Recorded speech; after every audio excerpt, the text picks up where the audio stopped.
The story begins in the office of Ultimate High School as teacher Lee hands the credentials of all the transferred students to the principal asking what they should do. The principal responds by saying that they have worked hard to get these students, so they should act before they get taken by other schools. In another school, we see Kong Hae-hyo getting punched in the stomach by another student while recalling how he was a normal student until middle school but is now a loner. As he is suffering from the pain, Dong-pal asks him why he didn't show up in the PC room, while the other student, Kwang-soo, says that he needs a beating since he hasn't been beaten up for a while now. Kong-hae apologizes to Dong-pal, saying that his mother caught him yesterday.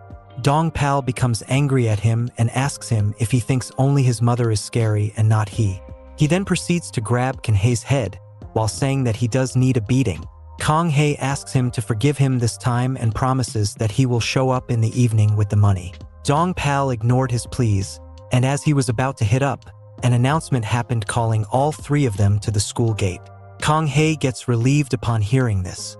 Dong-pal gets surprised and wonders if there is a camera in the bathroom as they called only the three of them. He wonders why they are called to the school gate instead of the faculty room. Kwang-soo replies that he will find out once they go there. Dong-pal tells Kong-hae not to say anything to teachers, and Kong-hae immediately nods. Dong-pal then says that they should act like close friends now so the teachers don't get suspicious. At the school gate, teacher Lee is waiting for them, and when they arrive, she asks them to get on the bus. They were surprised as they did not know her and asked why they needed to get on the bus. She answers that she will tell them once they are on the bus, and that this matter has already been discussed and agreed upon by the schools and parents. Dong-pal remarks that it must be a field trip while getting on the bus, but their happiness is short-lived as the bus is filled with hooligans and troublemakers. One of the boys on the bus called Dong-pal fly shit and told him to be next to him, and while holding his neck, asked him if he used to be a weak kid in middle school and now he is the king in this shitty school. Dong-pal nods in response. Kong-hae is surprised as their school king is unable to do anything there, and he is too nervous and cannot ask any questions when even Kwang-soo and Dong-pal are not saying a word. He wondered where this bus was heading while being sandwiched by two strong, muscular guys. Teacher Lee greets everyone and starts to explain to them the reason why they were all on this bus. She tells them that the problems regarding school violence are quite serious. As she was explaining this, a few of the students started laughing while saying that there are a lot of problems because of idiots and today's youths are bitchy. She continues and says that the school district wants to solve this problem, so they rounded up a bunch of poisonous mushrooms like them and created the Ultimate High School to make them better people.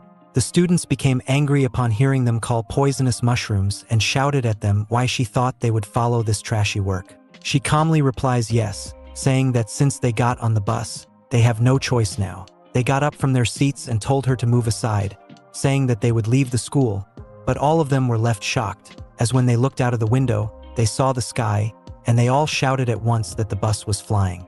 We see that the bus is being carried by a helicopter in the air. Kong-hae contemplates that the Ultimate High School makes sense for the other kids, but why is he on the bus as well?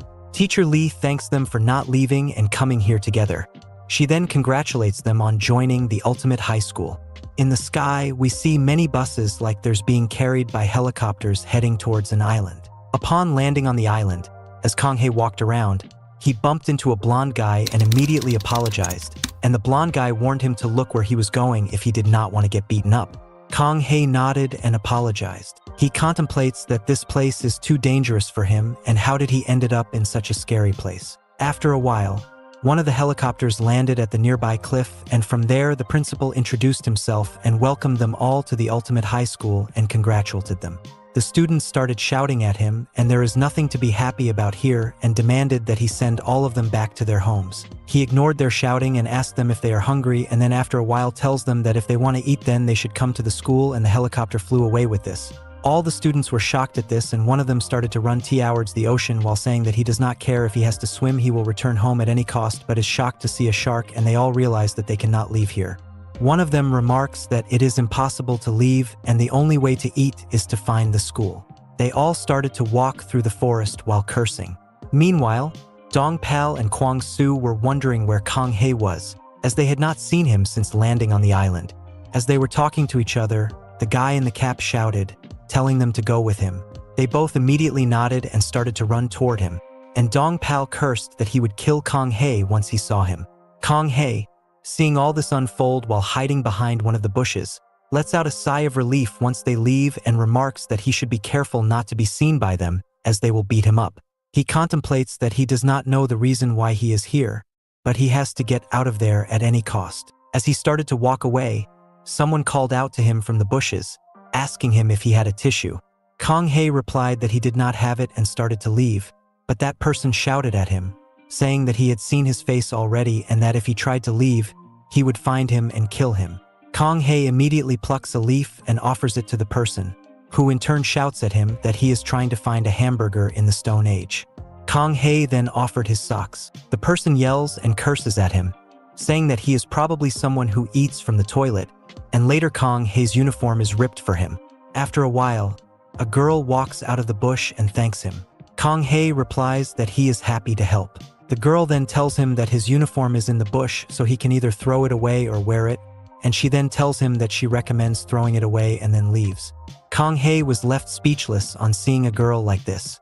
Meanwhile, as students kept walking towards the school, the guy in front shouted while telling everyone to take a 10-minute break. But since all were tires, they stopped. The guy in the cap stopped and remarked that there were all kinds of troublesome guys there. Dong Pal tried to flatter him and said that since he was strong, he would be the king for sure. The guy in the cap punches him in the face and tells him that he needs to know what kind of guys are around them. He added that these bastards are from top poor schools. They are reverse school thugs who are famous for just their school. While pointing towards a silver-haired guy, he said that he was the king of that school who took over the school of punks in his first year only. He then pointed towards a blonde guy in a hoodie and said that he was Myung in Haeyoung Suri, and he would beat up any guy if they gave him money, and he had never lost once. Then he pointed towards another guy, saying that he was Young Jinsand Hai Pin Hanul, and said that he is good at fighting, but since he is usually vicious, he only gets satisfied when he wins. He further added that there are even rumors that he went to a reformatory school. He then pointed towards several guys, telling them how strong they are, and said that this place is filled with monsters. He further added that there are probably about whom he does not know. He then says that to say he will be the king of all these guys. Dong Pal is trying to make fun of him, so he starts to beat up Dong Pal. Dong Pal started apologizing and begged him to forgive him just this once, and he said this as he did not know anything. The guy stops and mocks Dong Pal, saying that a loser like him would know nothing, so he will forgive him once. Dong Pal thanked him. The guy laughed and said that he was relieved that Dong Pal and Kwang Su were there. Dong Pal said to Kwang Su that they are screwed, who in turn said that they do have Kong Hei. Dong Pal then asked the guy who he thinks will be the king of this school. The guy, while thinking hard, says that he is not sure, but if he has to pick someone, then he will for sure pick Sambyul's 3-star leader. He said that that guy had control over that area's middle school as a preschooler, and he was scouted by gangsters. He further adds that it is said that when he threw a punch, dragons would come out of his fist and end it all. Dong Pal and Kwang Su were surprised to hear this and cheered that dragons come out of the fist. The guy then said that this person disappeared after middle school, and he added that if he was here then he would surely be the king of this school. They then asked what the name of this person was. The guy answered that his name was Kong Hei Hyo, leaving Dong Pal and Kwang Su speechless. Meanwhile, we see Kong Hei walk over to the girl, and he calls her a shitting girl and tells her to wash his uniform. She replies to him that she does not want to and if he is going to fight her for that. He contemplates that this place is full of monsters, and he cannot look down on her just because she is a girl, so he tells her that now he also thinks that he should just throw away his uniform. She then warns him that if he calls her shitting girl one more time, then she will kill him. She then tells him that they should now look for the school. She then picks up a baby boar while calling it cute. Upon seeing this, Kong Hei thinks that she is just like other female students. Just as he was thinking this, she suddenly lights a lighter and starts to heat the baby boar while saying that she wonders if it will taste good. Kong Hei shouts at her to let the baby boar go while shouting that its mother must be nearby. She glares at him while asking who he thinks he is, but just then a wild boar jumps out of the bushes, and they both start running for their lives as the wild boar chases them. The girl says that Kong Hei was right while running. The rest of the students arrived at the school entrance, and some of them were astonished by how the school was built in the middle of the mountains. The others started wondering where the food was as they had arrived at the school, but still no sign of food. Some wanted to go and talk with the principal, Meanwhile, in the principal's office, teacher Lee tells him that 2 students have gone missing. The principal asks her about who those 2 students are. She tells him that they are Kang Hae-hyo and Kang Hae-ri. The principal immediately confirms with her if she meant the most dangerous student, Kang Hae-hyo, and she responds. He then starts shouting while telling her to find them. He then contemplates that if Kang Hae does something awful with the female student, then it's the end for Ultimate High School before it has even started, and he does not realize that what he was saying has been relayed to all the students through the mic.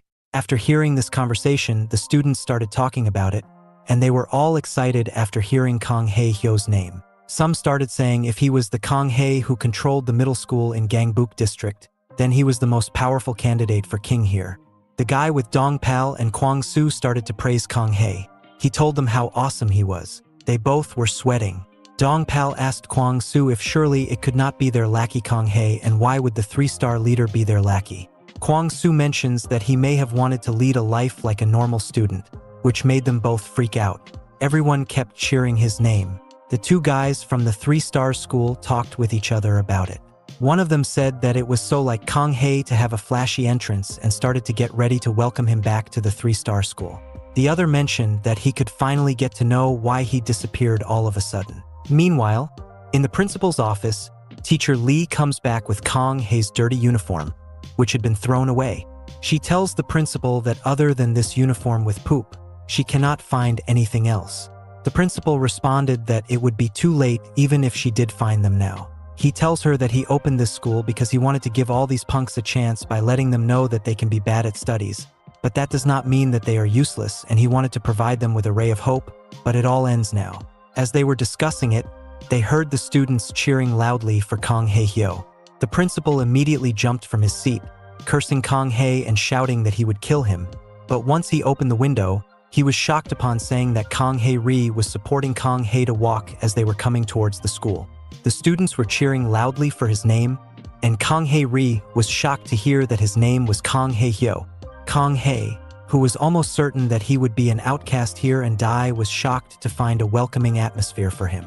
After a while, all the students went to their dorms, and Kang Hae-hyo and Kang Hae-ri were called to the principal's office, where they told him that nothing happened, and the principal mentioned that he was glad to hear that. Kang Hae-hyo also tells him that he does not think that he should be here and that there has been some sort of misunderstanding. The principal replies that he understands and then tells them to go and rest in their dormitories. Kang Hyo went to bed happily, thinking that he would be able to return home tomorrow. But the next day, to his surprise, he was standing on the school grounds with other students, and he was also wearing the school's uniform. The principal then started to welcome all of them as students of Ultimate High, and then told them that he was proud to see them all in the school's uniform and informed them that classes had been set, so they should now pick up class monitors. The students immediately started yelling and fighting at this, and one of them took the lead and said that a study or a height contest would not do any good here. Also, it will make perfect sense for the strongest to be the class monitor. Teacher Lee gets angry at him, but the principal stops her nods in agreement and tells all of them to gather up in the gym as they will have the class monitor picking contest there. Kang Hae-hyo again approaches the principal and tells him that he thinks he misunderstood him yesterday when he told him that he should not be in this school. The principal replied and left. He started to show his gratitude to him. The principal contemplates how dangerous this guy is. He is telling such an obvious lie with such an innocent face. Just then, Dongpal and Kwang-soo came running towards Kang Hyo. Kang Hyo immediately panicked upon seeing them, as he thought that these two would kill him now, but to his surprise, they bowed down in front of him and started apologizing to him. They told him that they did not know that he was Kang Hae-hyo, the legendary fighter of the Gangbuk district. Kang Hyo finally understood what was going on here, why all the guys cheered for him last night, and why the principal ignored his words that he did not belong there. Kang Hyo remarks that everyone thinks of him as the legendary fighter of Gangbuk district now. He contemplates that he is feeling shit at this moment.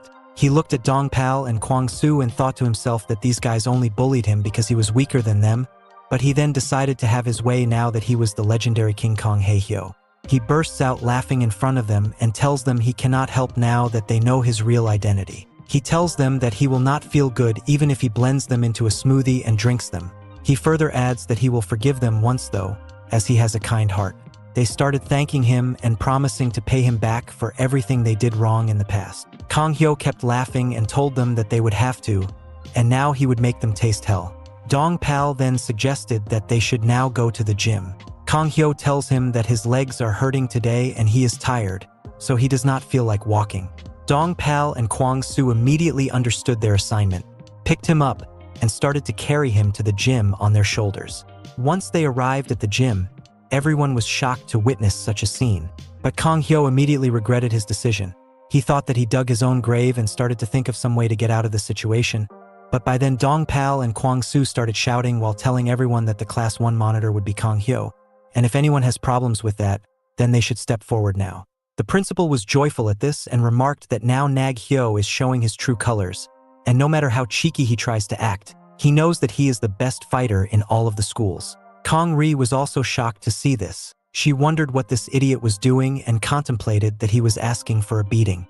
Meanwhile, outside the school, two boys go over to Pihon, asking why he is not in there, where all the guys are fighting over who is going to be the class monitors. He casually replies to them that they are not in middle school anymore, and he does not care about who is going to become the class monitor because if anyone bothers him, he will just beat him up. One of the boys then wondered that if Pihon was not going to become the class monitor, then who would?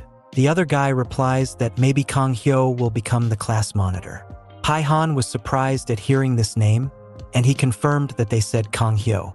They told him that he probably did not know since he went to a high school in the province and got transferred here. Kang Hyo was a well-known punk in middle school from Kongbuk. One of the boys tells him that he does not know because he was asleep, but he kidnapped a female student on just the first day of arriving here. Pihon then calms himself down, thinking that he is not the guy from the middle school in Seoul, and remarks that he nearly stopped breathing upon the mention of his name. The boys mention that they should go and see the fights, as it will be interesting because all the good fighters from Seoul and the Gyeonggi district are here. Pihon gets up and says that it should be fun, and he wants to see what kind of losers are trembling with fear. Meanwhile, at the gym, the two boys from the 3-star school were looking at all this. Then one of them suddenly tells his friend Yu Sang that he is going to beat this kid up as he is pretending to be Kang Hyo, who stops Choi Jang-woo telling him that they are only picking the class monitor at the moment, so there is no need to interfere and they will have all the time to beat him up, but first they should see what kind of guy he is. He says that they will not let go of the guy who is pretending to be Kang Hyo. Choi Woo asks if Kang Hyo really did not come here and complains that this is unfair as even a model student like him came here but he did not. Yu Sang tells him that he is probably not here as they did not see him. He further adds that it is weird to him as he feels like Kang Hyo is here. Teacher Lee complains to the principal that she does not feel that fighting is a proper way to select the class monitor. The principal asks her if she likes dogs and then tells her that he likes them and they are raising puppies. They always started to fight each other whenever they got the chance, so he brought a large dog who put all of the puppies in line, and there were no more fights after that. Teacher Lee did not understand why the principal was telling her about dogs and puppies. The principal then tells her that he has prepared something. As Teacher Lee was wondering what he had prepared, he heard footsteps next to her and saw a boy jumping while declaring that the Class 1 monitor would be him. Then another boy jumps who says that he will be the Class 2 monitor, and finally a third guy jumps declaring that he will be the Class 3 monitor. The other students wondered if someone was daring enough to challenge Kang Hyo. Meanwhile, the principal informs Teacher Lee that these are students of martial arts that he has specifically prepared as wild cards, and he compares them with dogs, calling all other students puppies, saying that these will keep them in line. The three boys who just arrived brought out several baseball bats, and two of them hit the one who declared he was going to be a Class 1 monitor with baseball bats at once, and both the bats broke. All the other students were left awestruck by this. The boy then proceeds to kick through a bunch of bats and break them all in a single kick, and he then stands in front of them and says that he will be his opponent. Dong Pal and Kwang Soo remark that if they get hit by that kick, they will die, and they say that even Kang Hae Hyo will be a goner if he gets hit by this guy's kick. Just then, Pihon arrived at the gym and was left shocked. He exclaimed that it was the Grim Reaper. The two boys next to him were surprised upon hearing Grim Reaper and asked Pihon what exactly he meant by Grim Reaper. They ask him that does he know 3 stars Kang Hae Hyo. He responds that are they telling him he is the 3 stars Kang Hae Hyo? He tells that he is the Grim Reaper Kang Hae Hyo. One of them asks him that he is not the 3 stars Kang Hyo but the Hell's Lion. He tells them that he is not part of 3 stars and he was number 1 in Daegu before he transferred, and he fought anyone and everyone alone and they all lost, and that is the reason he is called the Grim Reaper. He remarks that he is the reason he transferred to Seoul, but he never expected to see that monster here. The tall guy introduced himself as Park Tae-ho while standing in front of Kang Hyo and said that he was a specialist in martial arts. He started telling him about his life story and how he had lived in a men-only world till 1 week before coming here, when for the first time in his life, he met a female student on a blind date. But a day before his coming here, the female student finds out that he is a high school student, so she hits him in the crotch and warns him that if she ever sees him again, then he is dead. He blames Kang Hyo for all this, as the principal has asked him to lead all these students, and he has told him that Class 1 Kang Han Hyo is a special student. Park Tae assures the principal that he will beat Kang Hyo and become the monitor, but the principal tells him not to use violence and harm the student. Park Tae recalls all of the principal's words, and if they are true, then how is he supposed to subdue this monster without hurting him? Kang Hyo wondered why this guy was not hitting him.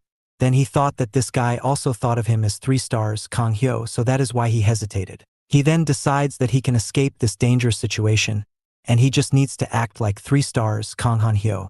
He starts laughing and mocks Park Tae, asking him if he is nervous and saying that he will give him a fair warning. Park Tae immediately starts boiling up with anger once he hears him laugh, and he decides that he does not care about the order anymore. Firstly, he is going to beat up the person standing in front of him. He then punches Kang Hyo straight in the face, which makes Kang Hyo fall, and then runs towards him, yelling that he wants to see which one of them is the better fighter. But Kang Hyo is not moving at all, and Park Tae remarks that it is the end already while laughing and says that the mission has been accomplished. All the students were surprised by this, and they started talking about how the 3-star leader lost like this, and some of them said that he was just a fake. The guy next to Pihon asks him if he ran away from Seoul because of this loser who got knocked out by a single punch. Pihon could not believe this, even though he had seen it with his own eyes. Meanwhile, Kang Hyo's heart started beating faster. He felt like he was going to die, but he felt calm all of a sudden, and he recalled memories of beating up several guys at once, and then he found himself standing in front of a truck about to be run over, and he suddenly snapped back to reality and got up. He stood up while wondering what those memories were, and the crowd started cheering once again. Someone shouted that there was no way that Kang Bok's ultimate legend would go down in just 1 punch.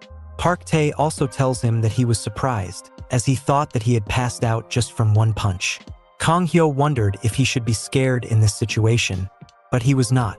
Instead, he is excited, and he is feeling confident that he can beat the guy in front of him. He provokes Park Tae by telling him to come at him and laugh. Park Tae immediately started running towards him. Kang Hyo thinks that since T had come to then, he will just go crazy. Kang Ri shouted from the crowd to stop and rush towards Park Tae while cursing him and saying that she had warned him that if she saw him again, he would be dead. Park Tae realizes that she is the female student he went out with and asks what she is doing there. She answered that she was here for school and told him that she went out on the blind date on behalf of her sister because she requested her to do so. Park Tae begins to guard his crotch with his hands while thinking if he gets kicked again here it will be bad. But Kang Ri jumps high in the air and kicks him in the head and then gives him a side kick to the face and finally a kick to his crotch that made him fall. The students started wondering who she was as she took down the big guy easily, and one of them wondered if she was going to be the class monitor of Class 1. But others said that Kang Hyo was standing so they would fight and the winner would be the class monitor. Kang Ri tells Kang Hyo to come with him, who unintentionally called her queen shit this time, and she got annoyed again and told him that if he calls her names again, then he will be dead. And they started to leave the gym. Others were asking how they could leave without fighting, but they just left. Teacher Lee asked the principal. Then one of the guys he boasted so much about saying that he would keep these students in line has already been defeated. The principal told her that it was because there was a variable in this fight, but there would be no more variables now. As the Class 2 guy, Pandol got ready and started to curse all of the students while challenging them. He was a national judo master, and anyone caught by him could not escape. The principal says that his only weakness is his loud voice and vulgar language. But then one of the guys from the crowd stepped forward, laughing and saying that he wanted to just watch from the sidelines, but the Pandol is too noisy. He mocks him and announces to every student that he will shut this pig's squealing. Pandol got extremely angry as he was called a pig. Meanwhile, we see Kang Hyo standing on the terrace while wondering what exactly those memories were. He contemplates that if he was a very strong guy like his memories had been telling him. He wondered if he could be the 3-star leader, Kang Hae-hyo. Kang Ri approached him and said that she saved his life, but she did not get even a thanks. Kang Hyo tells her that she did not save him, as that was his moment to stand up and step on the big guy. He tells her that he is only letting her go because she is a girl and says that he is the 3-star leader Kang Hyo. Kang Ri tells him that if he is going to lie, then he should at least see who his opponent is. She says that he is just spouting bullshit about 3-star and says that she knows he is just a weakling and the other members of 3-star are here and asks him if he is going to continue to lie.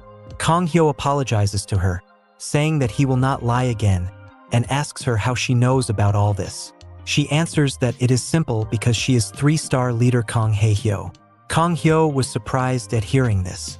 She continues that he was probably brought here for having the same name. Kang Hyo finds it funny and thought that the shitting girl is 3-star leader Kang Hae-hyo, so he took a stance and says then he is Bruce Lee. She is surprised at this reaction and tells him this is not a time to be joking around, and she is serious about this conversation. She tells him that her father was the 4th generation of the family, having only sons and the head 5 daughters and no sons. After 4 daughters, he wanted to have an heir, so he wanted a boy badly, and he ended up naming her Kang Hae-hyo ahead of time. After she was born, she was raised as a boy, and by the time she entered middle school, she had already become the leader of the Kongbuk area. Kang Hyo says that the reason she disappeared afterward was because her hormones started working, and then her breasts popped and but filled out to make her all curvy. She kicks him and tells him to stop imagining it. She says that is one of the reasons, but the other reason is that she met someone who showed her the limits of a woman's body. Kang Hyo was surprised at this and asked her who this person was. She tells him his name is Sio Jun, and he is the Gangnam area's total number 1 boss. He is the guy who is standing in the gym staring down at Pandol and mocks him again, saying that is why the baby pig is waiting, and he shouts to start the fight already. Pandol thought that this young idiot was looking down on him as he was telling him to start the fight while he was still defenseless. He then decided to show him who is the boss by pinning him to the ground, lunges forward and grabbing his jacket, shouting that he got him. But Sio Jun immediately ducks and takes off his jacket and throws away Pandol along with his jacket, which leaves all the students surprised. He then calls Pandol an idiot for only building muscles and says that he does not know even the basics of fighting. Teacher Lee asked the principal if he cut all his hair. The principal replies that, of course, he is going to keep his promise. Pandol, while lying on the ground, thinks that since his opponent is strong, he will go for his legs. Meanwhile, Kang Ri tells Kang Hyo about Sio Jun, telling him that the guy has good fighting sense and is good at judo, jujitsu, and wrestling type skills. But she then continues that the most surprising thing was that he is even better at kicking some and knocking them down. She further adds that he had experience, skills, and monstrous strength, and she could not find a weakness in this monster at all. Meanwhile, in the gym, we see Sio Jun sidekick Pandol's face, then straight kick him in the face, and to finish it off, he gives him an upper kick straight at his head and puts him to sleep on the ground. After this, Teacher Lee teased the principal that he would have to cut all his hair now. The principal then simply took off his wig. Teacher Lee felt the need to cuss him as he was bald to begin with. Meanwhile, on the terrace, Kang Ri tells Kang Hyo that, in a way, Sio Jun might be the strongest man in Seoul, since he is the one who showed her the limits of a woman's body. After hearing this, Kang Hyo climbed up the fence, which surprised Kang Ri, and she asked him what exactly he was doing.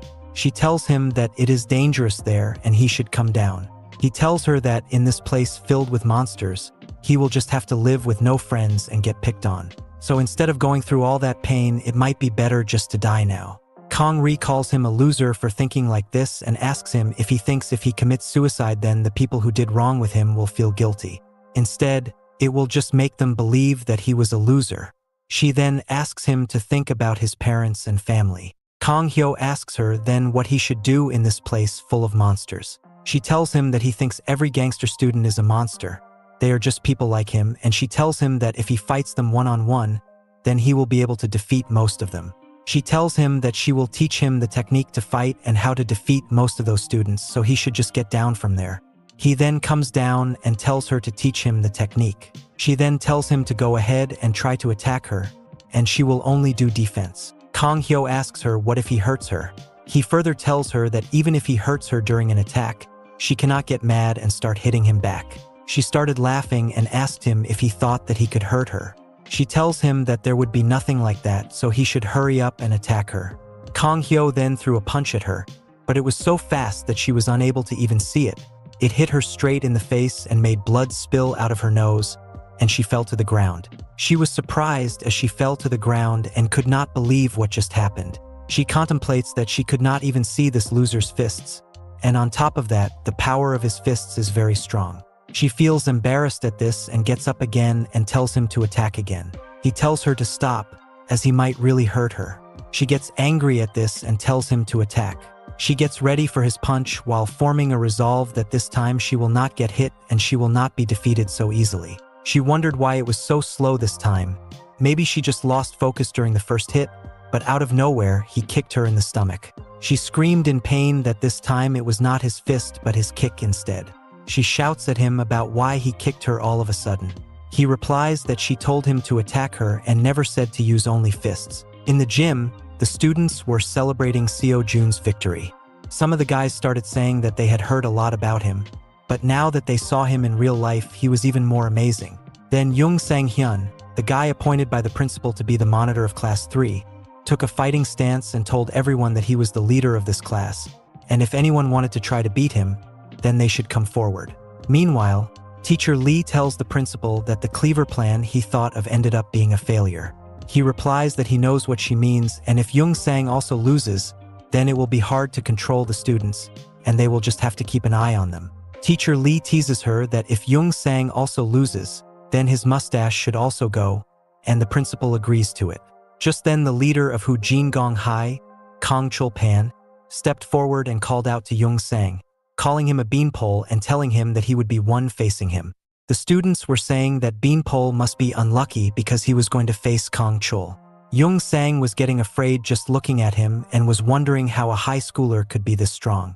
Kang Chul then tells him that he has a habit of nearly half killing his opponents so that he feels good, so if he does not want to die, then he should say so now and run away quietly. Meanwhile, on the terrace, Kang Ri gets up once more and tells Kang Hyo to attack him again. Kang Hyo wonders when she is going to teach him the technique that will help defeat most of the thugs here, but then he decides to try it again, and he tells her that if he hits her again and she gets mad, then she cannot hit him back. She was all focused on his next attack and did not want to lose again, and when his fist came firing at her, she managed to barely evade it by an inch. She contemplated that this loser was not just an ordinary guy, and to make sure that her thinking was correct, she immediately threw a punch back at him, which he dodged with ease, which surprised her even more. But Kang Hyo started shouting that she said that she would not attack him, and he would have been hurt by her sudden attack. She paid no attention to his words and asked him who he was. Kang Hyo replies to her that he is Kang Hae Hyo, which pisses her off even more. She shouts that she already knows that his name is Kang Hae Hyo and tries to hit him with a roundhouse kick, but he dodges it as well. He tells her to calm down and reminds her that she told him that she would not hit him. She replies that it was when she thought he was just a loser and she started to attack him and shout to have a real fight. Kang Hyo dodged all her attacks and started to run away. She asks him why he is running away. He replies, what else can he do? As he was running towards the exit, just then he got kicked by Choi Woo. He and Kyu Sang arrive at the terrace, and Kyu Sang tells him that he does have a death wish, which is why he pretends to be Kang Hae Hyo. Choi Woo and Kyu Sang tell him to get up.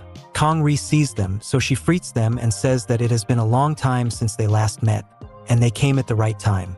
Both the boys started laughing and remarked that they must be famous as a brat they don't even recognize knows them. Kyu Sang tells her to leave, saying that they have something to discuss with this fake Kang Hae Hyo.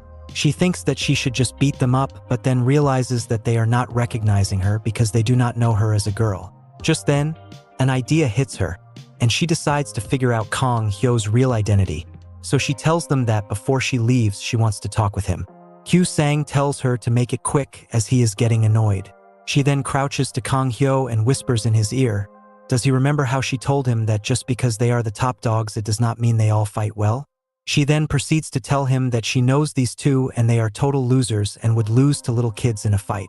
Kang Hyo thinks that if the shitting girl is telling him this, then it must be true, so he decides to beat them up while thinking that he may be scared of the top dogs. but he is not scared of preschoolers. He gets up and tells them to come at him while calling them losers, which made both of them angry.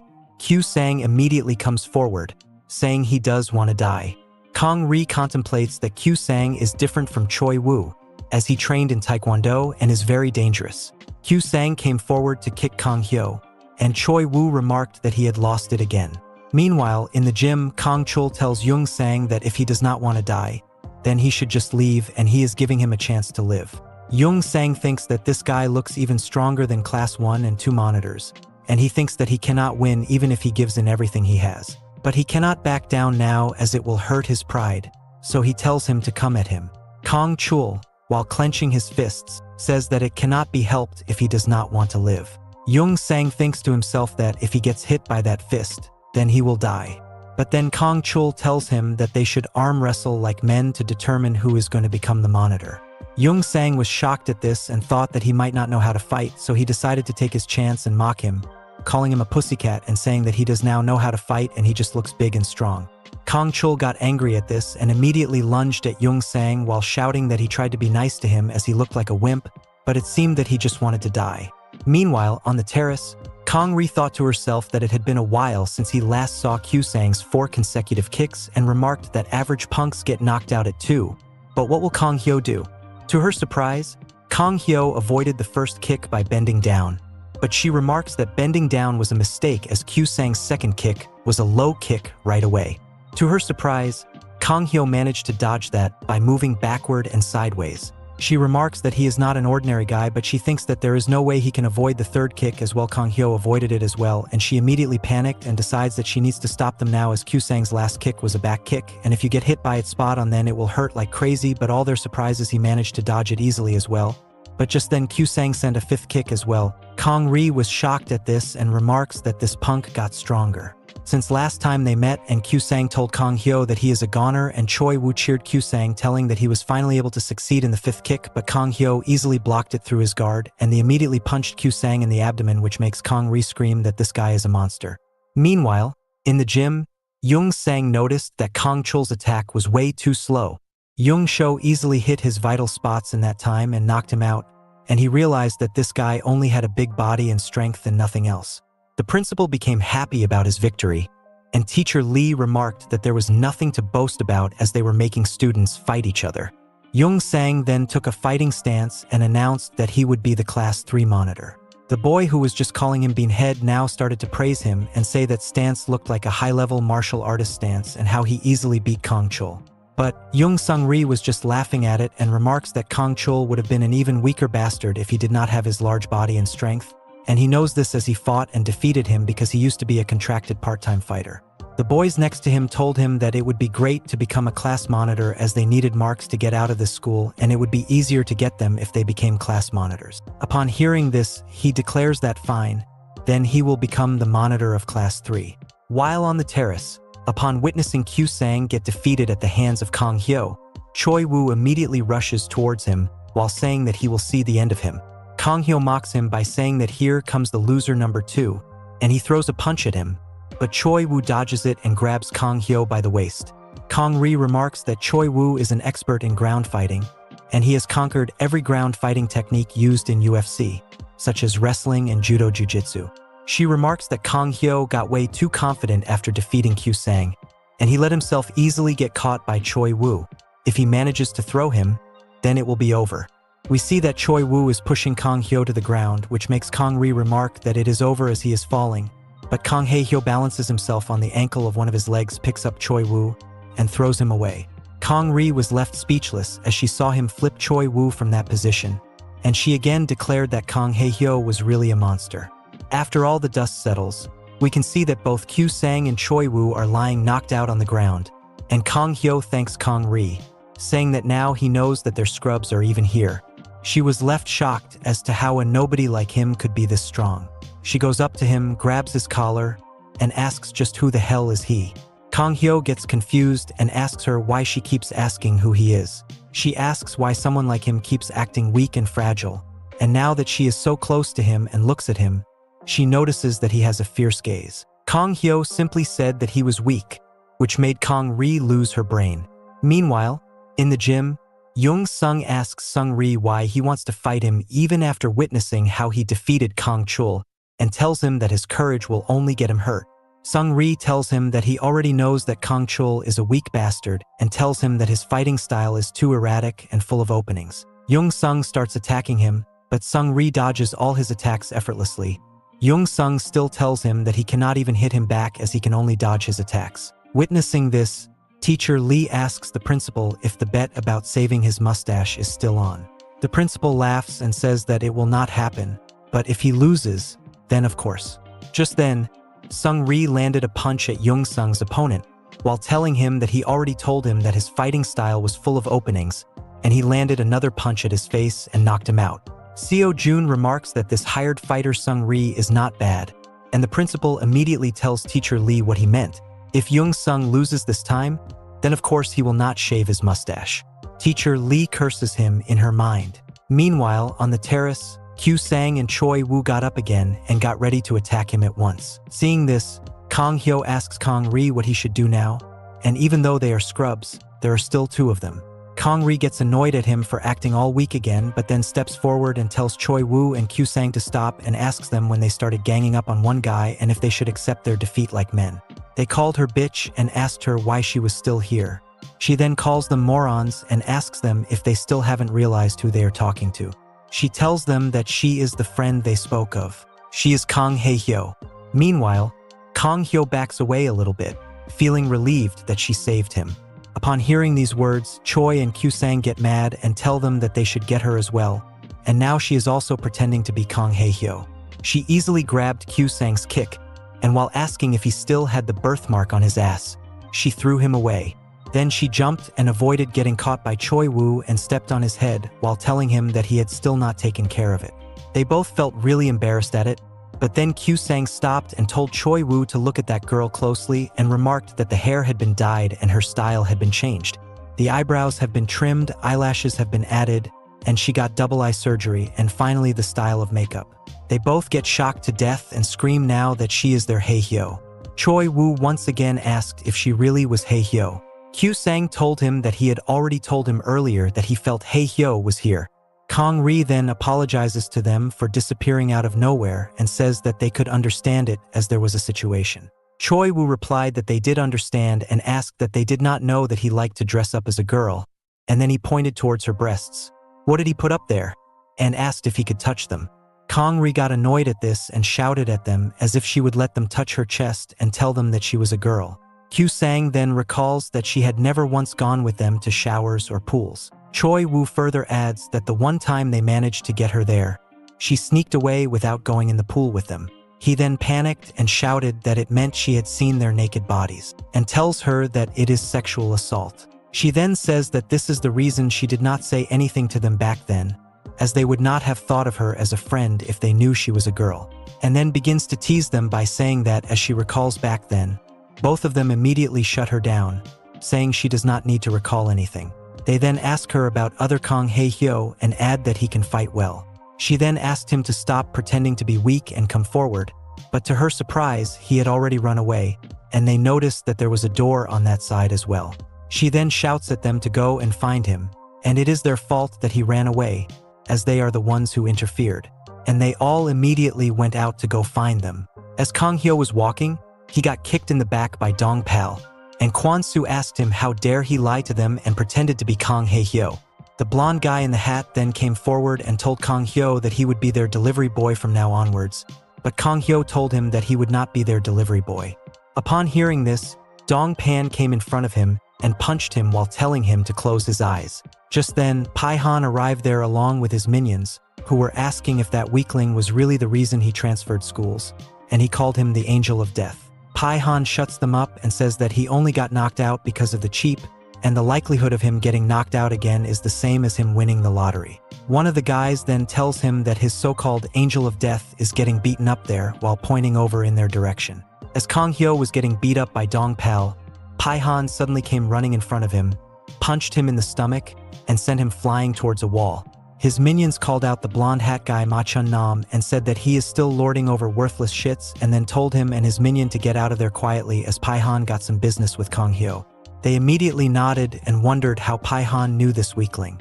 While lying on the ground, Kang Hyo wondered who this guy was and why he suddenly attacked him out of nowhere and remarked that the punch hit much harder than Dong Pal's. Pihon then asks him if something happened while calling him the Angel of Death, Kang Hae Hyo. When Kang Hyo heard the Angel of Death, he recalled some memories where he was beating up a bunch of guys, and while he was still confused, Pihon walked up to him and said that he thought that his head got messed up in the accident and said that he never thought he would get this lucky.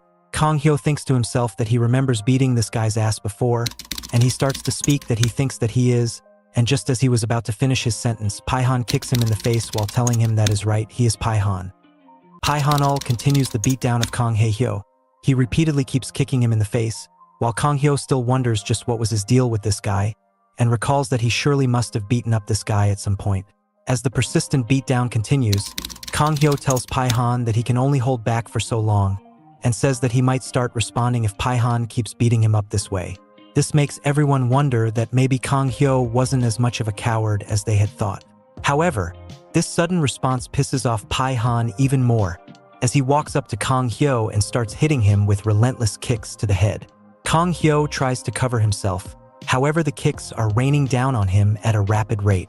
As he gets beaten to a pulp, Kang Hyo wonders just what went down between him and Pihon for Pihon to act in this way. He understands that something truly horrifying must have gone down between those two for it to have turned out in this manner.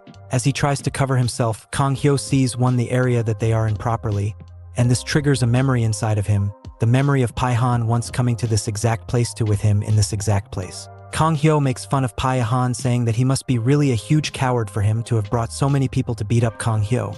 And Kang Hyo further adds that he will heat up everyone that stands in front of him, with no exceptions. Pihon mocks Kang Hyo for having such ridiculous thoughts. Pihon tells Kang Hyo that this is no manhwa, so him going on and taking out so many guys is impossible. However, Kang Hyo gears up and says that he will take everyone on for real.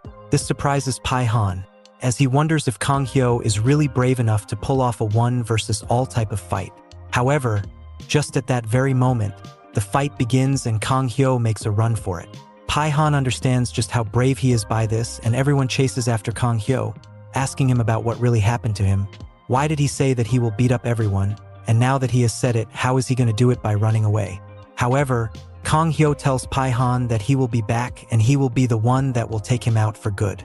Kang Hyo then runs into his friend Choi Suk-won, who says that he is sorry for being late, to which Kang Hyo tells him that he is indeed late. But the two put the argument aside and go after all the goons from Pihon's side. They beat them all up with relative ease, as the smug look from Pihon's face wears off. We then see that after everyone is done getting beat up, a beaten down Pihon goes down to his knees to beg for mercy. Pihon apologizes to both Kang Hyo and Suk-won, and also tells them that he will now acknowledge them as seniors. Kang Hyo is genuinely pissed off, and he wants to beat up Pihon some more, but Suk-won stops him from doing so, and convinces him to go away.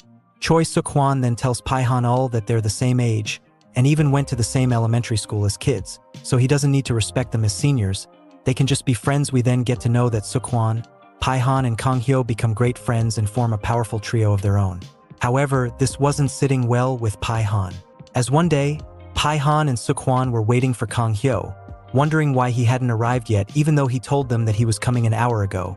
Pihon told Suk-won that they must comply with everything Kang Hyo does, because after all, they are just mere underlings to the much greater Kang Hae Hyo. Suk-won found this weird and said that the three of them are friends. What's the whole deal about being underlings and all? To which Pihon said that everyone thinks of them as lackeys to Kang Hyo, and even though they are friends, there is a discrepancy between them. That being that Kang Hyo is above them all, followed by Suk-won, and at the bottom was Pihon himself. However, they make a good trio when together, but the fact remains the same, Kang Hyo is above them. This puts some thoughts into Choi Suk-won's head, as he wonders if they're really friends or not. Back to the current time, we see Pihon's minions coming over to stop him from beating up Kang Hyo even more, saying that he will be finishing him off for good if he continues at this rate. Pihon stops and tells Kang Hyo that he must absolutely remember this beatdown and remember to never mess with him again. And Pihon's minions tells the bystanders to take all the blame for this beatdown and tell all the people that they were the ones who beat down Kang Hyo. The bystanders aren't pleased to be all mixed up in this, but they scoot over to Kang Hyo, who falls there unconsciously and show pity for him. Meanwhile, Kang Hyo sees weird dreams of a fight where a lot of people are going at it with each other. In that fight, Kang Hyo is going up against Pihon, and there he tells Pihon that he will finish him off for good. Just when Kang Hyo is about to finish him off though, Choi Suk-hwan intervenes and hits Kang Hyo hard. Suk-hwan then tells Kang Hyo that Pihon won't be the one going down. Instead, Kang Hyo himself has to go down now. This suddenly wakes up Kang Hyo, and this also angers him a lot. Kang Hae-hyo then cusses out the dastardly Pihon as he was walking away and tells him to wait for him, as he gets back up with a look that means business on his face. Back to the school building, we see that Kang Hae-ri, Choi Woo, and Gyu-sang are looking for Kang Hyo, who they refer to as Top Knot. Gyu-sang says that he is out of breath and Hae-ri told him that he should stop smoking if he feels that bad after doing nothing, to which Gyu-sang agrees. Choi Woo, who refers to Hae-ri as Kang Hae-hyo now, asks her the reason why she is chasing after Top Knot. Kang Ri is a bit taken aback by this question, but she quickly gathers herself and asks Gyu-sang and Choi Woo about what they thought of her when they found out that she was a girl. They're all conflicted about this. One of them says that he finds her pretty, while the other points out how they managed to find out the magic of plastic surgery and makeup thanks to Kang Hae-hyo's dynamic transformation, which annoys Kang Ri. But she asks them another question, that being that what they think will be the reaction if everyone found out that she was a girl, it would be bad. Because all the people she has ever beaten up will come chasing her for revenge, because they will feel bad about getting laid out by a girl. Choi Woo agrees with this and says that even he felt extra bad and pissed off when he realized that a girl was the one who beat him up. Kang Ri then tells them that this is the reason why they gotta go and find Kang Hyo before he goes on to tell everyone about this, because that will cause her trouble if her identity is leaked. Kang Ri also tells Choi Woo and Gyu-sang that they shouldn't be referring to her as Kang Hae-hyo, and instead, they should call her by her new name that is Kang Hae-ri for safety purposes. Choi Woo and Gyu-sang finds this ridiculous that she can't even use her name, but Choi Woo tells Kang Hae-ri that he will be the one taking care and handling 3 stars from now on, to which Kang Ri mocks him and tells him that someone like Choi Woo, who got called a loser and beaten by Top Knot, has no rights to be the one leading 3 stars. Choi Woo replies to this by saying that he was just taken in by surprise, and Kang Ri tells him that she finds it funny how he got taken in by surprise even though he had just saw Gyu-sang fight Top Knot moments before his own fight. Gyu-sang then asks Kang Ri if she is planning on making Top Knot the leader of the 3 stars, to which Kang Ri asks if she can't do that or what. Gyu-sang quickly lets her know that he opposes that decision and also tells when that the 3 stars is something that is only between them and something that is deeply precious and important to him.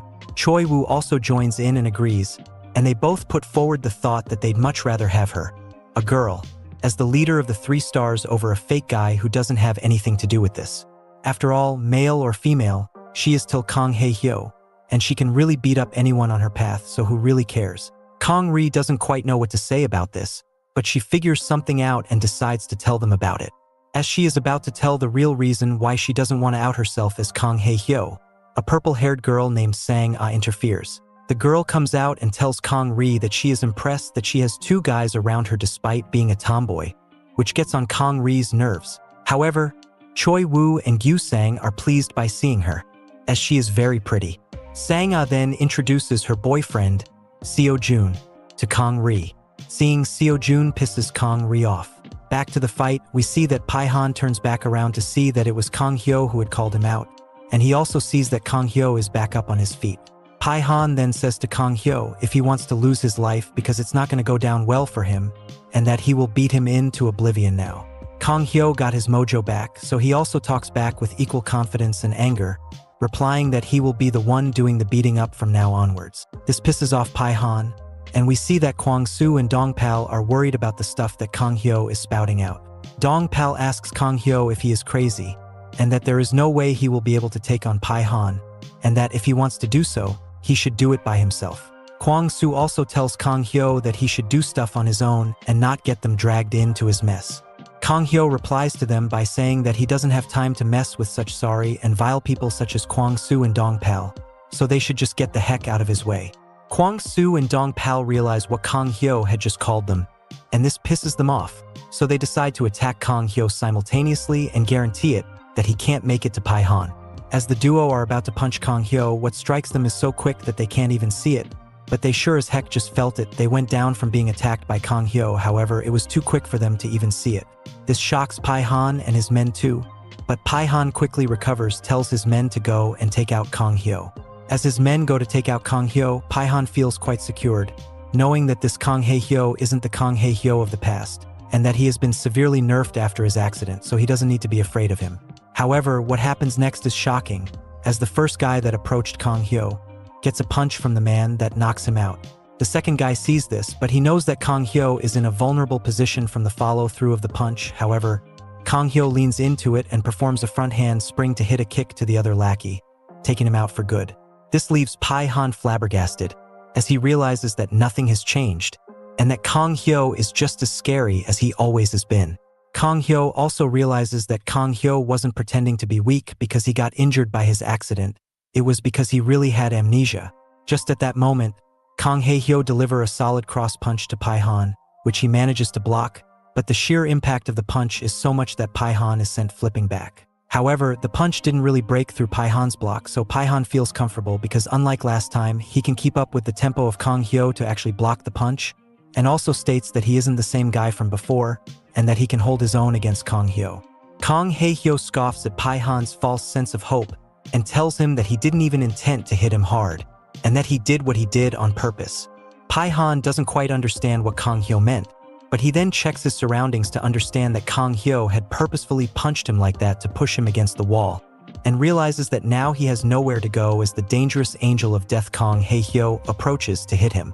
Kang Hae Hyo then spins around to hit Pihon with a picture-perfect spinning back kick, which gets amplified even more by Pihon's back being against the wall. Kang Hae Hyo then lets Pihon all know that the wall had hurt him more than Pihon's weak punch ever. We then see that Kang Hyo is beating the heck out of Pihon.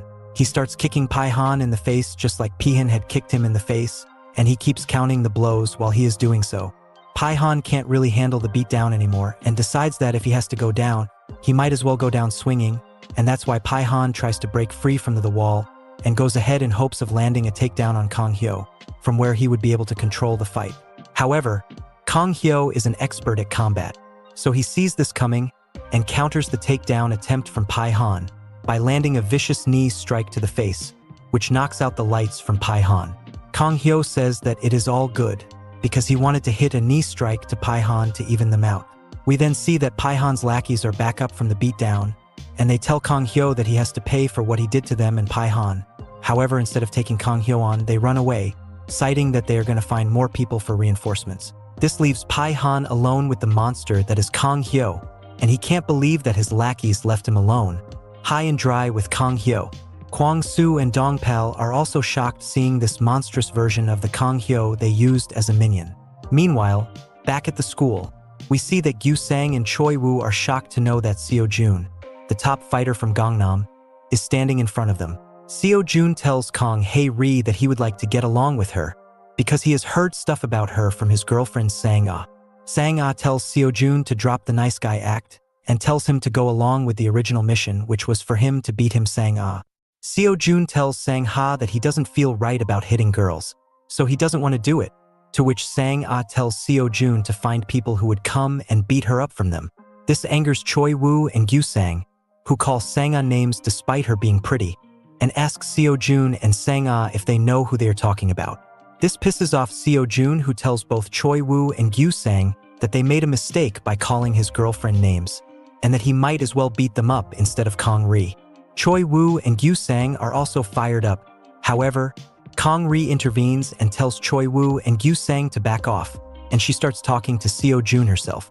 Kang Ri apologizes to Sio Jun and asks to be let off this time. Sio Jun makes fun of Choi Woo and Gyu Sang for hiding behind a girls, and Sang-ha tells Kang Ri that even though she got off easily this time, however, she will not be let off the next time. That's for sure. Sang-ha and Sio Jun then leave the scene, as we see Choi Woo and Gyu Sang walk up to Kang Ri and ask her if she chickened out or what, because they didn't expect her to apologize. Kang Ri admits that she had indeed chickened out. Kang Ri then goes on to tell about how before their graduation in middle school, she had thought of revealing her gender to them. However, while she intended to do so, she received a parcel from someone, and upon opening it, she found a shirt with a lion mark and a message that read that some competition was being hosted to determine the best and strongest fighters amongst middle school students, and that she was invited to go there while wearing that shirt. Upon going there, she ran into Sio Jun, who was wearing that shirt with a lion mark as well, and the two of them got into a fight. She fought her best fight, but it was for a fact that Sio Jun was the stronger person there. This shocks Choi Woo and Gyu Sang as they say that they weren't aware of her losing to Sio Jun already, to which Kong Ri says that it wasn't a loss on technicality, as she did manage to snatch away Sio Jun's badge and run away. However, Sio Jun landed a few more blows than she landed on him, so she considers that a moral defeat, and that defeat had showed her the limitations she has. After that, she decided to quit doing these things and live her life as an ordinary high school girl from then onwards. This new piece of information shocks both Choi Woo and Gyu Sang, as they would have never guessed that something like that went down with Kong Ri. However, Gyu Sang wonders just what the whole tiger logo thing is all about. Back to the outside, where we see the relentless beatdown of Pihon from the hands of Kong Hyo continuing from before. As Pihon takes the beating hopelessly, we see a blonde-haired guy come into the scene and ask them just what kind of thing they are doing. Pihon quickly recognizes him as the contract fighter named Young Suri and offers him a deal. Pihon tells Suri that he will give him whatever amount he asks for if he fights from his side and beats up Kong Hyo. Kong Hae Hyo also listens to this and asks Young Suri if he is another one of Pihon's lackeys. We then see that Young Suri has a lion mark on his jacket, just like how Kong Hae Ri had described to her friends. The story then cuts back to the inside of the school, where we see that Gyu Sang is wondering just why would someone run a battle royale with real people to check their strength. What could be the reason behind running it? Choi Woo also asks the question that if such a battle royale was happening in the city, why wasn't he invited? Gyu Sang gets annoyed by this question and tells Choi Woo to not joke at all times. It is then that Sio Jun returns from before to confront Choi Woo and Gyu Sang. Sio Jun asks the duo if they were the members of the 3 stars that was once very popular in northern Seoul. This question puts Choi Woo, Gyu Sang, and Kong Ri under a lot of pressure. Meanwhile, outside of the school, we see that Kong Hyo has finally seen the logo on Young Suri's jacket, and it reminds him of something of the past. Kong Hyo remembers how one day, Choi Suk-hwan was telling him about how he had opened a group chat on Naver called Cage of Predators, and how it had already amassed a solid 2,200 members by that point.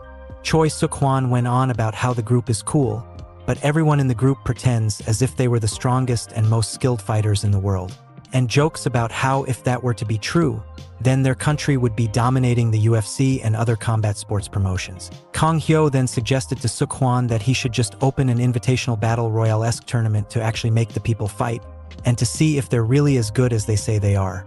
Kong Hyo suggests inviting people from northern, southern, eastern, and western parts of Seoul and telling them to go at it physically, and later expand it more, and invite people from outside of Seoul. This idea really interests Choi Suk-hwan, who says that he wants to do it, and that he will give the winner some clothes with the chat group's logo imprinted on it as the prize. Back to the present time, all of this came back to Kong Hyo, and he can't believe that Suk-hwan actually went ahead with it and pulled it off for that fact. Then we see Young Suri getting near Kong Hyo and asking him if Kong Hyo really thinks that Suri is a lackey of Pihon's, to which Kong Hyo replies by saying that from the way he is dressed, he can tell that Suri is not a lackey. Pihon then tells Suri to attack Kong Hae Hyo, and says that he will give him any amount of money for doing so. This worries Kong Hyo a bit, because he is exhausted already and doesn't want an extra person to fight. Young Suri asks if he can really name any amount and if that will be paid. Suri then tells Pihon that he is willing to fight for him if he offers him 1 million bucks.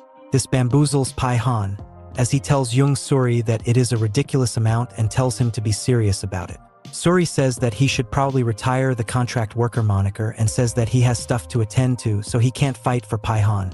Pihon asks him just what is the important thing that he has to attend to, and Suri replies to this by saying that he has to buy pizza for his little sister before walking away from the scene. Pihon is left helpless, as he can't quite understand what to do anymore, now that he has no one to get help from. Kong Hyo also takes advantage of this and goes to attack Pihon again, telling him that he has always dished out double the punishment as revenge. We then see that later that night, Kong Hyo is sitting on his bed wondering why he is feeling so empty.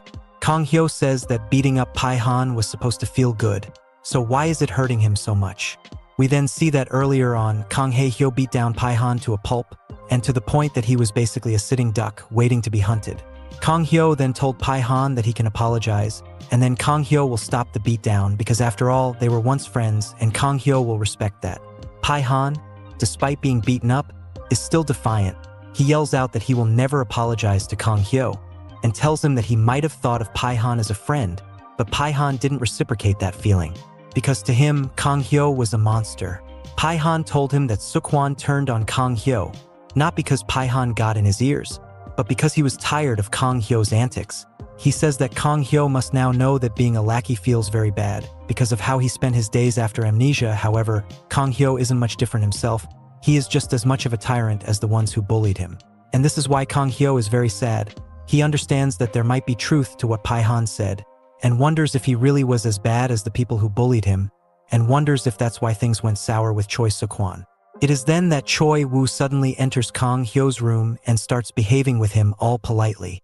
Kang Hyo is a bit taken aback by this behavior and says that if he wants to fight, then he will suffer a lot. But Choi Woo clarifies that he doesn't want to fight. He came here to tell Kang Hyo that someone was calling him to the rooftop. Kang Hyo got curious and went with Choi Woo. Kang Hyo was kinda annoyed though, so he was asking if it was the weird girl who was calling him out. However, upon arriving to the rooftop, Choi Woo told Sio Jun that he is the one, and Sio Jun welcomed Kang Hae-hyo and asked him if he really thought that Sio Jun won't be able to track him down. Sio Jun makes fun of Kang Hyo, saying that he would have never thought that the leader of the 3 stars would do plastic surgery to change his face. Kang Hyo is confused, as he doesn't understand what he means by plastic surgery, and further on, he is just confused as to what is happening. Kang Ri speaks up and tells Kang Hyo that they had already told Sio Jun about everything, so he can just drop the act now. Kang Hyo notices that Kang Ri is here too, and he wonders just what these guys are doing with him. Kang Ri then tries to do a sexy pose to seduce Kang Hyo into beating up Sio Jun because he was bullying them, but the skill she learned from the internet failed badly. Kang Hyo asks her why he would do that for them, to which Kang Ri says that it's because she is his girlfriend. This shocks Kang Hyo, as he asks her when did they even start dating, but Kang Ri interrupts him and whispers to him about how Sio Jun bluffed his way in to becoming the #1 in Southern Seoul, and that if Kang Hyo beats him up, then he will get a huge status upgrade. Hearing this, Kang Hyo gets excited as he wonders just what this upgrade is about. Kang Hae-ri further goes on to say that if Kang Hyo beats up Sio Jun, then he will be crowned as the new king, the new #1 of Southern Seoul. So that's why he should go ahead and he should do it. Kang Hyo is all excited about this opportunity and he says that he will do as Kang Hae-ri says. This makes Kang Ri happy, but Kang Hyo was just acting, and he tells them that he isn't going to do anything for them because he already has a lot of stuff on his table and he can't afford to add even more to that. Just at that moment, Sio Jun starts laughing out loud. Everyone wonders why Sio Jun is laughing so loudly, and Sio Jun replies by asking if they want to take him out by making him laugh. After a while, Sio Jun calms down his laughter, and as he does so, Sio Jun says that it is a real shame with how things are. Sio Jun then further adds into it by saying that he would have never thought that the infamous leader of the 3 stars group, the #1 in Northern Seoul, Kang Hae-hyo, was just a cute little girl. This shocks everyone as they understand that Sio Jun has figured it out, that Kang Hae-ri is the real leader of the 3 stars group. Sio Jun says that even though they tried to fool him by luring him in to meeting them at night time, he isn't blind, and he recognized Kang Hae-hyo the moment he saw her as Sanga's enemy. After all, he is quite good with the girls. Kang Ri understands that she has been figured out, and with no other choice left, Kang Ri admits to being Kang Hae-hyo, and says that if he wants to fight her then they can fight right then and there. However, Sio Jun says that he doesn't want to fight girls, but he finds it commendable that she was able to fight on his level despite being a girl.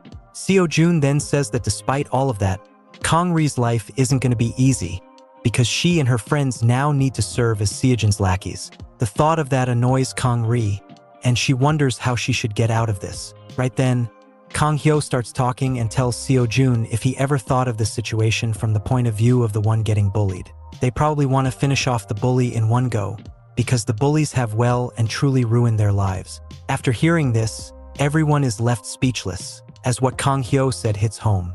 Kang Hyo then says that they should think about it properly. After saying this, Kang Hyo starts to leave the rooftop, but he is called out by Sio Jun, who wants him to listen to his reply on this topic. Back at the school, we see that principal of the school is talking to the students of the 3 classes about how Kong Ri, Young Suri, and Sio Jun have all been causing issues to the school from the beginning, and tells them that it is quite the problem. The students then apologize to the principal, and the principal tells them to take care of the situation in hand, to which the students replies by saying that they'll take care of it. The principal then dismisses them. Teacher Lee then comes into the room and asks the principal about what he wants to do about this situation.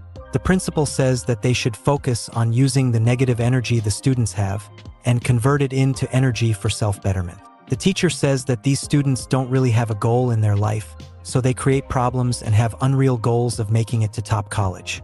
So, they should teach them to have goals and work for them, and teach them that going to a top college isn't everything. However, Teacher Lee says that there are some good students among the delinquents with great grades too, such as Sio Jun at their school.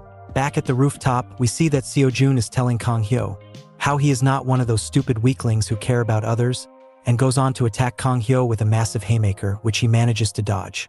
Kong Hyo then shimmies away and tells Sio Jun that he never called him a weakling, before loading up a punch of his own and throwing it at Sio Jun. However, Sio Jun manages to catch the punch from Kong Hyo, which leaves Kong Hyo shocked. Sio Jun then tells Kong Hyo that he isn't a weakling either. Back in principal's office, the principal tells Teacher Lee that Sio Jun is quite different. While he does have great grades and everything else, he doesn't have a goal, so he is clueless. And because he is so talented, he gets complacent, which is not good. Teacher Lee asks the principal if experience will fix that for everyone.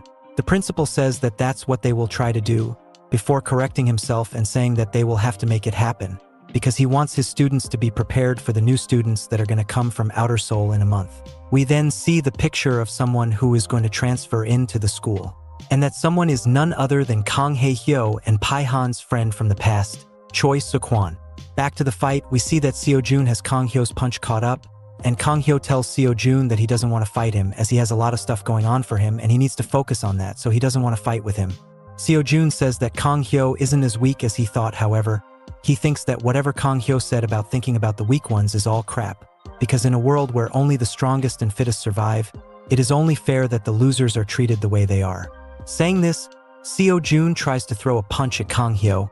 However, Kong Hyo twists his way out of Sio Jun's grasp and manages to duck under the punch that was thrown at him. This shocks Sio Jun, as he can't believe Kong Hyo managed to dodge again.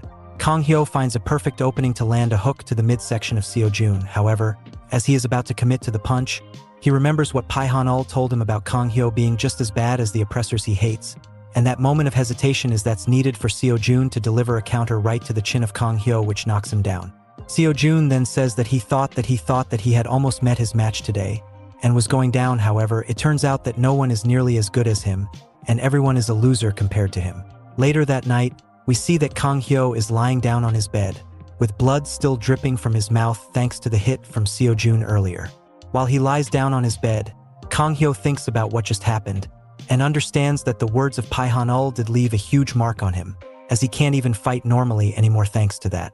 Kong Hyo then decides to divert his mind from such thoughts by thinking about Kong Hae-ri, and the sexy pose she did to convince him to fight for her, and it immediately gets him acting up and feeling all shy. She also thinks about when she said that he was her boyfriend, and wonders if she really meant it, and if Kong Ri really likes him or not. The next day at school, we see Sio Jun's girlfriend, Lim Sang-ah, giving away various gifts such as Louis Vuitton bags and Chanel earrings to her supposed friends, and they get very happy upon receiving them. Sang-ah says that's nothing much, as she is just recycling the stuff she doesn't need anymore, and tells them that there's going to be more stuff delivered to her by her family, and they can take stuff from there too. This annoys Kong Ri, as she tells them to not do it here. She tells them that this isn't even their classroom, so why are they here playing some games among themselves and bothering others? This annoys Sang-ah and her lackeys, and everyone in the classroom wonders if this is the start of the war between Sang-ah and Kong Ri, and wonders if it will be okay, because Sio Jun can get involved too. However, Sang-ah doesn't start anything right there, and says that it's true, they shouldn't be doing this in another classroom, and leaves. Before she leaves though, she taunts Kong Ri about her boyfriend getting beaten up by hers, referring to Sio Jun defeating Kong Hyo. Kang Ri understands that Sio Jun hasn't really told anyone about her former identity yet. Meanwhile, Kang Hyo looks at Kang Ri and notices that she really is very pretty and very hot too, and wonders how he hadn't noticed it before. Kang Ri sees Kang Hyo making weird faces after seeing her, and gets creeped out by his rather weird behavior. Later on, we see that Kang Ri is telling all of the things that went down to Gyu Sang and Choi Woo, and they tell her that it's better for her to not mess with that stupid Sang Ah and her boyfriend Sio Jun. Kang Ri tells them that if push comes to shove, then she might as well fight that Sio Jun again, and this fires up Gyu Sang and Choi Woo as they want to see the old Kang Ri back in action, and tells her that they'll support her. Kang Ri tells them that if they support her, then Sio Jun's lackeys will get involved as well, as they won't let him do a 3-on-1. Instead, it's better for her to fight Sio Jun 1-on-1, but she's unsure if she would be able to defeat Sio Jun. Kang Ri then enters the ladies' washroom, and upon going there, a bucket full of water is splashed all over the face and body of Kang Ri by Kim Sang-ah and her lackeys. Kang Ri is all disappointed by this and asks Lim Sang-ah to grow up for once and act her age. Sang-ah says that she didn't want to do it, but her BF told her to do it. He told her to undress Kang Ri and check if she's really a girl. They then forcefully take off Kang Ri's shirt, leaving her in her underwear. Sang-ah takes a photo of her and tells her that she must have been a huge tomboy for Sio Jun to not believe her being a girl. The lackeys also make fun of Kang Ri, telling her to act her age and start wearing proper underwear instead of such childish cartoon ones. Sang-ah says that the only thing Kang Ri has going on for her is her breast size. Just when they are about to leave, Kang Ri calls them out and she turns on her delinquent mode. She cracks her knuckles and tells them that she is tired of being nice and that she will not behave like a girl now. We then see Kang Ri tie her shirt and get ready to fight. She thanks Sang-ah for knocking some sense back into her and challenges all 3 of the girls to fight her at once. Sang-ah laughs hearing this challenge and says that she heard about Kang Ri being good, but is she good enough to take on all 3 of them at once despite also knowing the fact that Sio Jun is Sang-ah's boyfriend? Kang Ri says that she will beat up Sio Jun too, to which Sang-ah laughs and tells her 2 minions to attack Kang Ri. The 2 girls dash in to attack Kang Ri and talk trash about being undefeated, to which Kang Ri says that she will end their winning streak. We then see Kang Ri adjusting herself to land a jumping scissors kick to both girls at once, which takes them both out for good. This shocks Sang-ah, as she didn't expect Kang Ri to be so strong, and realizing this, she tries to run away, but Kang Ri hits her with a roundhouse kick to the face to knock her down. Kang Ri tells her that she doesn't need to go call Sio Jun, because Kang Ri will do that job for her, before hitting her with a massive punch to the face to knock her out. Outside of the washroom, we see Gyu Sang and Choi Woo listening to these sounds and wonder what's going on. Inside, and they soon realize that it's a fight. They try to use that as an excuse to get inside the ladies' washroom, but Kang Ri comes out and tells them to stay away from the ladies' room. They then ask Kang Ri about what's up with her clothes, and Kang Ri says that she had a fight with Sang-ah and her lackeys, saying it wasn't much of a fight as she knocked them all out. This creates panic between the guys, as they question her why she had done so despite knowing that Sio Jun is her boyfriend. Kang Ri tells them that she no longer intends to hide anything, and that she wants to live with pride as the leader of the 3 stars. This surprises the guys as they are happy hearing this, and they decide to gear up to fight Sio Jun. Later, we see that a girl has called Sio Jun to the toilet, where Sio Jun sees that his girlfriend Lim Sang-ah lays there unconscious. The girl says she doesn't know who did it, and a livid Sio Jun can't believe someone did something like this and wants to know just who had the guts to mess with his girlfriend.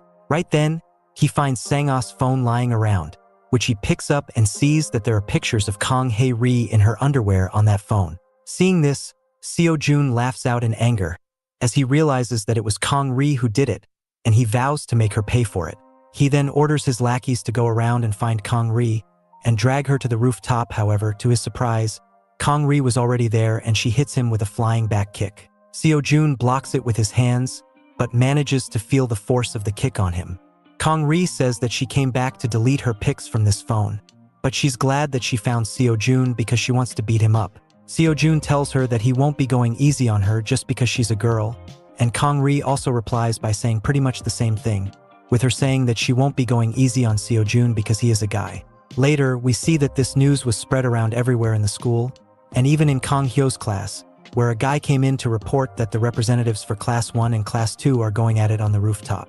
This excites everyone and they leave to see it live. Meanwhile, Kang Hyo thinks that people are too power-hungry, which is why they're fighting despite being the top of their respective class. It is after a while that Kang Hyo realizes that the two people in question are Sio Jun and Kang Ri. We then see Kang Hyo running through the school's hallway as he is desperate to stop the fight between Sio Jun and Kang Hae Ri. Kang Hyo says that even if Kang Hae Ri is the leader of the Three Stars faction, she is still a girl going through puberty, so she stands no real chance against a monster like Sio Jun, who even beat him up. And that's why Kang Hae Hyo is making a run for the rooftop, so he can save Kang Ri and stop the fight as well. Just as he is running, Kang Hyo runs into someone, and they both stumble and fall down. Kang Hyo then realizes that the person he ran into was none other than Young Suri. Kang Hyo sees a lot of weapons in his hands and asks him if he was going to see the fight on the rooftop, because with all these weapons on him, it sure is looking like that, and if that is the case, then whose side is he even on? Young Suri scoffs at Kang Hyo and says that not everything is a weapon, and says that those are tools for the agricultural section, and that he needs to get them to the class before it starts. Kang Hyo then asks Young Suri another question. He asks him if he really was the contract fighter, and if so, if he is still doing that sort of work now. Young Suri says that he isn't doing that kind of work anymore, and that he doesn't resonate with that kind of work, now that he has other things to think about. Kang Hyo says that the other thing Young Suri is mentioning must be him buying pizza for his little sister, to which Young Suri says that it is indeed the case. Kang Hyo doesn't understand what Young Suri means by this, so Young Suri says that he will explain it in easy terms, so that even a dumb guy like Kang Hyo can understand it. He says that he basically means that he wants to protect his sister at all costs and that it is his main priority. Kang Hyo now understands what he means. However, he has another question to ask to Young Suri, which is annoying the man, as he is being constantly stopped. Kang Hyo asks Young Suri, if it were for his sister, would he fight right now? And says that Young Suri's answer will determine everything. To which Young Suri says that it's a dumb question that he asked. Young Suri says that there is a reason why he is being a good guy, an ideal class representative for now, and that is because he wants to get out of this suffocating school. He says that it would have been a whole lot easier if just fighting was enough as a means to protect his sister. However, it doesn't work that way in the world. Young Suri further adds that fighting wouldn't even help him get out of this place, so it's not really something that's useful here, and he says that this is the reason why he has decided what the adults tell him to do, even if it's for just now. Young Suri then looks around to see that Kang Hyo had already left and he was talking alone, so he turns back around and goes to work while wondering how dare he had left him alone. After all, he was the one who asked questions to him. We then see that a huge crowd has gathered around the rooftop to see the fight between Kang Hae Ri and Sio Jun. We see that everyone is thinking about how this fight is happening sooner than what most had expected, and they also talk among themselves about who is the likely winner, and most people went with Sio Jun for his skills. One of the guys says that Kang Ri is just another girl, whereas Sio Jun took down his entire region on his own, so this should be easy pickings for him.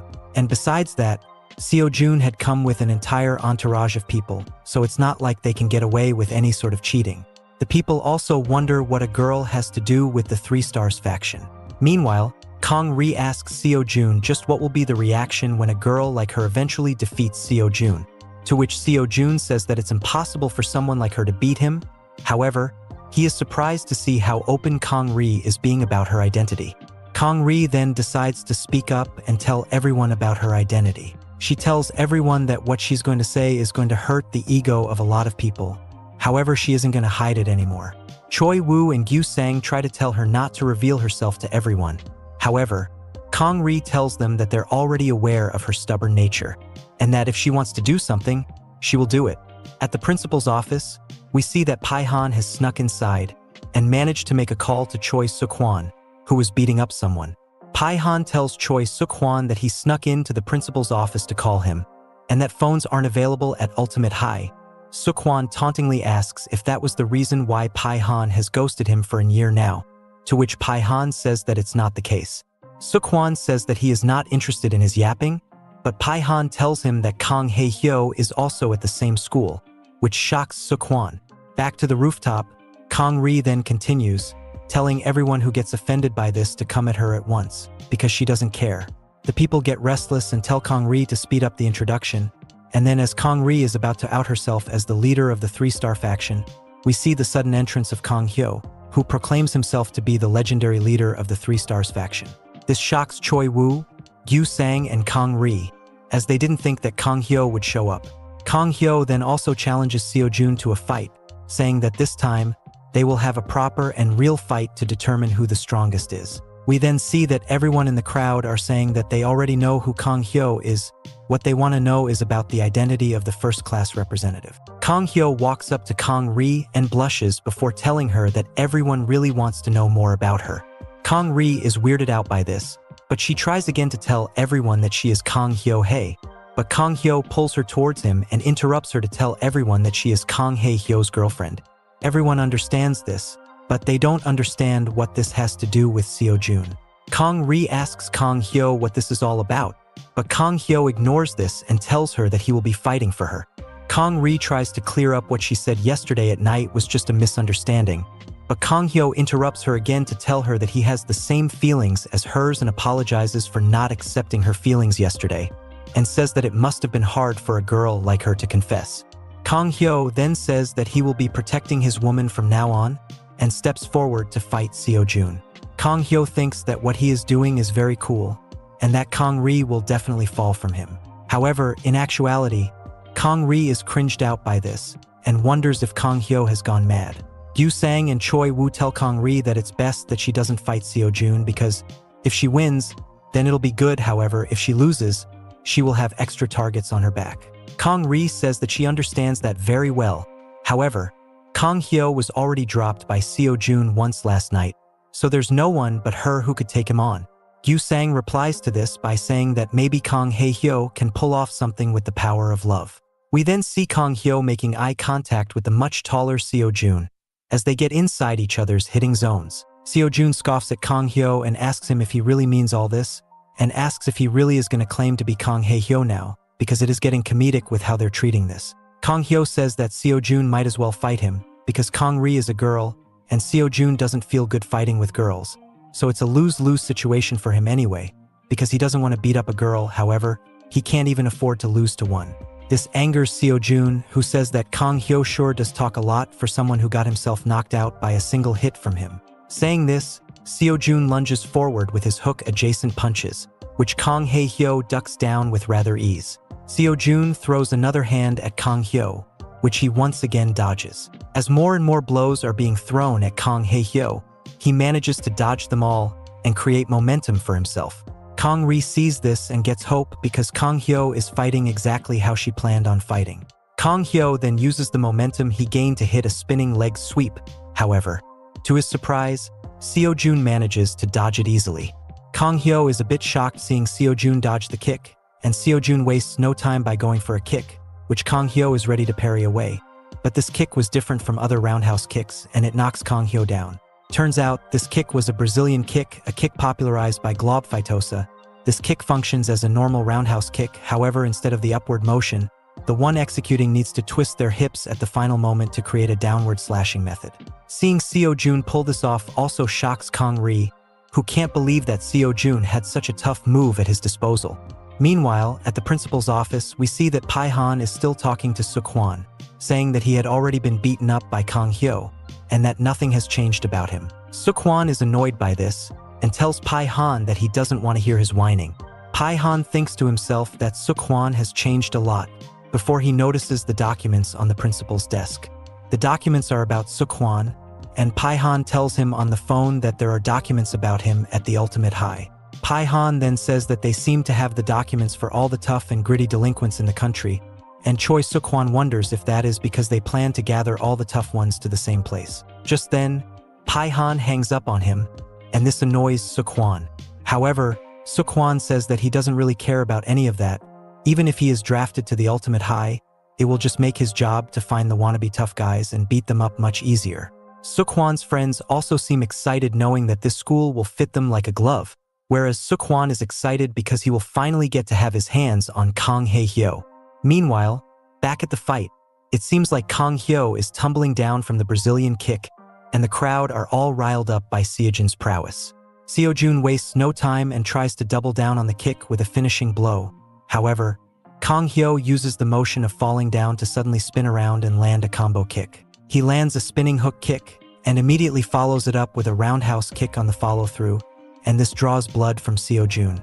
Kang Hyo's kick takes down Sio Jun and his head bounces off the floor thanks to it, and this sends the crowd into full frenzy, as they can't believe that Kang Hyo actually pulled it off, that he actually landed such a complex and powerful kick, while being groggy from getting his head shifted in by a Brazilian kick by Sio Jun, and they say that that is exactly why the people call him the best to come out of Gangbuk and that he is a beast.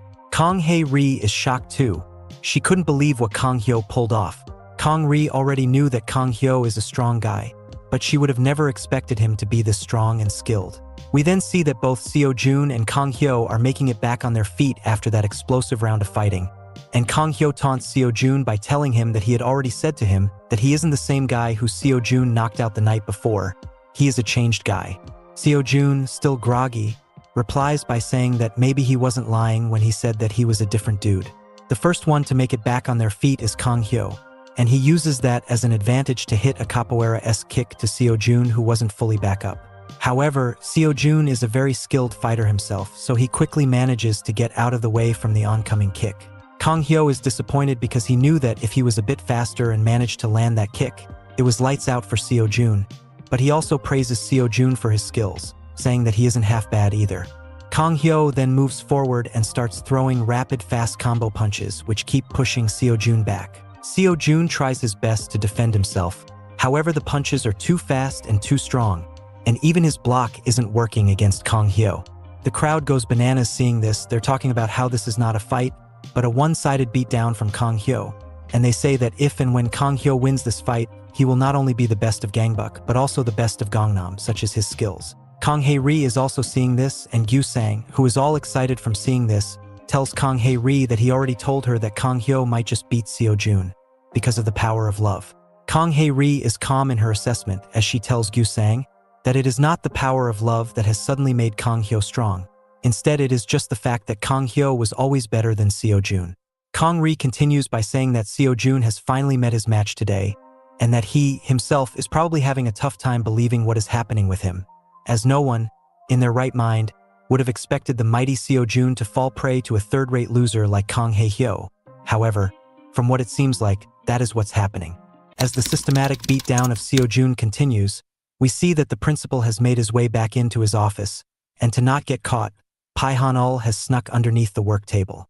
The principal picks up a call from someone who seems like an influential person, and the principal confirms to the person that they've indeed blocked off all communication methods for the students. The principal then adds to that by saying that according to their plan, they've managed to assign 3 representatives for each class. However, among the 3, it seems like Sio Jun is the one person who best fits their mold. Pihon listens to this from underneath the table and wonders just what does the principal mean when he says that. The principal then goes on to say that Sio Jun is just a protected kid from a rich family, so he fits that part, and that Sio Jun is very good at fighting too. We then see the principal opening up his laptop to see the fight between Kang Hae-hyo and Sio Jun while he was talking to the person on phone. The principal then says the most standout thing about Sio Jun is that he has a never-say-die attitude, and that he surpasses even his own limits. He further adds that he has no idea just how he has so much stamina and perseverance. We then go back to the fight, where we see that Kang Hyo has finally slowed down a little, as he has been frustrated by Sio Jun.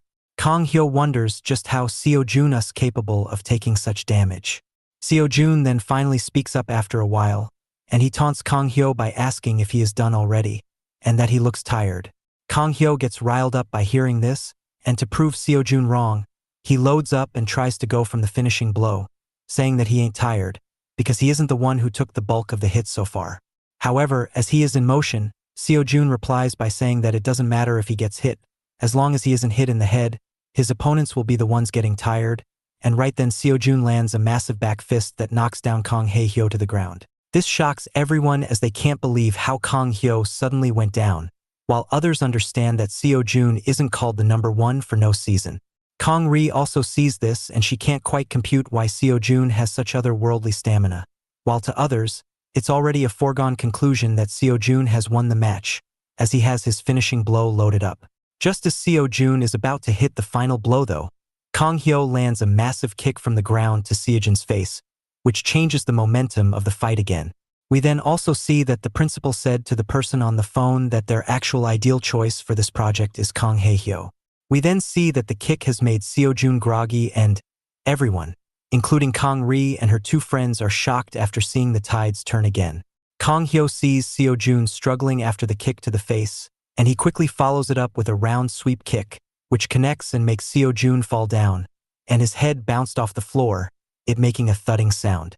Kang Hae Hyo then says that there's no way he was losing this one, and that it was decided that he would be beating Sio Jun the moment when Sio Jun started getting cocky about the things. Kang Hae Hyo then pivots to deliver a crushing punch to the face of Sio Jun, while saying that he only hurt a scared little kid, when Sio Jun was boasting about his greatness. The punch lands flush on the face of Sio Jun, and just like that, the match was over, and Kang Hae Hyo was victorious of Sio Jun. Sio Jun's lackeys are shocked by this, as they can't believe that their strong leader had fallen to someone like Kang Hae Hyo, and they find it unbearable that they have to just stand and watch as Sio Jun gets beaten to a pulp. Kang Hyo then celebrates his monumental victory of Sio Jun by kissing the fist which he used to deliver the emphatic final blow, and then pointing it towards Kang Hae Ri and saying that he fought this fight and won it all for her while blushing a lot. This act unexpectedly makes Kang Hae Ri blush as well, but she plays off cool by saying that Kang Hyo is just embarrassing her at this point. As Sio Jun lays there, knocked out, he thinks of a core memory from his childhood. In the flashback, we see that Sio Jun's father had come back from work to see Sio Jun and the housemaid greeting him. However, Sio Jun's father notices the bruises and scars on Sio Jun's face and asks the maid what had happened to his little boy, to which the maid said that the young master had gotten into a fight with Park Man-bok, and that it all happened while Sio Jun's mother was busy, and the maid herself was doing the chores, so by the time she went there, the fight was already happening. Sio Jun's father tells her that it's okay, and says that it's only normal for boys to fight when growing up. Sio Jun's father then asks Sio Jun if he had won that fight with Man-bok, to which Sio Jun tears up and replies that he had lost the fight, citing that Man-bok is the much bigger boy and is also learning taekwondo. Sio Jun's father pats his head and tells him that it's okay, and that men shouldn't be crying over such little things. Sio Jun's father then tells him to go to bed and have some rest with his pet dog Aji. Sio Jun listens to this and goes to sleep with his dog. However, upon waking up, Sio Jun doesn't find his pet dog. Sio Jun then goes to his father and asks about where Aji went to which Sio Jun's father responds by saying that he had given away the pet dog to Park Man-bok, because according to him, it's only fair that the strong take from the weak. So he tells Sio Jun to get stronger to protect the things he has, instead of crying around and making silly complaints about the other person being bigger or being better trained, as that's only an excuse for the weak. This pep talk really changed Sio Jun, so he later went to take back his pet dog from Man-bok and beat him up badly with a baseball bat. From that day onwards, Sio Jun realized what he needed to do. Back to the current time, Sio Jun suddenly wakes up, and he gets back up saying that it's not so easy for him to lose. Kang Hae Hyo says that he feels bad for himself, because he needs to put in the work again. Sio Jun decides that he needs to do something outrageous, something out of the ordinary, for him to win this right from the position that he was currently there in, and so Sio Jun decides to do something out of the box. We then see Sio Jun dashing towards Kang Hae Hyo to land a double-legged takedown, taking the fight to the ground to counter Kang Hyo's striking prowess. Meanwhile, we see Sanga and her minions walking to the rooftop to see what's up. Sanga says that her man must have already beaten Kang Hae Ri to a pulp. One of the chumps asks about Sio Jun's refusal to fight girls, but the other one replies by saying that Sio Jun wouldn't just let off someone who hits his girlfriend Sanga. Sanga says that even she is afraid that Sio Jun might go overboard. Sanga then goes to see the fight at the rooftop, where she sees that her boyfriend Sio Jun is caught up by Kang Hae Hyo, who then delivers a massive brainbuster spike, which Arn Anderson would be proud of. Choi Woo sees this and understands that it's game over for Sio Jun right away, because he had also taken that move. Kang Hae Hyo sees that Sio Jun is down and out, and he wishes that Sio Jun doesn't get back up this time, because that would all but prove that he isn't a human. Meanwhile, Sio Jun's lackeys have also realized that Sio Jun has been beaten for real, which is why they get angry and try to act on it by trying to attack a tired Kang Hyo. However, just as they're about to attack him, Gyu Sang and Choi Woo come to the rescue. Gyu Sang hits a gorgeous-looking flying side kick to one of the lackeys midsection, whereas Choi Woo hits one of them with a wicked right hand to knock them out. This makes the lackeys retreat for a bit. Choi Woo and Gyu Sang make it clear on who they are siding with and tells the lackeys to mind their own business as Sio Jun is already down and out. They also warn anyone to step up if they want to, saying that they'll beat up anyone who wants to pick a fight with Kang Hae-hyo. Gyu Sang then tells a lackey to take Sio Jun to the infirmary, as he is severely hurt, and the lackey agrees, saying that they'll take care of Kang Hyo once they're done taking care of Sio Jun's problem. We then see the entire horde of people chanting Kang Hae-hyo's name, as Gyu Sang and Choi Woo offer him their support to stand tall once again. Kang Hyo asks why they're being so nice all of a sudden, to which they reply by telling if that they were already friends, and whispers to him that they should act friendly in front of people. The three then start acting all friendly and giddy to each other, and they start laughing. Kang Hae-ri sees this and wonders just how mysterious Kang Hae-hyo is, because he just beat the mighty Sio Jun out of nowhere. However, she wonders why the three of them were laughing so much. We then see Gyu Sang and Choi Woo are getting closer to Kang Hyo, and Kang Hae-ri doesn't quite like this, because she feels like they're replacing her from the 3 stars. Back at the principal's office, we see the principal informing the higher power that Kang Hae-hyo has won the fight. However, at that moment, teacher Lee suddenly gets inside the office, and the principal quickly gets out of the footage of the fight and hangs up the call he was on. He tells the teacher to knock before coming in, but the teacher informs him about the fight between Sio Jun and Kang Hae-hyo, and the principal reacts to this as if he had no idea and show fake worry to rush to the scene, even disregarding his call as secondary to the student's safety. After they get out of the room, Pihon gets out off from the underneath of the table and wonders just what is going, as the teacher was surely aware of the fight going on, so why did he suddenly act shocked?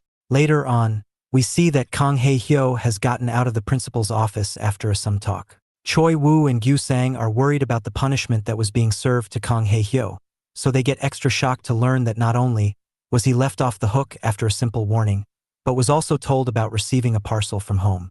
They're really shocked knowing that he wasn't given any serious punishment, and they start celebrating with him, and even plan to go with him to see what Kang Hyo had received from his family, but Kang Hae-ri doesn't like that. Kang Hae-ri tells her 2 friends that they're acting too happy, and that outsiders would think they're super close with Kang Hyo. However, Choi Woo and Gyu Sang take offense to this. They say that all this was directly caused by Kang Ri's issues with Sio Jun, and that Kang Hae-hyo defended her, and raised the reputation of the 3 stars by defeating the mighty Sio Jun. So they think that Kang Hae-ri should consider thanking Kang Hae, and should befriend him for now. This further angers the already angry Kang Hae-ri, as she says that she didn't get on her knees to ask someone to help her with this situation, so she has no reason to thank him. She also goes on to add that she is not Kang Hae-ri, and that she is the one true Kang Hae-hyo. Her temper had gone over the limit, so she decides to run away from the place, while thinking that she was really done wrong by God, because God made her a girl. This leaves Kang Hae-hyo all confused and worried. Meanwhile, Choi Woo and Gyu Sang have no idea on why she is behaving this way. They come to the conclusion that even though Kang Hae-ri acted like she was a male during junior high school, she is still a girl at heart. Then the 2 perverts speculate if she is going through periods or not, while getting all excited. Then they all decide to see the parcels that were sent to Kang Hae-hyo by his family. We then see that Kang Hae-ri has also received a parcel, but she didn't understand why it was there. Young Suri checks his parcel to see the same gift as well. It's the logo of the group that was made by Choi Soo-kwon. Kang Hyo also checks his parcels, and he also finds a lot of stickers from the same group, and he also gets surprised by this, as the mystery deepens regarding why such weird acts start to come all of a sudden. We then see Young Suri wondering just why would his family members send him these things. Just then his friend comes in and tells him about how Kang Hae-hyo had defeated the number 1 of Gangnam, Sio Jun. To which Young Suri replies by saying that he doesn't care about that stuff, and then his friend lets him know that because of Kang Hae-hyo's victory over Sio Jun, he is being touted as the number 1 of the entire ultimate high school. Young Suri is once again unfazed by this, saying that he doesn't care about what people think about. His friend then notices the 2 lion badges that Suri has on him, and Young Suri tells him that he had won one of those badges by beating him, and that's how he got the huge logo of the lion which sits proudly on his back. Suri's friend tells him that he should have 2 more of those badges. As to be the number 1 in Seoul, it was required for one to have 4 of those at once. This puts Young Suri on the spot, and he doesn't really have anything to refute the claims. In another scene, we see that Kang Hae-ri is in the hospital room, where a banged-up Sio Jun is staying. There, Kang Hae-ri gives Sio Jun back the badge she once took from him, saying that it's his badge. Sio Jun denies taking this, saying that he doesn't want her pity. Kong Ri makes it clear to him that she unfairly took it after losing the fight, so he is the desired holder of the badge. Sio Jun asks Kong Ri if she is doing all this to make fun of him after he lost to the fake Kong Hae Hyo. She replies to him saying that it's nothing like that, and that he didn't lose to Kong Hyo because he was weaker or anything. She reckons that he only lost the fight because he underestimated Kong Hyo. He only thought of him as an imposter, and when he started showing his skill, Sio Jun got overwhelmed and got outpaced by Kong Hyo. She reckons that only if he fought at his own pace and didn't let his guard down, he would have been easily beating guys like Kong Hae Hyo. Kong Ri is then about to leave after giving Sio Jun the badge. However, Sio Jun calls out to her and says that she doesn't want him to thank her. Sio Jun finally asks his question, asking that if he reopens the same group as the Predator chat group that ran the Survival of the Fittest challenge in Seoul, would she be interested in joining, to which Kong Ri says that it's a no-brainer for her and that she will definitely join. Kong Ri then tells him that she will be back to get back her badge, and as she is about to leave, she thinks about how she needs to prove her worth to everyone once again and break the misconceptions that girls can't be badasses. Sio Jun then calls her again. However, this time this isn't about anything important, as he just wants her to give back Sang-Os jersey. As it is a couple match with him, this embarrasses Kong Ri, as she complies with the request. We then see that Kong Hyo is sitting in his room and wondering why he was sent these badges instead of some actual clothes. Kong Hyo then remembers that particular day. We see the flashback where we see that Kong Hyo is being kicked in the face by Choi Suk-hwan, and Pihon takes the opportunity to tell his chumps to take out Kong Hyo forever. However, Kong Hyo easily fought them off, but what really shocked him was that Choi Suk-hwan who attacked him again and said that he is not Kong Hyo's lackey, which Kong Hyo didn't understand what it was about. Kong Hyo then got beaten up by everyone there. Kong Hyo then vowed to take revenge on both Suk-hwan and Pihon. However, as he was already down bad from the beatdown, he lost control and got hit by a truck, which totally ruined his life, as his next memory was going to a new school, where was bullied severely by others. Back to present time, what bothers Kong Hyo the most that he can't remember what took place between his accident and admission to a new school. Just as he was getting more and more frustrated, Kong Ri comes to his room and asks Kong Hyo if he is free. If so, she wants to fight him. Kong Hae Ri further puts her lion badge on the line, saying that she will give it to him if he wins. Kong Hyo then sees the lion badge while Kong Ri goes on about how the lion badge might look like it's nothing, but it is indeed one of the most valuable things out there, because it means that you are the strongest of your area, so she wants to fight him and prove it once and for all that who is the stronger one. Kong Hyo then calls her, and when she does come, he dumps all the badges he got in front of her, telling her to take as many as she wants. Kong Ri is overwhelmed by all this. Kong Hyo says that all the things she holds valuable to her might not be as valuable as she thinks it is. Kong Ri is feeling little when she sees that Kong Hyo has so many badges, and so Shade asks him just who is he, to which Kong Hyo replies that he doesn't quite know for sure himself, but he knows that this badge thing, everything about it, is the product of a joke he once did, and it was turned into a real thing by someone who can't take jokes. Kong Ri says that it doesn't matter how it was made, what matters is that he said that what she holds valuable now will have no value in the future. Kong Ri says that she is the kind of person who can't give a damn about the future, as her full focus is on the present. And that's why she wants to fight him. However, Kong Hyo directly rejects the challenge to the surprise of Kong Ri. Kong Hyo says that he doesn't want to fight her. Kong Ri asks him why he doesn't want to fight her, to which Kong Hyo simply replies by saying that he doesn't want to fight her because he likes her. This makes Kong Ri blush, and she says that she only flirted with him because she wanted him to fight Sio Jun, but Kong Hyo says that he already knew that, but that was the first time a girl had behaved like that with him, so he fell for her. Kong Hyo then asks Kong Ri out on a date.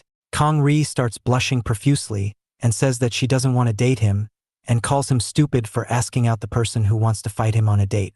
We then see the scene changes to 4 days later, where we see Young Suri being interrupted by his fat friend. The friend asks for his badge back, and Young Suri finds this amusing and asks him why he wants it, among other stuff.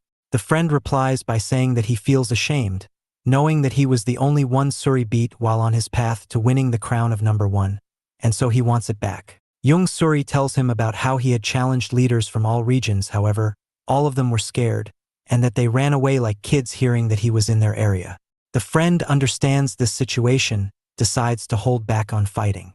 Right then and there, we see the sudden return of the mighty Sio Jun, who says that his lion badge was stolen by Kang Hae-ho. Sori and his buddy are a bit shocked after the return, and Sio Jun doesn't miss any time to argue. Sio Jun says that this is the only way they're going to figure out who is eligible to keep the badge. Sori dismisses him, telling him he was already disqualified because he lost to Kang Hae-ho. Sio Jun tells him that the guy he lost to isn't the 3 stars Kang Hae-ho, and Sori responds to this by saying that Sio Jun isn't making any sense. Sio Jun says that he is done talking and goes on the attack against Young Sori. Meanwhile, on the other hand, we see that Kang Ri is returning Sang-ah her jacket, which Sang-ah throws away. Kang Ri wonders why she threw away her couple jacket and asked if it is because she wore it. Sang-ah says that it is no longer a couple outfit because she doesn't want to associate with weak guys like Sio Jun. Kang Ri tells her that Sio Jun is starting again, and besides, he is doing great, and he will make a move again. She also further adds that the jersey jacket is expensive. Sang-ah replies by saying that not only is it an expensive piece of wear, but it is exclusively made too. Sang-ah also wonders if she rushed her breakup with Sio Jun. Meanwhile, Kang Hae-ri is happy because she got expensive clothes for free. Back to the fight, we see that Sio Jun's wild swing was countered by a counterpunch to the midsection by Young Sori. Young Sori then followed it all up with a barrage of punches to the same area of Sio Jun to devastate Sio Jun and hurt him. We then see that the punches have really taken a toll on Sio Jun, as we can see that he starts choking out thanks to those punches. After taking control of the fight with the midsection blows, Young Sori delivers an emphatic uppercut to the chin on Sio Jun to knock him down. Sio Jun is out of it after this beat down, but he tries to get back up, while Young Sori teases him by saying that Sio Jun doesn't have any excuses to call back to this time, as he just lost badly anyway. This angers Sio Jun, as he retorts back to this by saying that he is the best of Gangnam, so Young Sori shouldn't take him so lightly. Saying this, Sio Jun tries to get up and restart the fight. However, he feels a sudden pull around his stomach area and immediately holds on to that area, and this was the perfect chance for Young Sori to land a quick hook to knock him down, as we learn that those midsection shots really messed up Sio Jun. Despite pretty much winning there, Young Sori decides to continue the beatdown by getting on top of Sio Jun and continuing the beatdown with some non-stop grounding and pounding. Young Sori says that what he enjoys the most is beating up people like Sio Jun, saying that he finds another kind of pleasure from beating up rich kids who think they're the real deal. Young Sori's friend was shocked, seeing this cynical version of his friend. He wonders why he is being so aggressive towards Sio Jun in particular, and thinks about how it wasn't the same when he had fought him. We then see a flashback of sorts where Young Sori is beating up a guy. After that, Young Sori and his friends are talking about how people aren't the same as people make it out to be, and that class distinctions do exist. His friends then talk about how people of the higher class aren't loyal, just like how the friends of the people they just beat up when they started losing / Young Sori replies to this by saying that his friends ran away when they had the chance to which his friends replied by saying that they let him do that on purpose because they knew that he could handle it. They then go on to praise Young Sori as a hero who slayed 17 opponents on his own. Young Sori is obviously flustered up by this, and he wants to exaggerate the claims by asking them to say that he took out 50 to 100 guys on their own, when even 17 was a huge stretch. After this, we learn about Young Sori's viewpoint. He thinks about how there's a gap in classes even between him and his friends. He thinks that this class disparity is made even more clear in the adults' world. Like how his friend, Duckman's father, is the head of a departmental store. That's why people call him President Kim. Meanwhile, Jingu's father works at a small company, so he is called Manager Lim. However, Young Sori's father, he is just plain old Mr. Young. We learn that Young Sori's father, Mr. Young, is just a poor construction worker. It is seen that a man is ordering Mr. Young around to load up the bricks. Young Sori then wonders just where Mr. Young falls in the social hierarchy. Just then, we see that Sio Jun has arrived at the scene on his sports bike. Sio Jun talks to the person ordering around Mr. Young, who is his uncle, and he asks the man for some money from him. The man tells him that Sio Jun could have just asked his super rich father for the money, but Sio Jun says that he can't do it because he doesn't want them to know what he needs the money for. The man then tells him to stop getting into problematic stuff and offers him $3,000, which Sio Jun accepts. Young Sori sees this and understands that his father and him are really at the bottom of the social hierarchy, as they stand no way near those people in status. That is when Young Suri's father's eyes meet with his son, and this causes him to lose focus in embarrassment, and this makes him drop the bricks that he was carrying. The dropped bricks end up hitting Sio Jun's bike, and this makes Sio Jun and his uncle mad, and they yell and chew out Mr. Young. However, Mr. Young doesn't stay quiet, as he takes out the anger from these things on Young Suri and his little sister at home. We come back to the current timeline where Young Suri says that his father might just be a normal Mr. Young, but he is not, he is special and he is the best there is. We then see a beaten up and laid down Sio Jun on the ground, while a victorious and strong Young Suri stands atop of him. Young Suri then approaches his fat friend and asks him whether or not he still wants the lion badge that he was asking for before Sio Jun had come and interrupted their talk. His friend, who had just seen the destruction that was caused by him, understandably says that he must have gone mindless when he had asked for the lion badge, and makes it clear to Young Suri that he wants none of that. Young Suri then explains to him that he can just go ahead and take the lion badge that belongs to Sio Jun now that he is down and out, and in exchange for that, all he needs to do is to take Sio Jun to the infirmary and make sure he gets treated, and he needs to take the blame for being the one who beat up Sio Jun. His friend, Wang Dongjin, agrees to do as said to him. However, the rumors of Young Suri laying a beat down on Sio Jun has already gone viral around the school. The story kicks back off from where it was left off, as we see the entire school talking about Sio Jun getting beaten up by Young Suri. Even Gyu Sang and Choi Woo are talking about these things. However, Kang Hyo is not interested in hearing about this, and he tells the duo to leave if they don't have anything better to say.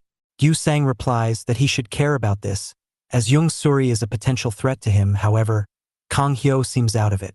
Gyu Sang and Choi Woo then ask Kang Hyo what really has gone wrong with him for him to be behaving like this, to which Kang Hyo replies by saying that he had asked out Kang Hae Ri, but she rejected him. This makes Choi Woo burst out in laughter, as he asks just why would Kang Hyo fall for a girl like Kang Ri, and questions his taste in women. Gyu Sang, however, says that he finds her cute, but the duo agree on the point that Kang Hae Ri is not girlfriend material. However, as they are making fun of Kang Hyo, it dawns upon them that Hae Ri might be looking forward to participate and win the Ultimate Survivor tournament that is coming up, but they convince themselves that she is not that dumb, and that she definitely knows the limits of her feminine body. However, with Kang Ri it's hard to say, because she does what she wants and she might end up fighting beasts like Young Suri if she really wants to.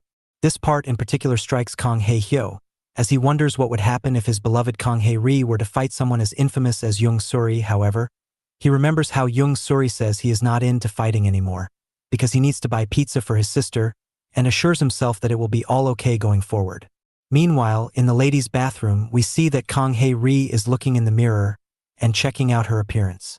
She talks to herself about how no one is taking her seriously because of her body and gender, and because of that she must change her appearance.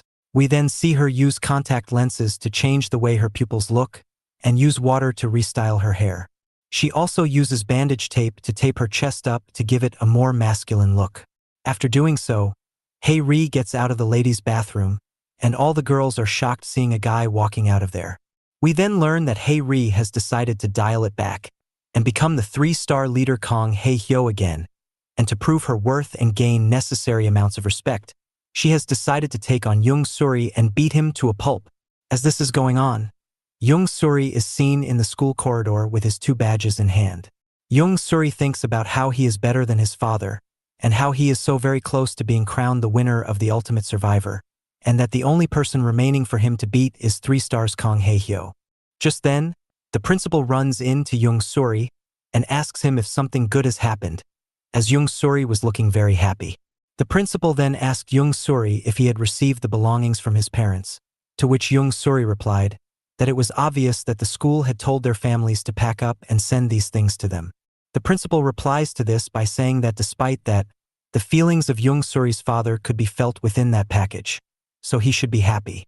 The principal then further goes on to add that Young Suri should stay alert, because something good is going to happen soon, and that he will hear about it soon.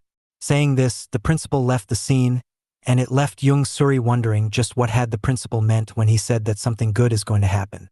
As he is pondering about that, Young Suri is met by an angry Kang Hae Ri, who is now in the form of the 3-star leader, Kang Hae Hyo. Hae Ri keeps it short and simple, she challenges Young Suri to fight her, and this surprises Young Suri as the challenge was abrupt to say the least.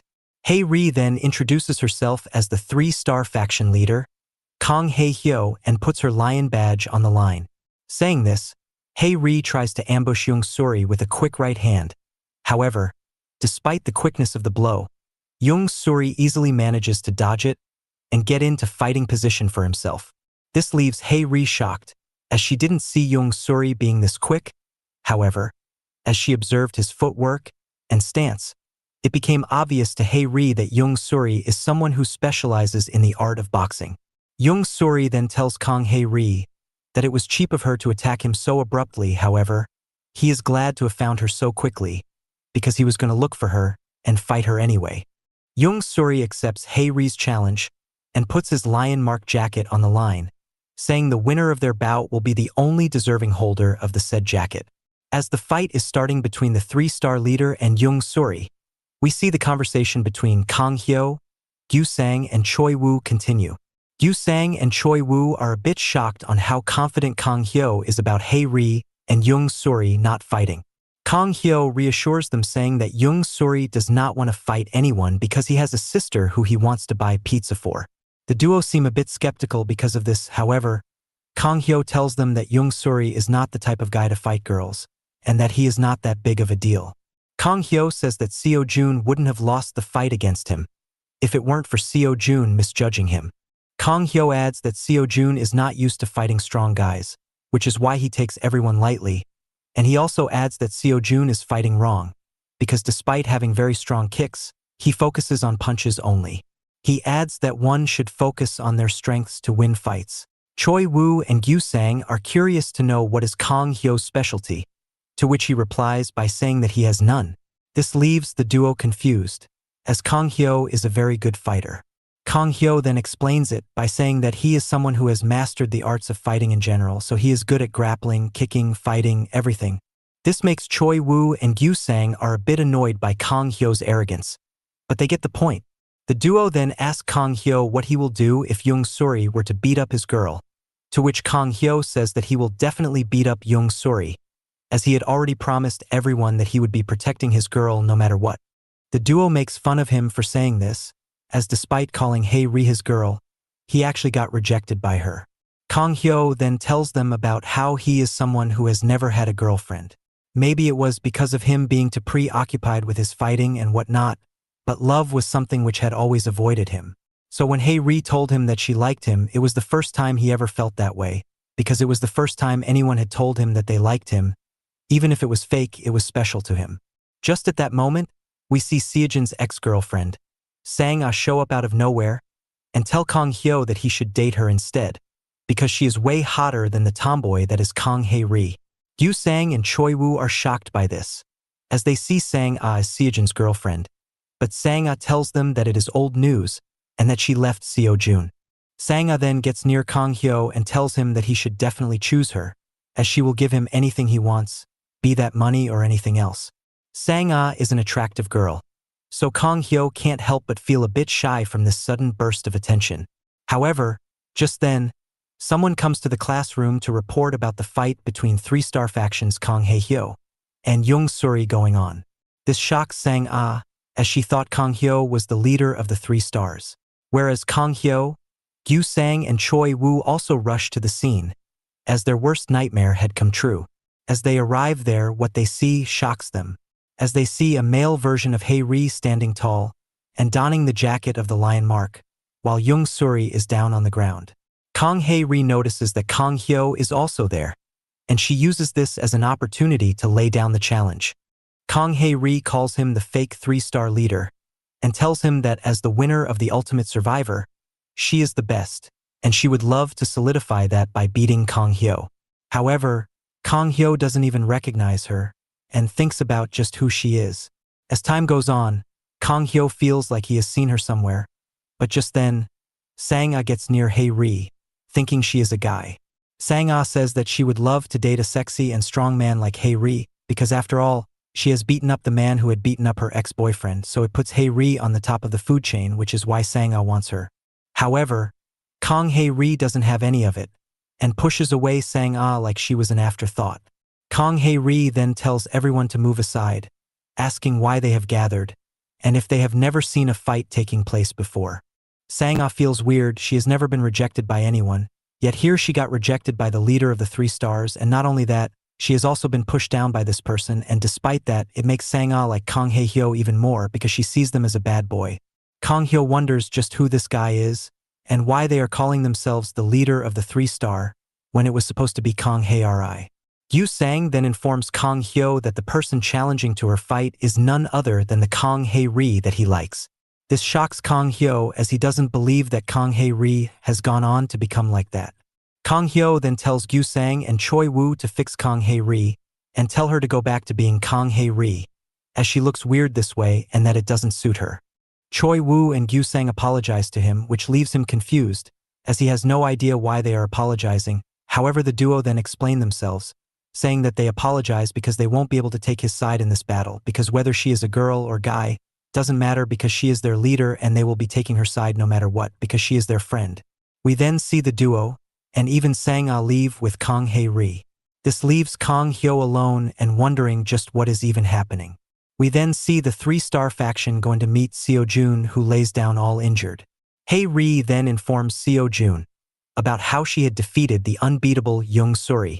This shocks Sio Jun as he says that it is unbelievable that she did beat him, considering the fact he fought him and thinks that he was way stronger. Hae-ri says that she beat him by using his weak points against him. Sio Jun guesses that she used his boxing background against him by using kicks against him, but Hae-ri tells him that she used wrestling against him and grappled her way to victory. We then see a flashback of the fight, where Kang Hae-ri directly went for the double leg takedown. Young Suri saw this, and was prepared to fight his way out of it. However, as he tried to fight her off, he felt her chest, which put him off track. This moment of hesitation allowed Hae-ri to get the upper hand in the fight, and she took the back control. Even with Hae-ri on her back, Young Suri couldn't help but think of perverted things, and about how a girl is the real leader of the 3-star faction. This allowed Hae-ri to slip in a rare naked chokehold, and by the time Young Suri realized that he was being choked out, it was too late, and he had already fainted out, giving Hae-ri the victory. We see that Young Suri is also thinking about this in his bedroom. Young Suri thinks about how he let himself down with that loss and that he lost his first fight ever to a girl of all people. He then thinks about what the principal had told him about good times coming, and about how his father packed the item for him with great care. He checks on the stuff to see his father had sent him photos of his father and mother from his boxing days. Young Suri understands that it wasn't just the alcohol which made his father like that, and that maybe the fact that he became a weak person despite being a boxing champion also hurt him. That being said, he still feels off-putted by all the pictures his dad sent him. Meanwhile, Kang Hyo is thinking about what Gyu Sang and Choi Woo told him about them backing Hae-ri instead of him because she is their friend. He also thinks about the stuff Pihon said about him being an awful friend, and wonders if those are true because he doesn't have any friends. As that is being said, we see a helicopter around the ultimate high school, and it carries Choi Suk-hwan and his buddies, who are going to join the school, and they can't wait to meet their friends. We then see unrest being caused at TH school as the helicopter carrying Choi Suk-hwan and other students from the rural area lands. The students are left wondering what is happening, and even the teachers are left perplexed about this. Teacher Lee asks the principal just why the students from the rural area have arrived, when they were supposed to come a month or so later, to which a confused principal says that he has the same question in mind, and that he doesn't even have the answer to it. Teacher Lee is weirded out by this, and says that if the principal has no idea about this situation, how can someone else? A flashback is then seen, where we see that Pihon is confused by the teacher feigning innocence, and saying that he has no idea about the fight between Kang Hae-hyo and Sio Jun taking place, even though he watched it through his laptop. Pihon then tried checking on the laptop to see what is really going on. However, he presses some wrong commands and this activates the second action as stated in the laptop. Pihon got scared by this and ran away. Back to the present time, principal says that he doesn't know who or what started the second action before it was supposed to start. However, he says that he will be taking care of the inner workings, so teacher Lee should go and welcome the new students warmly and don't let them start a fight with the existing student, because they don't want any more blood to be shed. Teacher Lee then goes to check on the students, and we see that the principal gets on the phone with someone from the higher-ups. The principal is then shocked to know that the second action was activated by him. The principal can't believe that it happened from his computer. The person on the call then asks the principal about Kang Hae-hyo and how he has been doing lately. The principal replies that Kang Hae-hyo is currently in a fight with a female student called Kang Hae-ri. The higher-up asks if the fight between the two Kangs is something that has to do with romance, to which the principal says that it is a genuine fight. This baffles the higher-up as he asks why would a top-tier prospect like Kang Hae-hyo be fighting with a girl, and asks if Kang Hae-hyo was even the right choice for the prospect. The principal says that he isn't sure about that, but he clarifies that Kang Hae-ri is the leader of the Three Stars faction, and that she is also called Kang Hae-hyo, and that she had gone back to being Kang Hae-hyo, and that the fight is actually Kang. This, understandably, confuses the higher-up, and he states that to the principal, who keeps on talking about how in a fight between Kang Hae-hyo and Kang Hae-hyo, Kang Hae-hyo will come out as the winner. The higher-up gets pissed off and tells the principal to ignore these things and focus on picking out a prospect from the rural area students instead.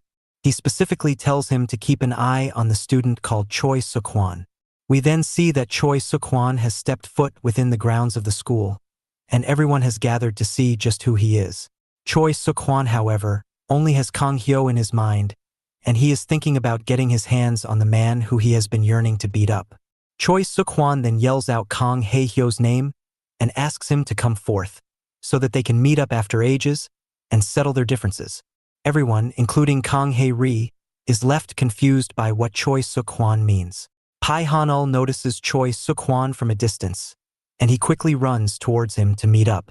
Pihon is happy seeing his old buddy Suk-hwan, and is glad that he is here, and now he won't have to fear Kang Hyo anymore, because after all, Pihon was scared for his life ever since he got beaten up by Kang Hyo, and has been eagerly waiting for this day.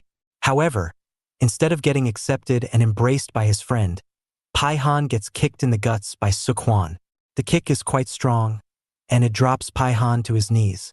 Suk-hwan then stomps on Pihon's head to assert his dominance, and asks Pihon just what made him think that he can run away at first, and then when it is beneficial to him, he can come back and pretend to be Suk-hwan's equal again. Pihon has no answer for this, as he succumbs to the much stronger Suk-hwan. That being said, we see Won-dong-jin stepping up for Pihon. Won-dong-jin tells Suk-hwan that as a new student, he should act like one and respect the older ones instead of coming here and fighting like he is some sort of a boss. Suk-hwan is disappointed seeing someone like Won-dong-jin being the one to step up to him, as it means that Kang Hae-hyo hasn't gotten full control over everything in the school yet. Suk-hwan replies to Won-dong-jin by calling him a pig, and further adds that he should keep his mouth shut. This angers Won-dong-jin as he goes to hit Choi Suk-hwan with a punch. However, he is intercepted by the huge friend of Suk-hwan, who hits him with a flying kick and asks the question as to why weak kids like Dong-jin gets to be number one in their designated area. A new era has begun for the ultimate high school. We see that the drop kick had sent Won-dong-jin flying back, and it also drew blood from him. Everyone in attendance was shocked by this, as they couldn't believe how a heavyweight guy like that managed to fly across the air like that. Pihon wonders who that guy is because he sure seemed very familiar to him. Just then, Suk-hwan calls out the guy as Hong Boar and tells him not to get too excited, to which the guy replies that he wasn't overly excited and just wanted to land a beautiful drop kick. This refreshes Pihon's memory, as he remembers who Hong Boar is. Pihon recalls his time at the juvenile prison in Daegu, and how that prison was dominated by Hong Boar. Even though he was just 17 years old, he was the boss. Pihon had never met the guy in person before. However, from what he knows about him, it is for sure that the guy is a full-fledged monster like no other. Pihon wonders how Hong Boar is so close with Suk-hwan though, because they are coming off as friends to him. Suk-hwan tells Hong Boar that his kick was lame, and that a pig can only fly so much, so the kick didn't look very aesthetically pleasing. Hong Boar corrects Suk-hwan, telling him that he is a boar and not a pig. Just then we see another guy popping up, and he has brought other guys along with him. The guy chews out Hong Pig and Suk-hwan for leaving him high and dry. Hong Boar is pissed off by this, as he only considers himself a boar and not a pig. The guy doesn't pay much attention to this and instead decides to check out the school campus, as he states that the school isn't that bad after all, and says that they must have used his dad's tax-paying money to make it so damn large and luxurious. The guy then changes his attention to the people of the school, and he is not entirely pleased by seeing all the guys looking at him with malice in their eyes. As he is checking them out, one of the students speaks up and tells him that he is a real shame. The guy continues on, saying that the future of South Korea's boxing, Yoo Myung-in, is a delinquent is a shame. This angers Yoo Myung-in, as he asks who dared to take his name, and then talks crap about his boxing, and tells them to show up. We then see that the person who showed up is none other than Young Suri. Young Suri talks about how he had once considered Yoo Myung-in a rival for him in boxing. He further adds that it is a real shame that South Korea's chances of a future gold medal in boxing just went down the drain. Yoo Myung-in is left confused by all this info dump, and so he asks Young Suri who he is, and as he is about to introduce himself, Yoo Myung-in throws a rapid-fast punch at him and tells him that he shouldn't be talking about boxing to him. The punch is very impactful, and despite the fact that Young Suri had managed to block it, the impact had sent him sliding back. Young Suri was stunned by the speed, and Yoo Myung-in was also shocked by the fact that Young Suri managed to block a punch from him. Yoo Myung-in gets excited by the prospect of competition and challenges Young Suri to a proper one-on-one boxing-style fight to test out who the better man is. Young Suri accepts the challenge, and the fight is on. As the fight is about to begin though, Kang Hae-ri had arrived downstairs to stop them, alongside Choi Woo and Gyu Sang. Kang Hae-ri tells both Yoo Myung-in and Young Suri to stop, stating that they're all in the same situation and that fighting is the last thing they should consider. The angry audience yells at Kang Hae-ri, calling her 3 stars Kang Hae-hyo, and telling her that she must have chickened out and that she should talk for herself only. This confuses Choi Suk-hwan, as he doesn't remember Kang Hyo looking like this, and what confirms it even more is the jersey she is wearing. It's the one he made for his internet group chat tournament. Kang Hae-ri walks up to Suk-hwan and asks him why he had been calling out her name so passionately. This makes Suk-hwan laugh and scoff. He tells Hae-ri that he has no time to deal with imposter wannabes such as Hae-ri, so she should just step back and bring out the real Kang Hae-hyo. This pisses off Hae-ri a lot, and she decides to teach Choi Suk-hwan a lesson. Hae-ri loads up a punch to hit him. However, her punch is caught from behind by Kang Hyo, who tells her that Suk-hwan wasn't looking for her. Hae-ri then steps back, and Kang Hyo comes to the front. Kang Hyo tells Suk-hwan that he knows that he is there to fight him, and he can't wait either, so they should just go ahead and get this over with. However, instead of fighting, Suk-hwan hugs Kang Hyo and tells him that he was missing him. This somewhat melts Kang Hyo as he thinks that Suk-hwan wasn't here to fight after all. Meanwhile, Kang Hae-ri is surprised to see that Suk-hwan was a friend of Kang Hyo's and wonders just how weird and surprising can Kang Hyo get. Choi Woo and Gyu Sang are also surprised to see that Suk-hwan is Kang Hyo's friend. However, they are glad knowing that, as they wish to get to know more about Kang Hyo's past through Suk-hwan. Suk-hwan's friends are also pissed off. Hong Boar in particular is mad that Suk-hwan was pretending that he was pissed, when in actuality, he couldn't wait to meet his old friend. However, Yoo Myung-in says that to him, it looks like that he couldn't wait to end this old friend of his. We then see Suk-hwan using the bear hug he had on Kang Hae-hyo to hit him with a judo slam to the ground. Kang Hyo is taken by surprise thanks to this, but Suk-hwan is on the offense and he goes forward to punch him while he is on the ground, while saying that he always considered Kang Hae-hyo a friend, but he always considered Suk-hwan a lackey of his, which is why he will take revenge on him.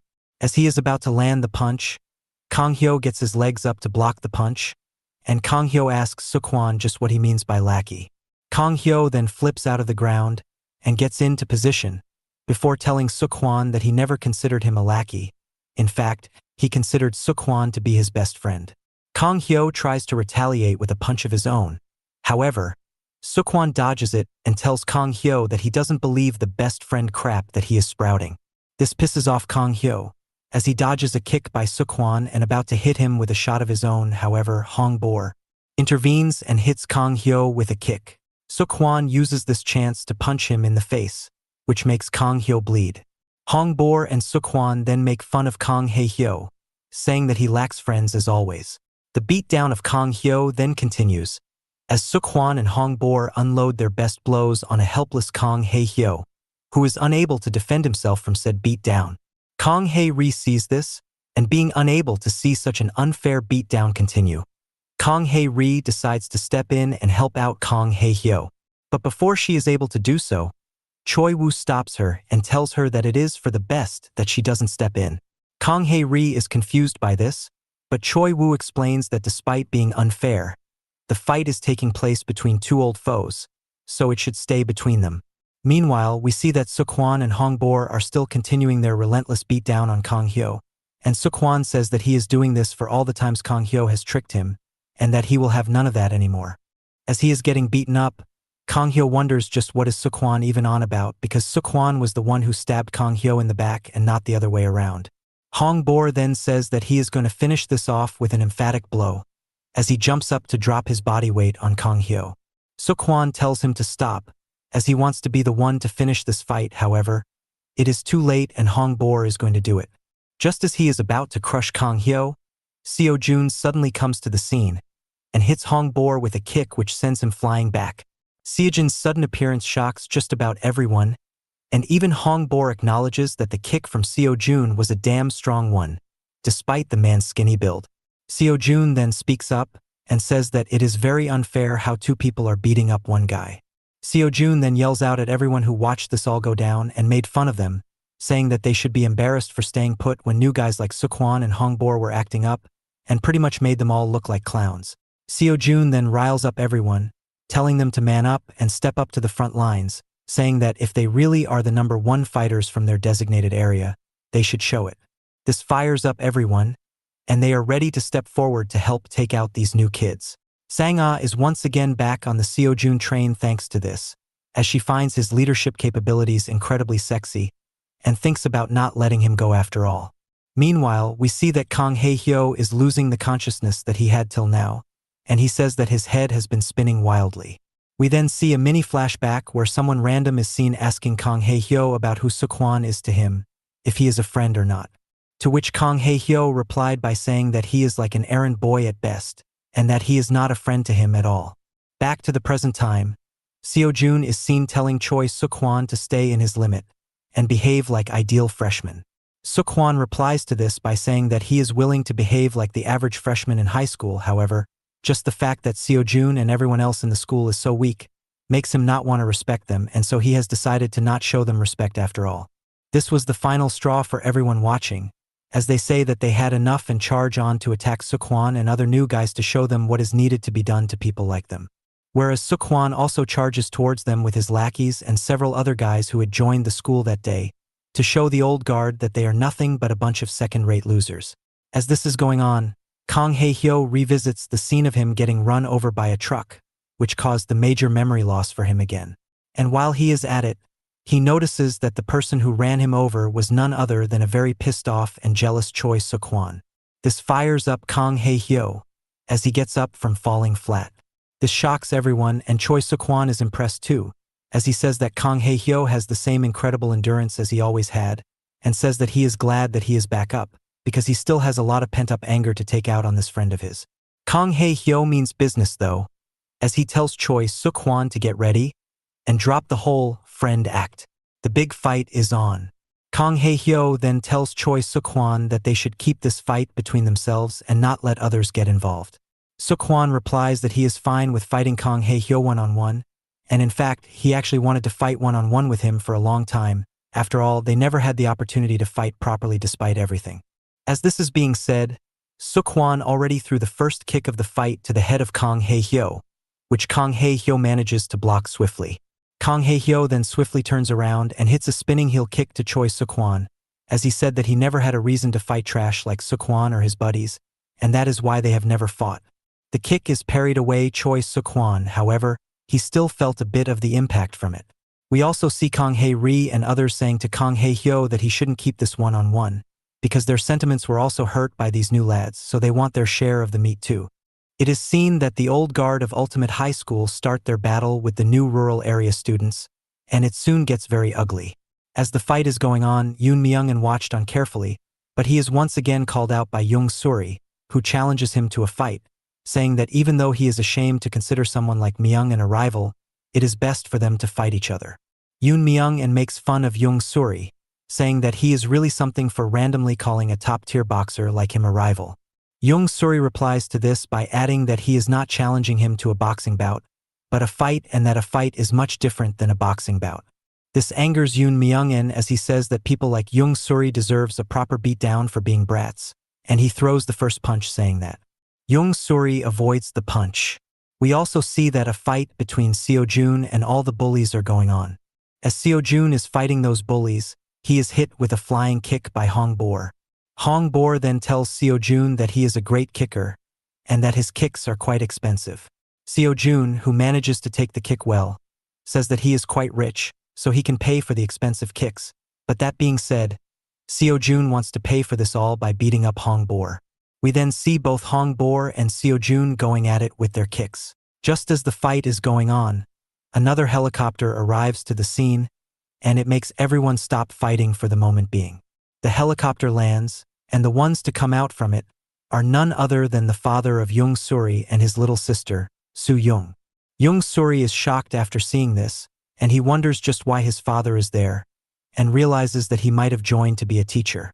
His father asks Young Suri what he is up to, and his little sister Soo Young runs towards him to give him a hug. Teacher Lee then explains to Young Suri that this is the gift that the principal had told him about, and she further explained that his father has joined the school as a physical education teacher, and will also operate as a boxing instructor due to his incredible boxing accolades. She also adds that they allowed his sister to come here so that she can live with her father and not be left alone at such a young age. Young Suri's father tells him that he won't be going easy on him, despite the fact that he is his kid. Teacher Lee then tells everyone to stop fighting and gather at the school hall for a meeting. Choi Suk-hwan tells Kang Hae-hyo that he was saved by the teacher, or else he would have finished him off for good. Meanwhile, Kang Hyo replied to this by saying that this is his line to say, and that he would be the one finishing Suk-hwan off. However, as everything has stopped, we see that one fight is still going on. It is seen that a girl is dragging Sanga by the hair. Sanga tells her that her hair is expensive and that she should totally let go of it. However, the girl aggressive and doesn't let go. Teacher Lee tells the girl to stop from fighting in front of the teachers and holds her back. The girl yells out that she won't be stopped by anyone, teacher or not. However, the girl turns around to see that it is Teacher Lee, and even Teacher Lee is shocked to know that it was Hyunju of all people. As this is all going on, we see the principal watch it all from the school building with his binoculars. Hyunju then tells Sanga that she is lucky that she is letting her off for now, and that this is not over between them, because she will eventually get her back and teach her a proper lesson. Hyunju is frustrated that a girl like Sanga, who has no capabilities and can't fight to save her life, is getting on top of the school for no reason. We then see that Sanga has closed her eyes, and she adds that she can no longer feel the pain. Maybe it is because of getting too many times. Just then she notices that she is being guarded by Sio Jun, who tells her that she is not looking very well, and that she should just go to the infirmary to get herself treated. This action really touches Sanga's heart, and she is also moved to tears. However, Sanga does not want to be seen in such a way by her boyfriend, so she decides to leave the scene immediately while clutching onto her face to hide it. She even trips and falls on her way out. Sio Jun is understandably worried about her. However, it is seen that Hyunju has seemingly fallen for Sio Jun as well. Hyunju thinks to herself that Sio Jun is really perfect as he is manly, and has the celebrity face to boot up, so he is exactly her type in that sense. Sio Jun then calls out Hyunju to confront her over what just happened. However, Hyunju is too damn into him, so she calls him her prince in reply, which makes Sio Jun understand that he should probably quit trying to talk to her seriously. Later on, Sanga is having a conversation with her friends, and she is surprised to know that her lackeys think that even if the three of them teamed up, they would be unable to beat Hyunju. Her lackeys tell her that Hyunju is the second oldest of 6 siblings, and that the 5 other siblings are Al brothers.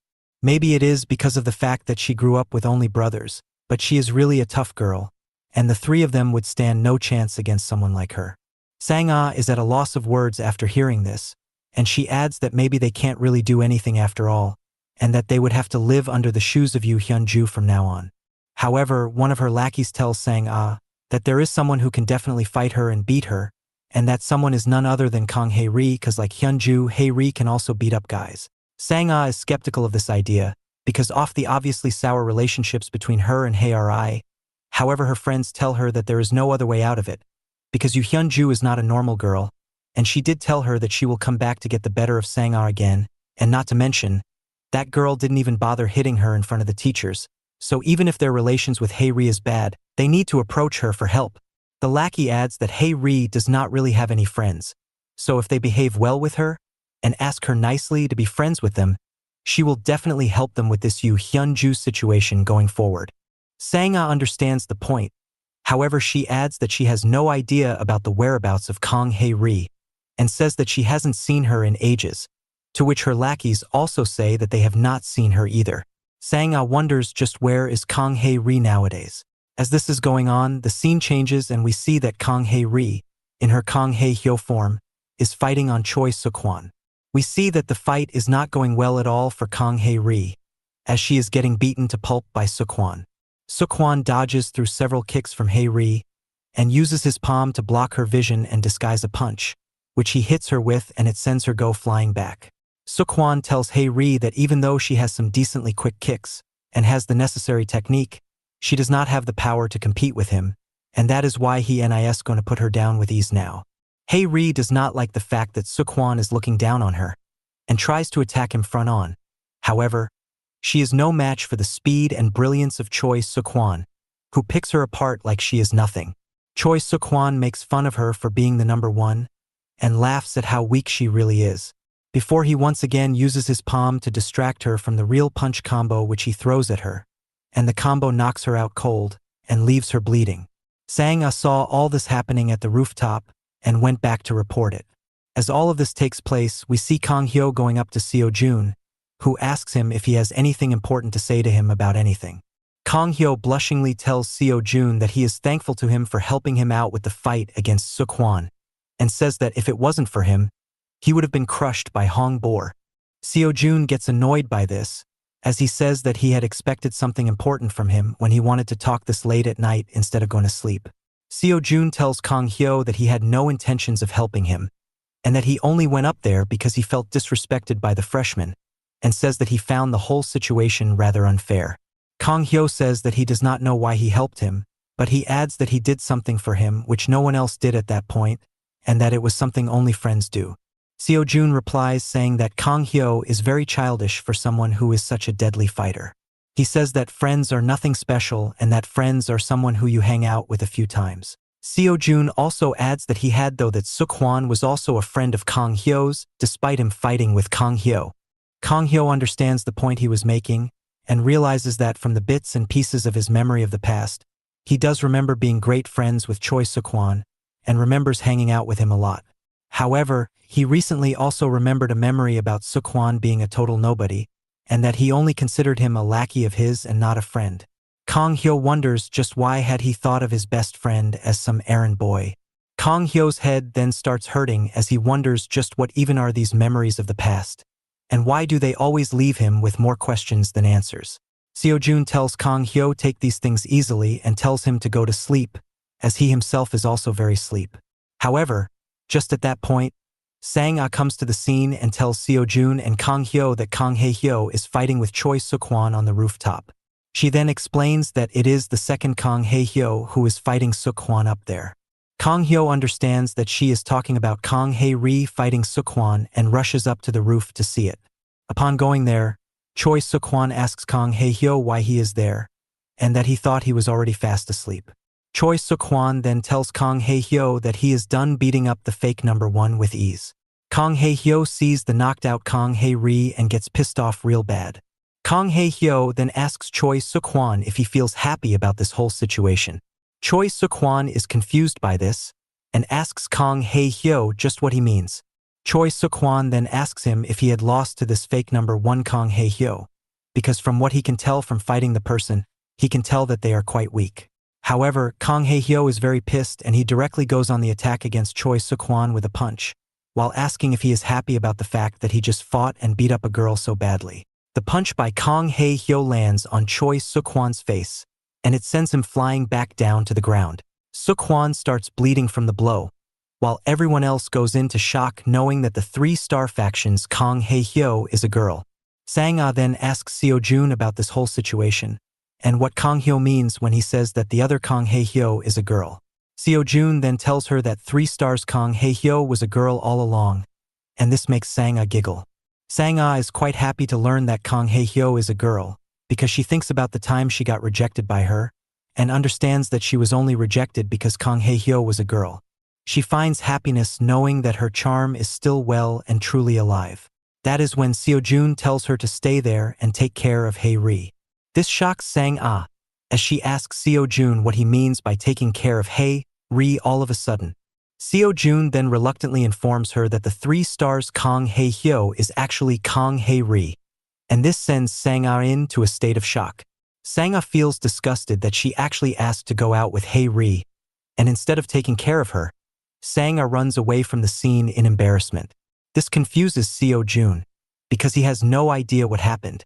As this is going on, Boar steps up to Sio Jun and tells him that he should stop playing this romantic game for now, and instead focus on him because he has a score to settle with him. Sio Jun agrees to this, and hits Boar with a spinning kick as he says that he will settle the score on behalf of Boar. As that fight begins, we go back to the ongoing fight between Kang Hae Hyo and Seokwon, where we see Kang Hyo landing yet another critical punch to the face of Seokwon. Seokwon is left groggy after that shot, but he takes his time to explain to Kang Hyo that he didn't know about Kang Hae Ri being a girl.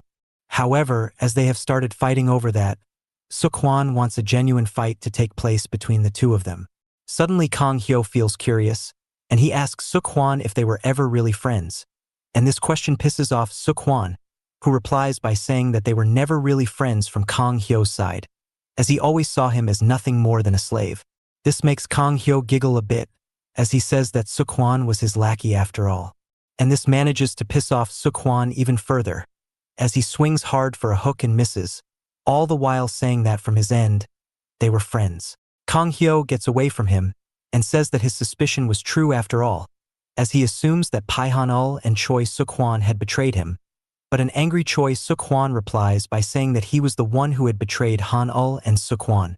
Seokwon then further goes on to add to this by saying that Kang Hyo might as well should consider Seokwon to be a lackey at this point, because there will be nothing more fun for him to beat Kang Hyo up as a lackey.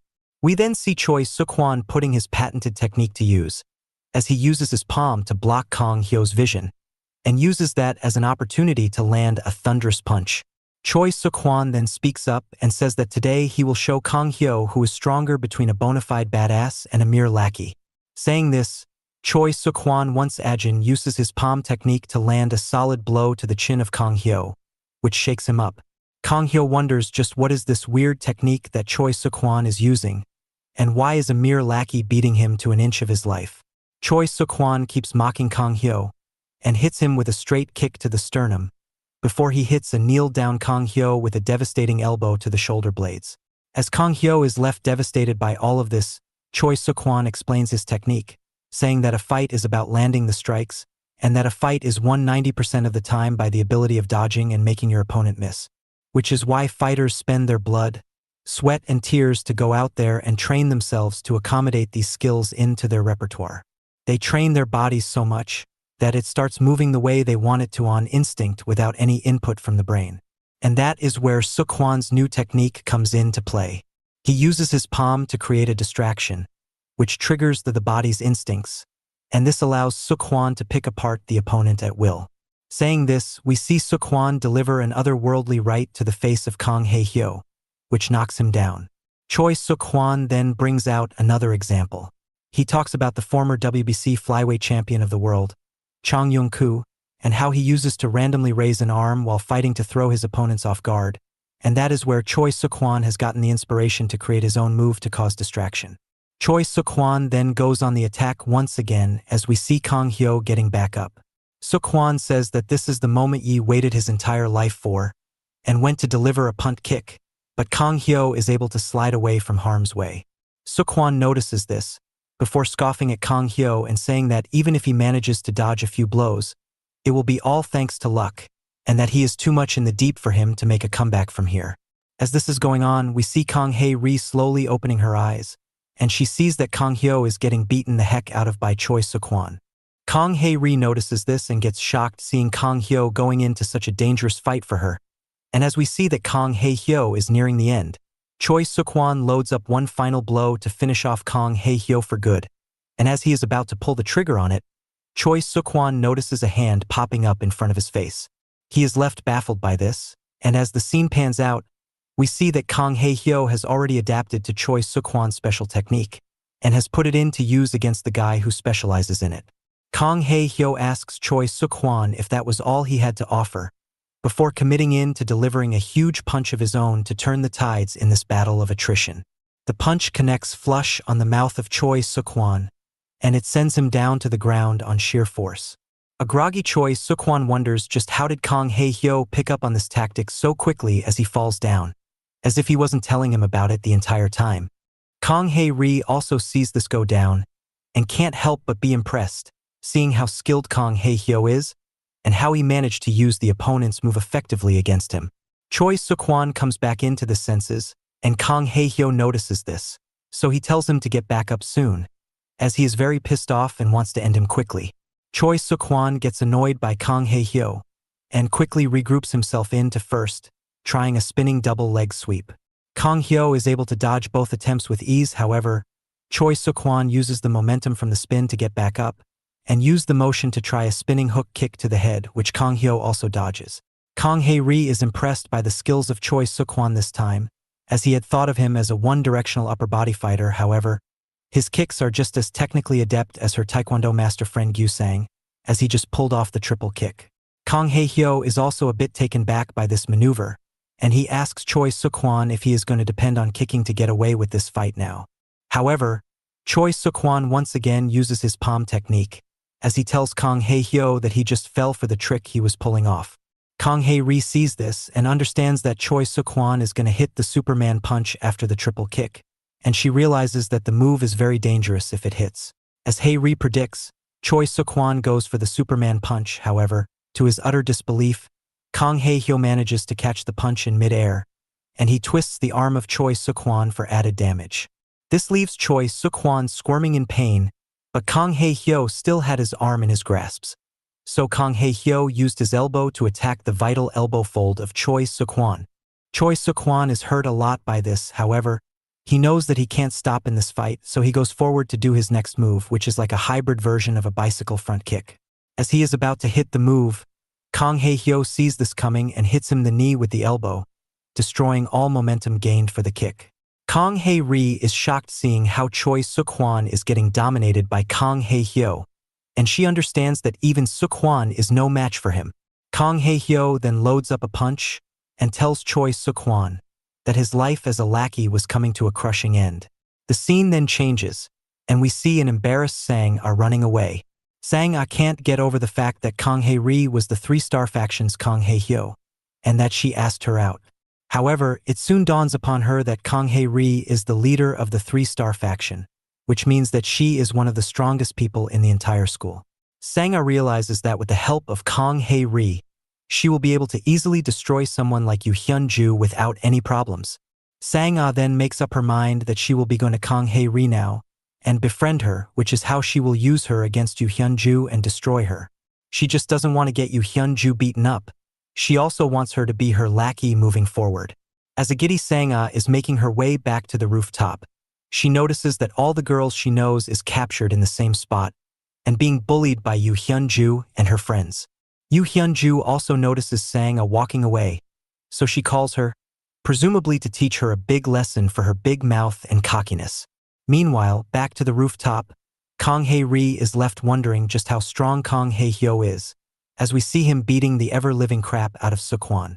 As we see Suk-hwan crawling on the ground, Kang Hae-hyo walks up to him and lifts him up by the collar. Kang Hyo then asks Suk-hwan if he was ever his friend, or was he always a lackey to him. As Kang Hae-hyo has him up in the air, Choi Suk-hwan admits that they were indeed friends. This hits Kang Hyo with guilt, so he lets him off right then. A little flashback is shown, where Choi Suk-hwan goes to visit Kang Hyo in the orphanage. Kang Hyo is a bit embarrassed about Choi Suk-hwan coming there, and asks him how did he know about his whereabouts. Choi Suk-hwan says that friends should know where their buddies live. Even if it is embarrassing to Kang Hyo, he doesn't find this to be a big deal. He further goes on to ask Kang Hyo what kind of orphanage this is, because it is located deep inside the woods and took him a while to get here. Kang Hyo hastily tells him that he will answer his questions at school. Suk-hwan tells him that he just wants to know the answer to the question he wanted to ask. The question being regarding the truthfulness of the rumor that Kang Hyo sees him and Pihon as mere lackeys. Just then, a figure who is not shown asks Kang Hyo where he was. This sends Kang Hyo into a bit of a panic mode. He quickly punches Suk-hwan in the face, dropping him. Kang Hyo then goes off on Suk-hwan, asking him who he was. He berates him for thinking he was Kang Hyo's friend and tells him to leave right then. An embarrassed Suk-hwan leaves the scene. The unknown figure comes to Kang Hyo and asks him if that was his friend. However, Kang Hyo denies it, saying that he was just nice to the guy, which made him think he was his friend. The guy tells Kang Hyo that it is fine if that is the case, and tells him to not trust anyone at all. Back to the current time, Choi Suk-hwan tells him about all this, and when Kang Hyo is distracted, he decides to attack him. He calls him out for always thinking of them as lackeys and using them. Hae-ri, who was watching all of this, thought that what Choi Suk-hwan did was cheap. However, that does not bother Choi Suk-hwan, as he hits a massive body blow to hurt Kang Hyo. Despite being hit, Kang Hyo is not overtaken by pain or anger. Instead, he starts tearing up as he recalls what he had done to Suk-hwan. This makes him apologize to Choi Suk-hwan, leaving him shocked. Choi Suk-hwan doesn't buy this and calls it another instance of Kang Hyo acting, as he punches him in the face. This bloodies Kang Hyo, but he still doesn't fight back. Suk-hwan makes it clear that he will never trust Kang Hyo again, before hitting him with a kick to the face. Kang Hyo still refuses to fight back, as he sits down on his knees. He tells Suk-hwan that he remembers what happened, and that in actuality they were always friends. He says that he doesn't want to lose his friends again, before demanding one last chance to prove himself to Choi Suk-hwan. Meanwhile, Sanga is being held captive by Yoo Hyun-ju and her squad. She has her hands over her head. Sanga tells her that she and Sio Jun are no longer together. This makes Yoo Hyun-ju happy, as she believes she has a chance with Sio Jun. Sanga tells them that she was the one who dumped Sio Jun, as she believed she was too pretty and sexy for him. This pisses off Hyun-ju, as she doesn't think a nobody like Sanga gets to dump her prince, and starts beating up Sanga. She believes Sanga is looking down on them, and doesn't like that. She beats him up some more for putting her hands down. The beat down is long. After a while, Hyun-ju offers Sanga to smoke, which she doesn't agree to do, as she feels that she will be hit if she gets her hands down. However, Hyun-ju puts forward a deal for Sanga. The deal being if she helps her get together with Sio Jun, she will let him off. The deal is a big opportunity for her, as usually Hyun-ju doesn't let her pets go so easily.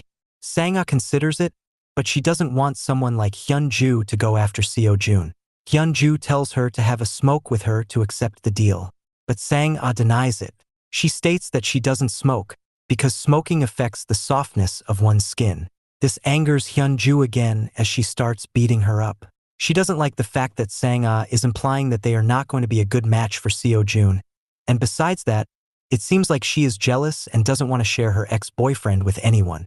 Sanga cannot handle the beat down, so with no choice left, she lies. She says that Sio Jun already has a new girlfriend. This angers Hyun-ju, as she asks just who it is that is in her way. Sanga lies about it being Kang Hae-ri. Not only does it get her off the hook for now, it also sets up a clash between Kang Hae-ri and Yoo Hyun-ju. Hyun-ju gets ready to investigate the person called Hae-ri, vowing to get her sacred prince Sio Jun from her. On the other hand, the fight between Sio Jun and Hong Boar goes on. Hong Boar is doing well with his acrobatics. However, Sio Jun is sensing that he is tiring him out. Hong Boar goes for a flying kick, which is dodged by Sio Jun. However, the follow-up leg sweep ends up knocking Sio Jun down. Hong Boar taunts him, telling him he is quite good for someone with skinny legs, but his story ends there. He jumps up and tries to stomp the heck out of Sio Jun, but Sio Jun fights it off with a breakdance-esque maneuver. This manages to parry the stomp away, and Sio Jun uses his spinning momentum to hit a leg sweep kick of his own to knock down the bigger man. Sio Jun calls out Hong Boar for his lack of stamina. saying that he is bound to get slowed down when he works with such a flashy style. Moving his obese body for those flamboyant kicks must have taken a toll on him. The good thing about it is that he is very unpredictable. Most of his opponents don't see his kicks coming, so they get taken out by them. However, it did not work effectively on Sio Jun, because he already had those kicks scouted from his fight with Kang Hae-hyo. After some banter, Seo Young does for the finish. However, Hong Boar tries his best to fight back. Hong Boar tries to catch Seo Jun with an outwards angled kick, but Seo Jun ducks underneath it. Seo Jun finds it funny that Hong Boar is still trying to kick him despite knowing that those won't be working on him. However, he is shocked to notice that Hong Boar had perfectly telegraphed an axe kick instead of an outward angled kick. Hong Boar is happy with this. After all, he has just defeated Seo Jun. But when it comes to the feel, he just doesn't feel anything under his heel. This is because Seo Jun did a front flip to counter the axe kick and lands a somersault kick of his own. Meanwhile, Choi Suk-hwan still doesn't want to believe Kang Hae-hyo and is about to deliver a devastating blow. Hae-ri is worried about Kang Hyo. The punch doesn't hit Kang Hyo though. It ends up brushing against his tears as he was sitting there, not defending himself. Choi Suk-hwan really wanted to punch Kang Hae-hyo in that moment. However, he couldn't muster up and do it, which is why he misses the punch. After that, Kang Hae-hyo was surprised that Suk-hwan didn't hit him, while Suk-hwan was frustrated with himself. Suk-hwan decides to leave the place after what happened. However, Kang Hyo called out to him. Kang Hyo asks Suk-hwan if they're still friend.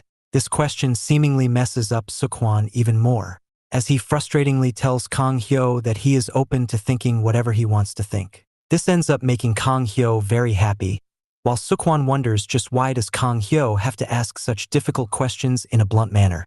He was always his friend. Back to the fight with Seo Jun and Hong Boar. Seo Jun's flipping kick landed on Hong Boar. It hurts Hong Boar a lot and sends him a few steps back. Seo Jun sees the opportunity to talk some trash.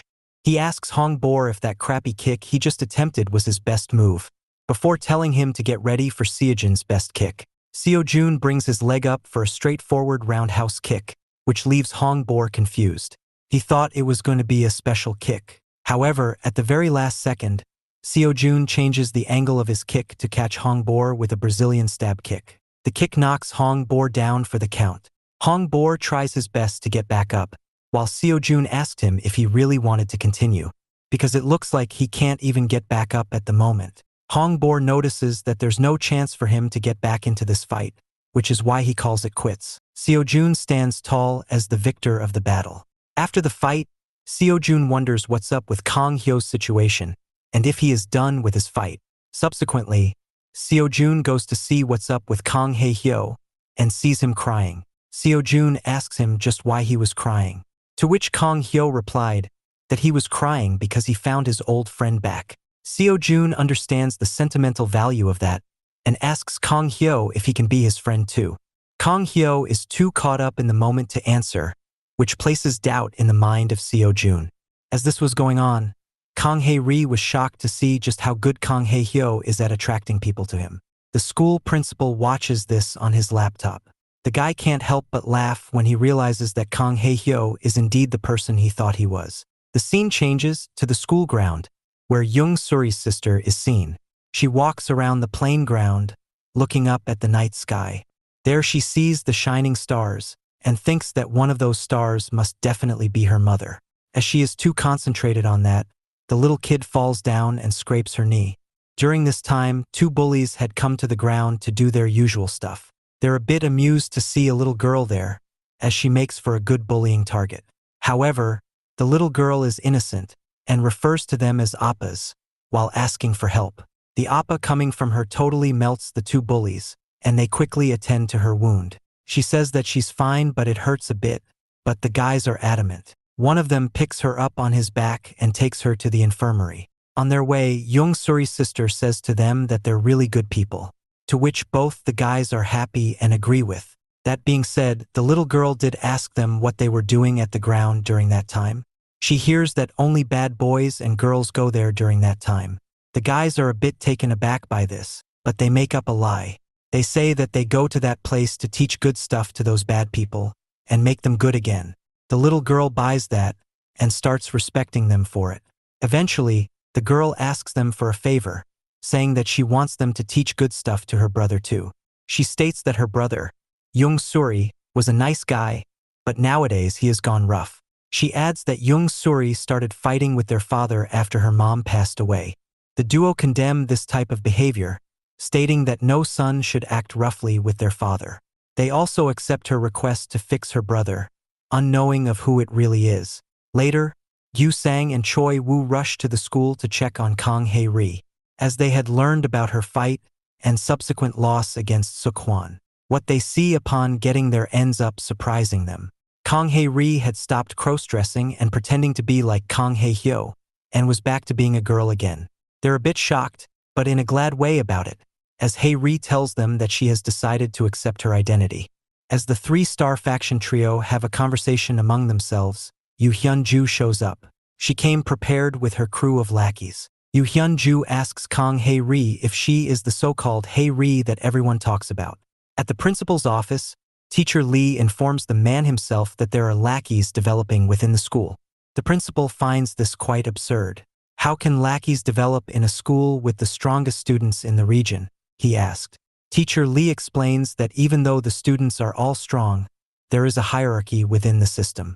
She further adds that more strong students are developing in other schools. The principal is concerned by this, as if things stay this way, they won't be the top school for strong students anymore.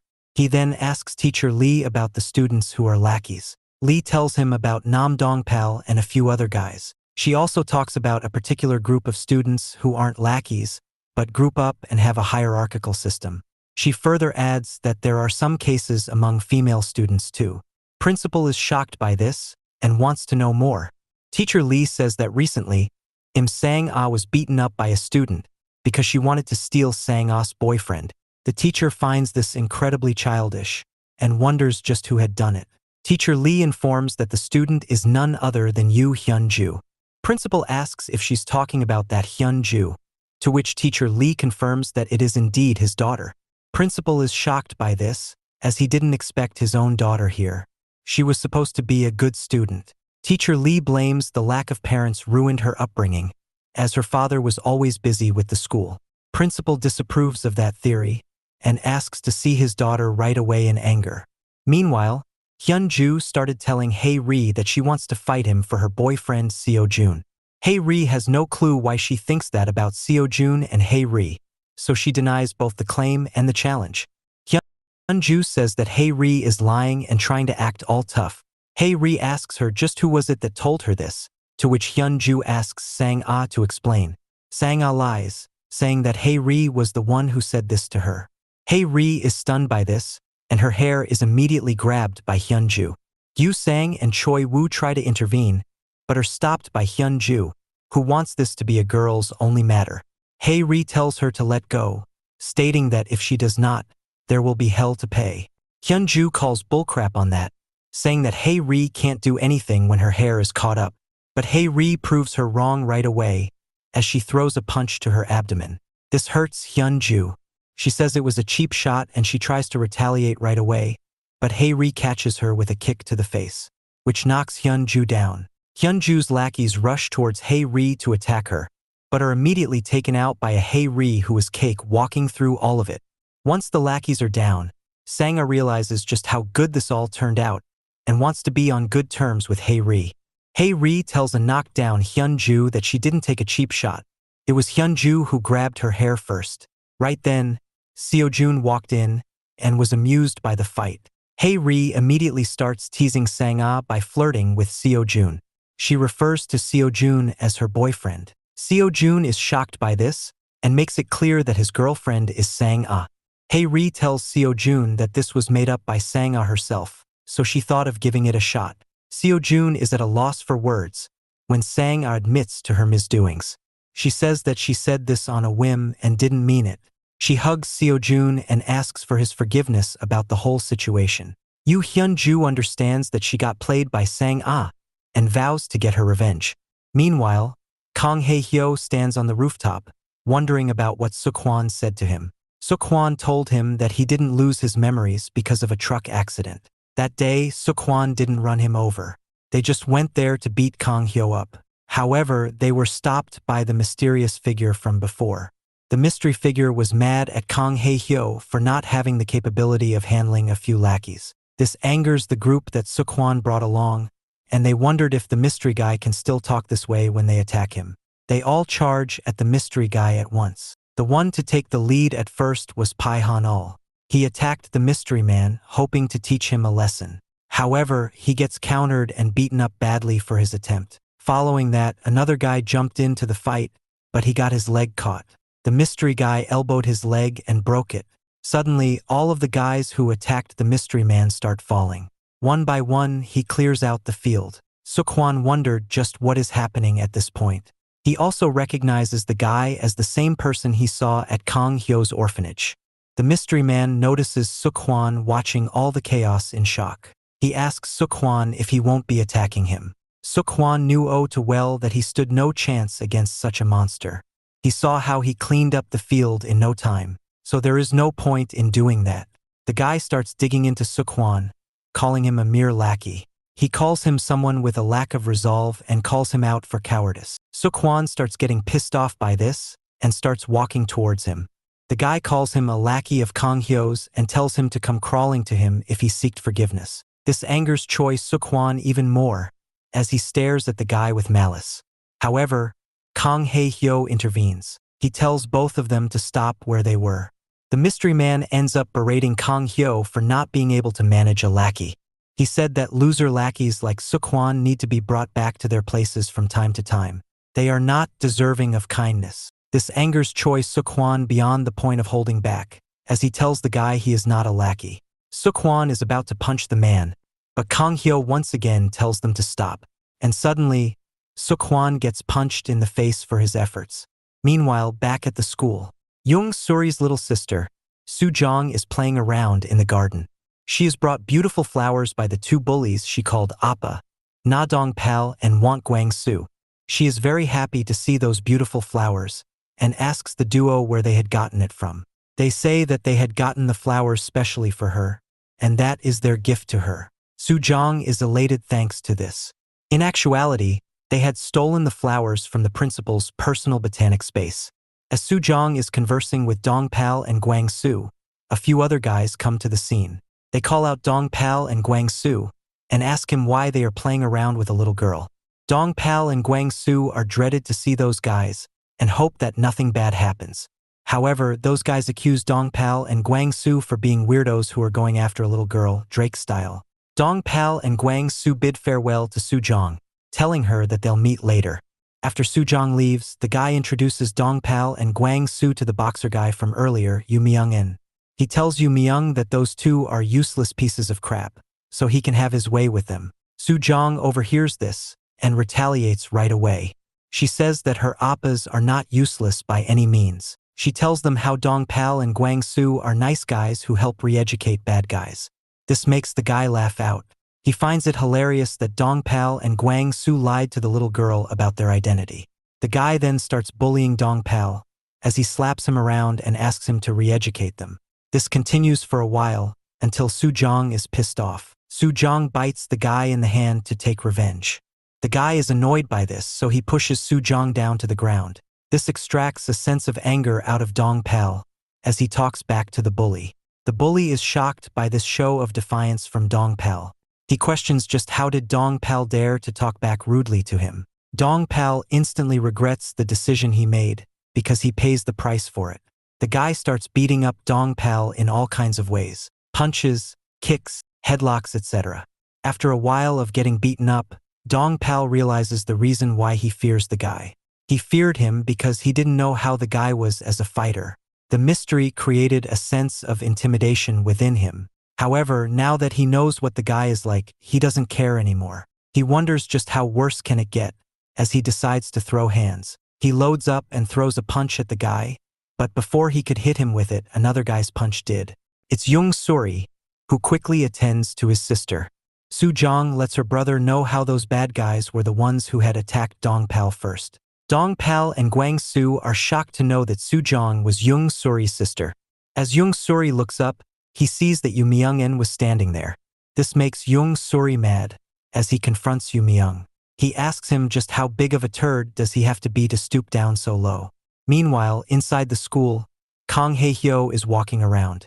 He has the lion badge logo with him, as he thinks about what Suk-hwan told him. Suk-hwan said that the logo of the orphanage was the same one as the logo of the internet chat room contest that they made. He wonders just what could that logo mean, and tells Kang Hyo that it must be deeply connected to Kang Hyo as a person. As he is thinking about all these things, the principal and a boy with a lot of books walk by him. The principal asks Kang Hae-hyo to help him, the other student, with carrying the books. But Kang Hyo is too invested in his own world, so he just walks right past them. The principal is angered by this, as he doesn't like how Kang Hyo ignores him. On the other hand, he praises the silver-haired kid for helping him carry the books. He wonders why such a good student is at this school. The guy lets the principal know that he is far from a good boy. In fact, he is much worse than Kang Hae-hyo. As the guy says this, he has an evil smile on his face. The principal finds this very funny, and tells Ji Woo-bin, the silver-haired kid, that he is quite the comedian. On a serious note, the principal stated that it is a shame that someone like Ji Woo-bin, who is a top-tier student, has to deal with someone like Kang Hae-hyo. However, he assures him that he will take care of the situation. Ji Woo-bin, still smiling creepily, says that he appreciates the principal looking out for him. On his inside, though, Woo-bin finds it funny that adults will consider anyone with good grades to be a model student. Meanwhile, Kang Hae-hyo is still thinking about the logo. He remembers what Suk-hwan told him about that guy. Suk-hwan said that the guy fought using the exact same techniques as Kang Hyo. He also adds that the guy was very strong, and asks Kang Hyo if he knows who he was. Kang Hyo replied that he doesn't know about that. He is really trying to remember his face, but nothing is coming to his mind as of now. Suk-hwan suggests that he keeps looking at the logo, as it seems to be an integral part of his past. Kang Hyo finds this quite weird though, because this is the logo that Suk-hwan came up with for the Beast Cafe thing he was doing. Suk-hwan denies making up this logo though, stating he has no idea about it. Kang Hyo finds this quite funny, as he reminds Suk-hwan of how he had made this logo for that contest, and even promised Kang Hyo a sweater with the same logo. He also promised to take him to a karaoke. Suk-hwan is a bit embarrassed by this. He says that he remembers all that, but he wasn't the one who made the logo. Suk-hwan states that this logo was the orphanage's logo. In fact, after the truck incident, he actually trailed back to the orphanage to check up on Kang Hyo. So it must be important to Kang Hyo in some way. Before leaving, Suk-hwan wanted to ask another question. However, the scene shifts back to the present, where Kang Hyo runs into Kang Hae-ri. She says that she has something she wants to give to Kang Hyo. Back to the flashback, Suk-hwan actually asked Kang Hyo if the girl he fought at the rooftop was his girlfriend. Kang Hyo is flustered by this, as he states that even though it is not the case now, it is only a matter of time until she becomes his girlfriend. Suk-hwan can't help but laugh, calling Kang Hyo selfish. He says that just because he likes the girl doesn't automatically mean that she will like him back. However, he does state that he saw something in her eyes for Kang Hyo. Kang Hyo starts blushing from this, as he adds that maybe Hae-ri likes him back too. Choi Suk-hwan says that he feels the same way too, and wishes Kang Hyo best of luck about this. Kang Hyo is touched by this. He says that he is blessed to have a friend like Suk-hwan who understands his feelings. He also adds that Suk-hwan will forever be his best friend. However, Suk-hwan, with a mischievous smile, makes fun of Kang Hyo's taste in woman. This embarrasses Kang Hyo, so he chases after Suk-hwan, who runs away. They have some fun little banter while doing so. In the present again, Kang Hyo is smiling like an idiot. Hae-ri gives him a bag. Kang Hyo is surprised by this, as he wonders if Hae-ri really likes him now. Kang Hyo, all flustered up, asks Hae-ri if this is a gift for their one-day anniversary. He also says that there was no need for a gift, and that she could have just told him directly. Upon checking the bag though, he finds out that it's just the Beast Cafe t-shirt. He asks Hae-ri what is it about.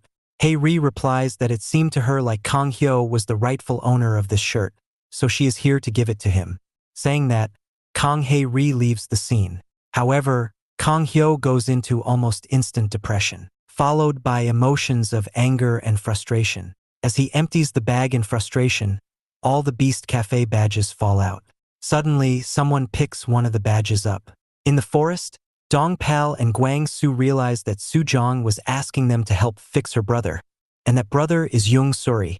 They promised to fulfill her request, so that means that they are toast now. However, Yung Suri is rather nice to them, as he tells them to not fear. He also asks them of a favor, telling them to take Su Jong to the gymnasium safely. They quickly accept, and Yung Suri tells his sister to go with the good oppas. The guys quickly pick Su Jong up and leave the scene with her, while giving her a special ride. After that, Yu Myung and replies to Yung Suri's earlier question, stating that he only followed the guy who wanted to show off his lackeys to him. Yung Suri understands the situation and apologizes for calling him a huge turd. However, Yu Myung tells him that there is no reason to be sorry. After all, he wants to fight Yung Suri because he hated him from the moment he first laid his eyes on him. Yu Myung attacks Yung Suri, and a fight is seemingly on the cards. Back to the school, and the who picked up the badge was Ji Woo Bin. He tells Kong Hae Hyo that it has been a long time since they've last met. Kong Hae Hyo is a bit taken aback by this, as he asks if he knew Kong Hae Hyo in the past. Ji Woo Bin, with his usual evil grin, says that he knows him oh too well. Kong Hyo is confused, as he wonders how does this guy know him so well. Woo Bin insists that he does, but just then, Woo Bin gets hit on the head from the back. It was Gyu Sang and Choi Woo who did it. They look down on Woo Bin, calling him a nerd and treating him like a lackey. They then start talking to Kong Hae Hyo, asking him if he knows where Hae Ri went to. They state that Hae Ri was last seen leaving with a shopping bag with a gift. Was it for Kong Hyo? And are they dating? This hits Kong Hae Hyo in the weak nerves, as he tells them that it wasn't a gift. Instead, it was just a normal lion badge shirt. The duo starts making fun of Kong Hyo in a nice way. They tease him about him dating Kong Hae Ri and whatnot. Choi Woo then turns his attention back to Ji Woo Bin. He asks him if he knows Kong Hae Hyo. Woo Bin, now with a completely different and innocent attitude, says that knows Kong Hyo quite well. This shocks the duo, as they think he is good friends with Kong Hae Hyo. They wonder just how could a lackey like Woo Bin be friends with Kong Hyo. Kong Hyo thinks that if Woo Bin knows him well, as he says, then he must have some sort of lead on his past. However, Woo Bin makes it clear to them that while he knows Kong Hae Hyo well, it doesn't seem like he knows Woo Bin at all. This angers both Choi Woo and Gyu Sang, as they start raining down stomps on Woo Bin for being a dork, because by his logic, even they are well acquainted with the president of the country. After beating Woo Bin up, they move on ahead. Choi Woo asks Kong Hae Hyo if he felt upset on seeing the supposed gift from Hae Ri. Kong Hyo says that he did feel a bit disappointed. Choi Woo giggles, as he told both Kong Hyo and Gyu Sang that they are hopeless. However, he knows a way for them to get all the girls they want and not just Hae Ri. This surprises Gyu Sang and Kong Hyo, as they definitely want to know the way to get all the girls. Choi Woo tells them that the secret way to get all the girls is to become like Lee Miho, who is a popular South Korean actor. He says that they need to be tall, handsome, and rich like Lee Miho, only then can they get girls. But he tells them that it is useless because they can never be that way. So both of them should give up on getting girls. Even for a unique one like Hae Ri, she is still a girl, so she will get attracted by those traits only.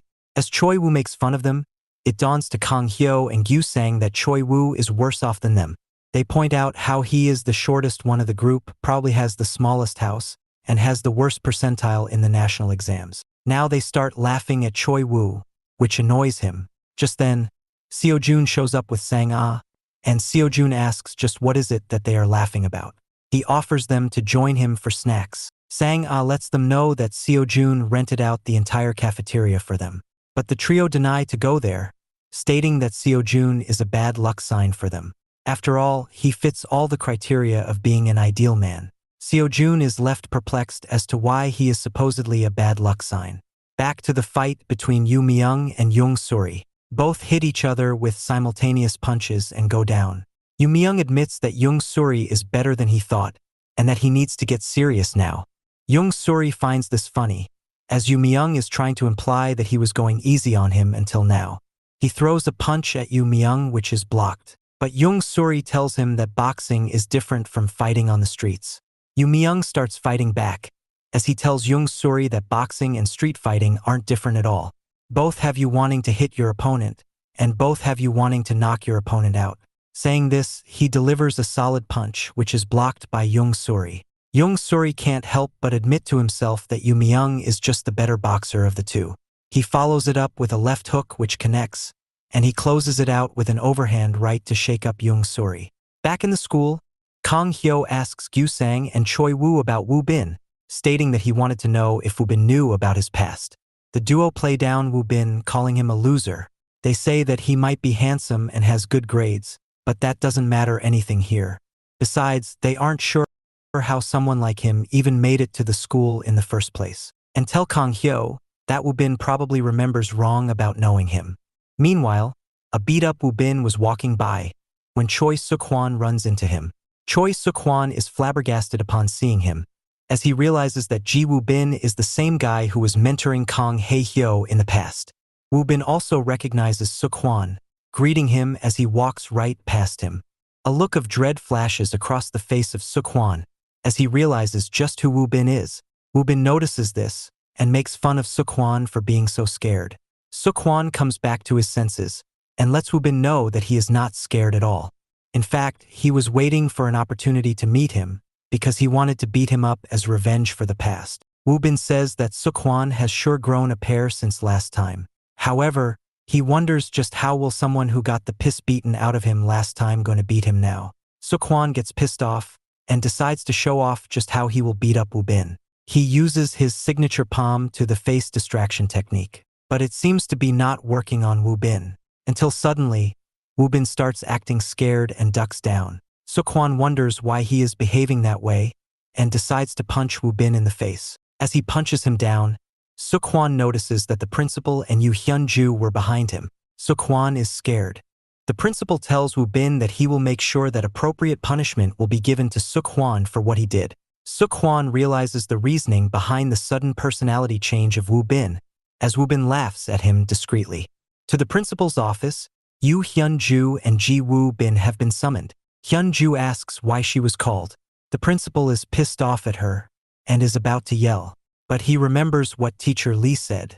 Teacher Lee told him that if word got out about Hyun-ju being the principal's daughter, he will be seen as a bad parent. The principal controls his rage for the moment. He spins around the topic and tells Hyun-ju that her skirt seems too short. Hyun-ju finds this ridiculous and pulls her skirt down. The principal and Woo Bin are shocked as to why she is undressing, but it turns out she was just adjusting her skirt down to make it more appropriate. The principal wonders if his daughter was always like this. Hyun-ju then asks why Woo Bin gets to dye his hair when she has to follow such etiquettes. The principal explains that it is because Woo Bin is a model student. Hyun-ju finds it obnoxious how adults only care about grades. The principal tells Hyun-ju to get along with Woo Bin, as they're in the same grade. Hyun-ju sarcastically calls Woo Bin her nerdy friend and is about to leave. The principal is glad that it went well. He almost yelled at her, but because he needed to protect his own image, he stopped. He knows that there is no way that they can reveal about Hyun-ju's relationship with him, because it will make him a laughingstock among students. Just then, Yoo Hyun-ju comes back and calls her principal her dad, and asks for his help to get Sio Jun. Woo Bin is shocked to learn this. Meanwhile at the forest, the fight between Yoo Myung-in and Young Suri continues. Yoo Myung lands another solid punch on Young Suri. He outboxes him during the entire fight. During the final few moments, Young Suri tries to fight back, but all his punches are slipped through easily by Yoo Myung. After that, Yoo Myung hits him with a straight one which drops Young Suri. Yoo Myung makes fun of him, saying that a fighter like him stands no chance against him. As he starts the countdown to end the fight, Yoo Myung says that he might know a thing or two about boxing, but he is not the real deal. Young Suri also understands this. He now knows why Yoo Myung-in was considered to be the best boxing talent in the world. Young Suri then thinks about with his father when he first came. He visited him at the gymnasium and was glad to know that he was going to work as a boxing teacher and not a utility worker. His father explained that it was because the principal had asked for his help. Besides, he didn't have a real job or anything, and it also allowed him to see his son. He also makes it clear that this job is temporary only.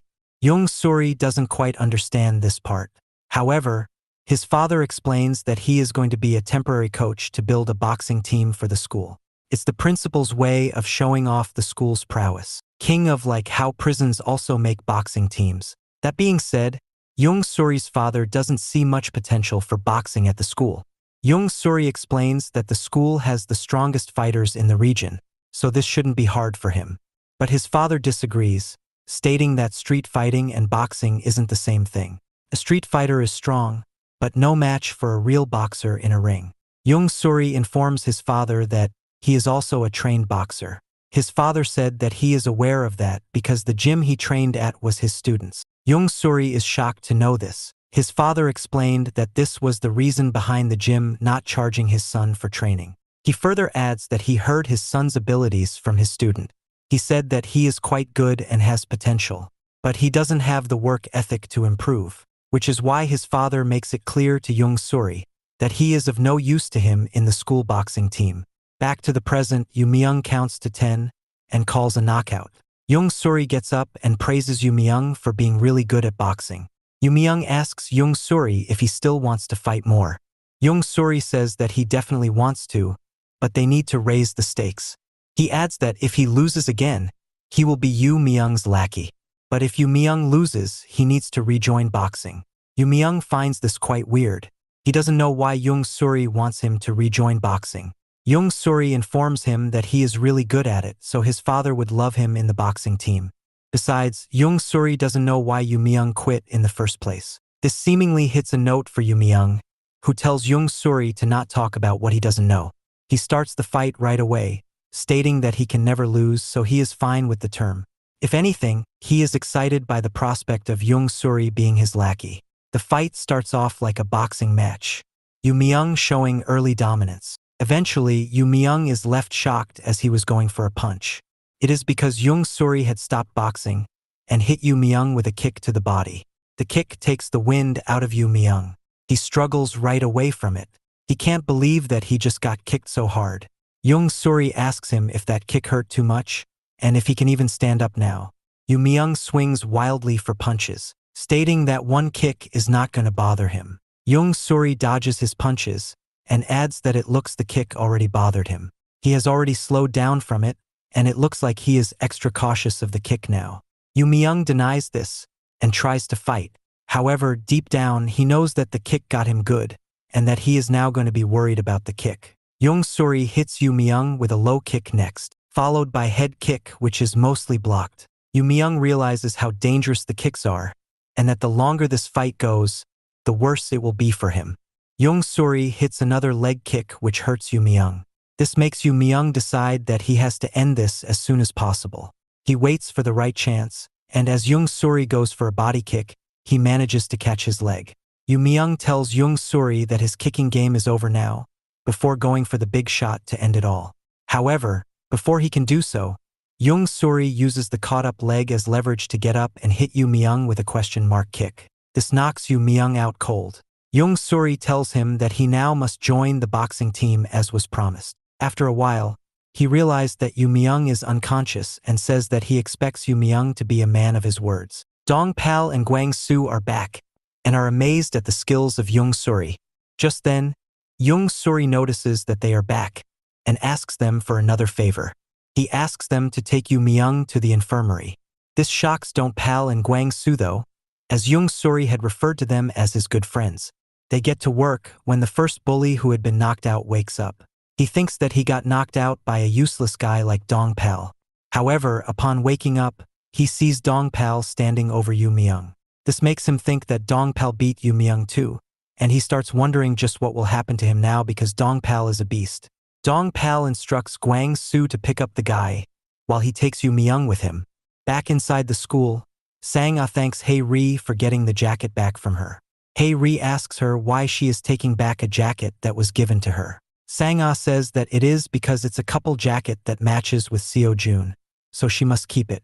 Hae Ri asks if she is going to pay her back for this. Sanga is happy to do that. She said the jacket is an originally branded one from Europe. It cost them 200,000 won when new. However, the jacket is worth more to her on a personal level, so she can give her 300,000 won for it.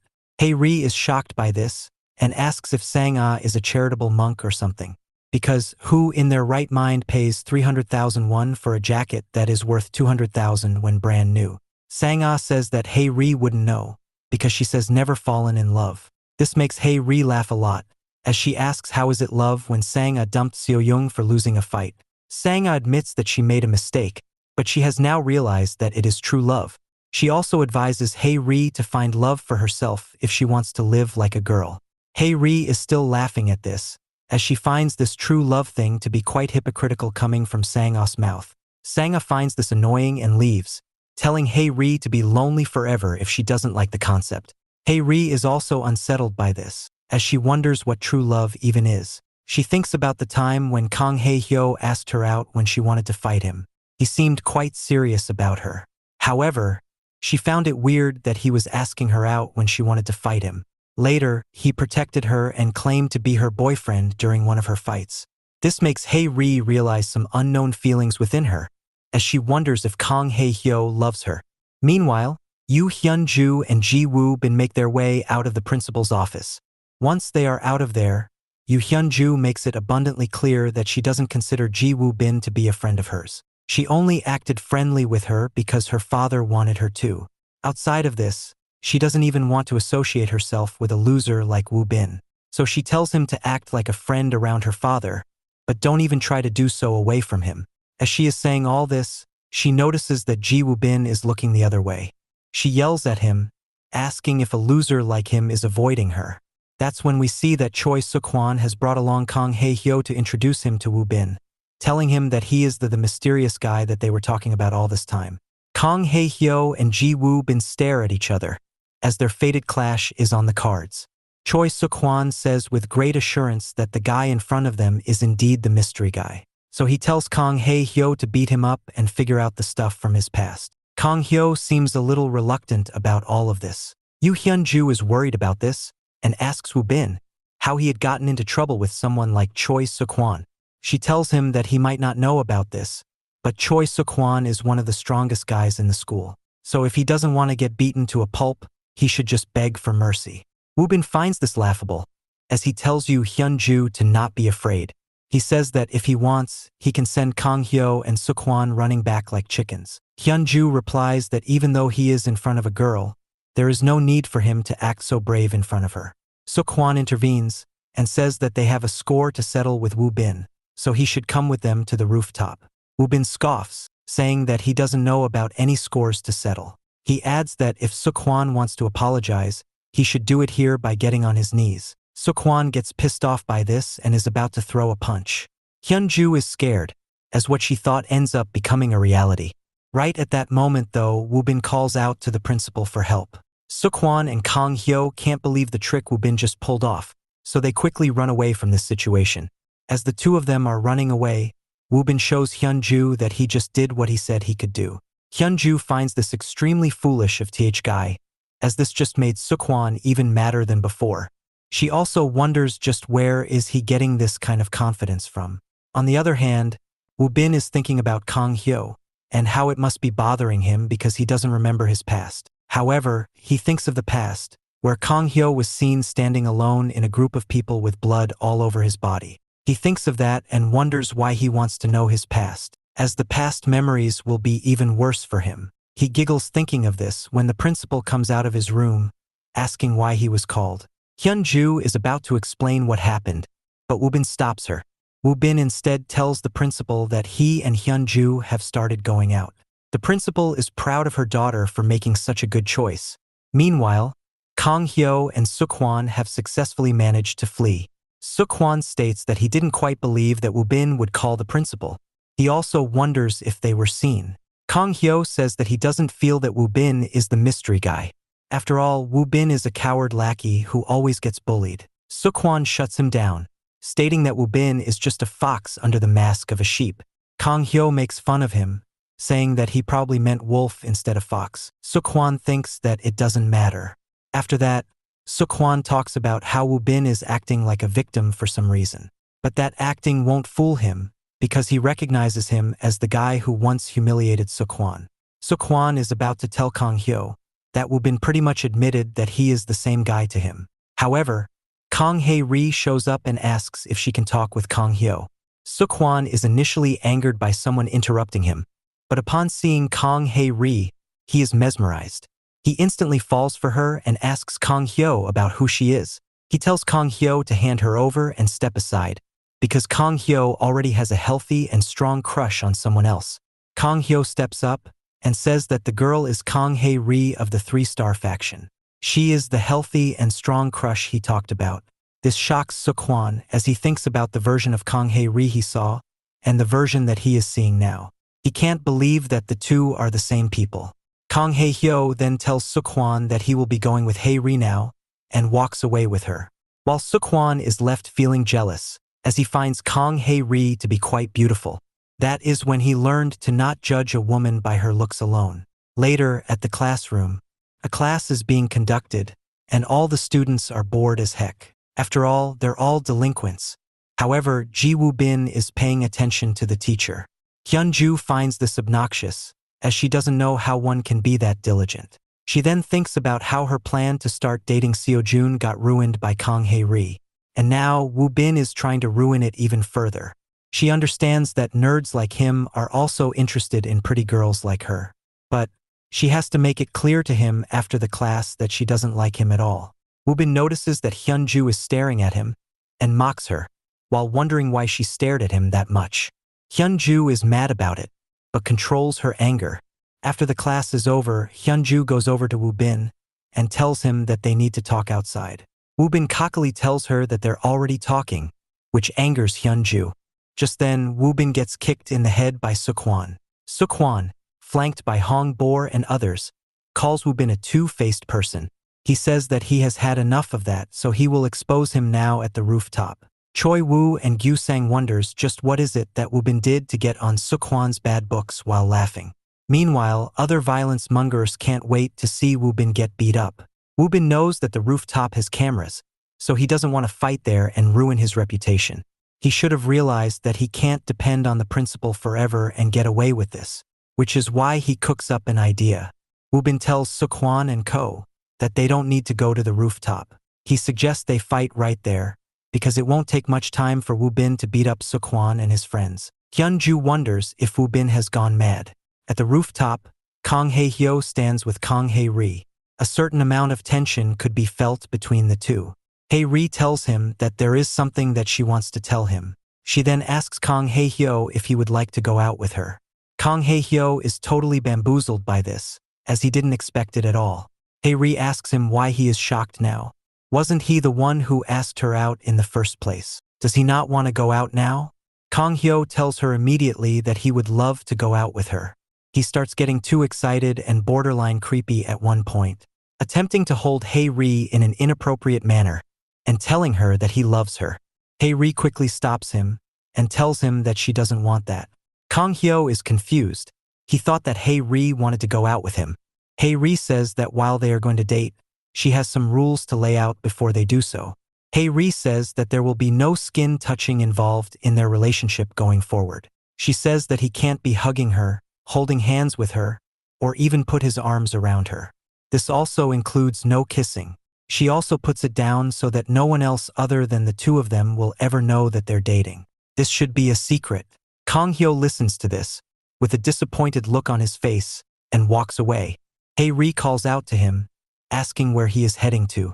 Kang Hyo tells her that there is no need for her to get into a relationship with him if she doesn't want to. The way she described it, it didn't feel like they were going for a relationship, so he is fine with not having her. This doesn't feel like true love to him. After all, he knows that she doesn't like him. Kang Hae-ri wonders if Kang Hyo is dumb, and what kind of girl asks a guy out if she doesn't like him.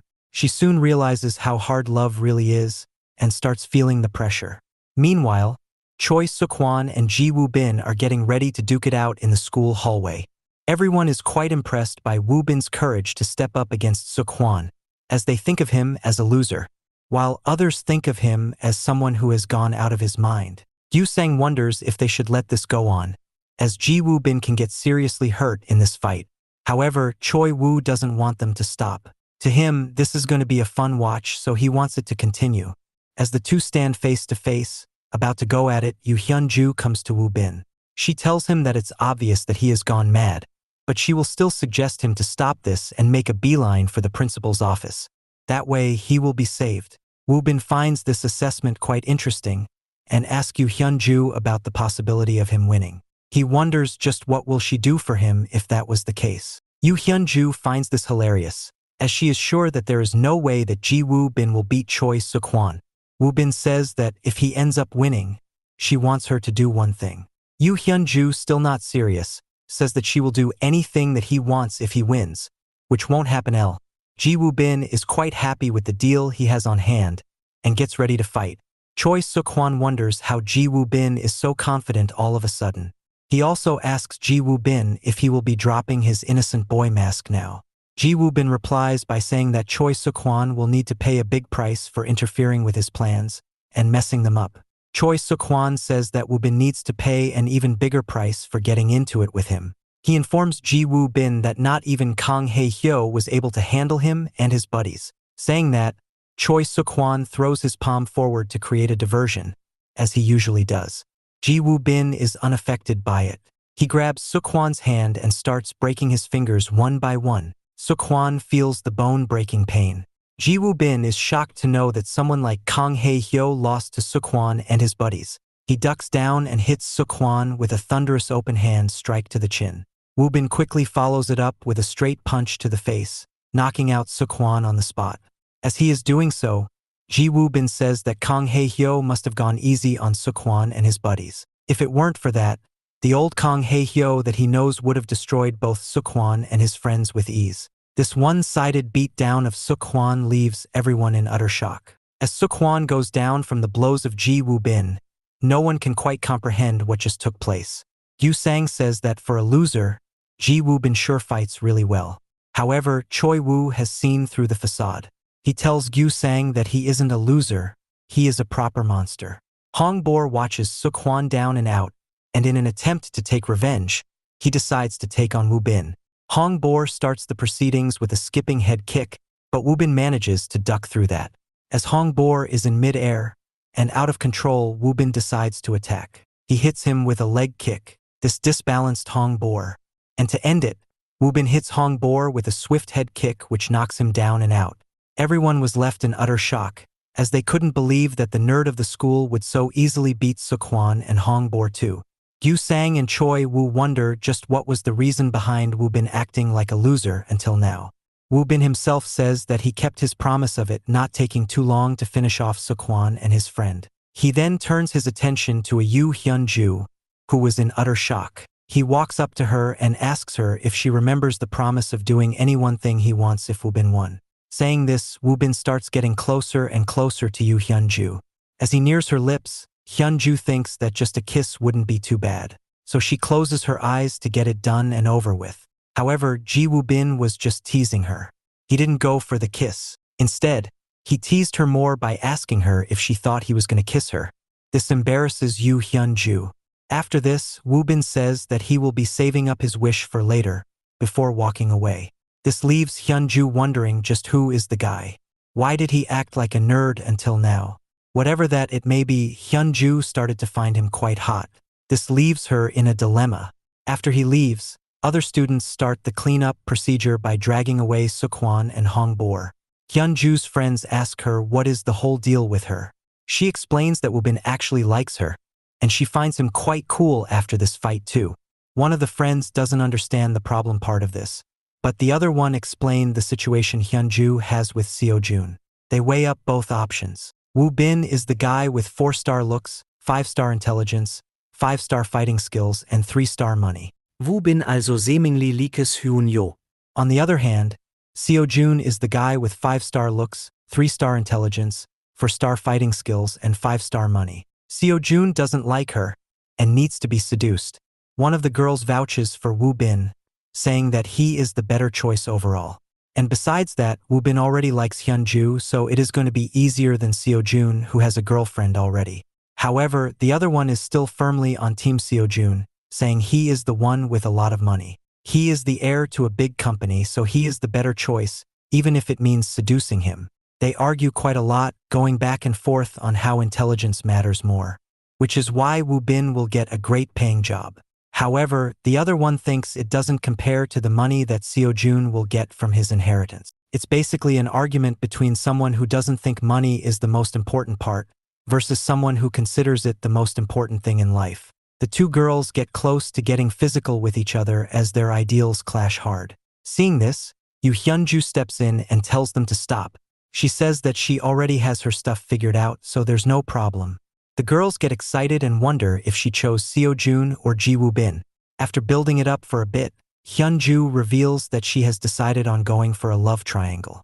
That way she can have both. After all, she is not obligated to be committed to either of them. She's not married after all. This is why she chose this. She also starts understanding why some women decide to date multiple men. The scene shifts after some time passes by. Kang Hae-hyo is down from the rooftop.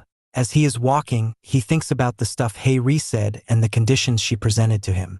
It makes him think that Hae-ri never liked him after all. However, after putting some thoughts into it, he wonders why would Hae-ri ask him out in the first place if she didn't like him? This makes him flustered up, as he assumes that Hae-ri did all of this because she feels shy about the relationship. But another part of him says that there's something more to it than what he knows. He is left a confused mess, as he can't quite figure out just what is it that Hae-ri wants. Just then, he bumps into Ji Woo Bin, who is playing his innocent character again.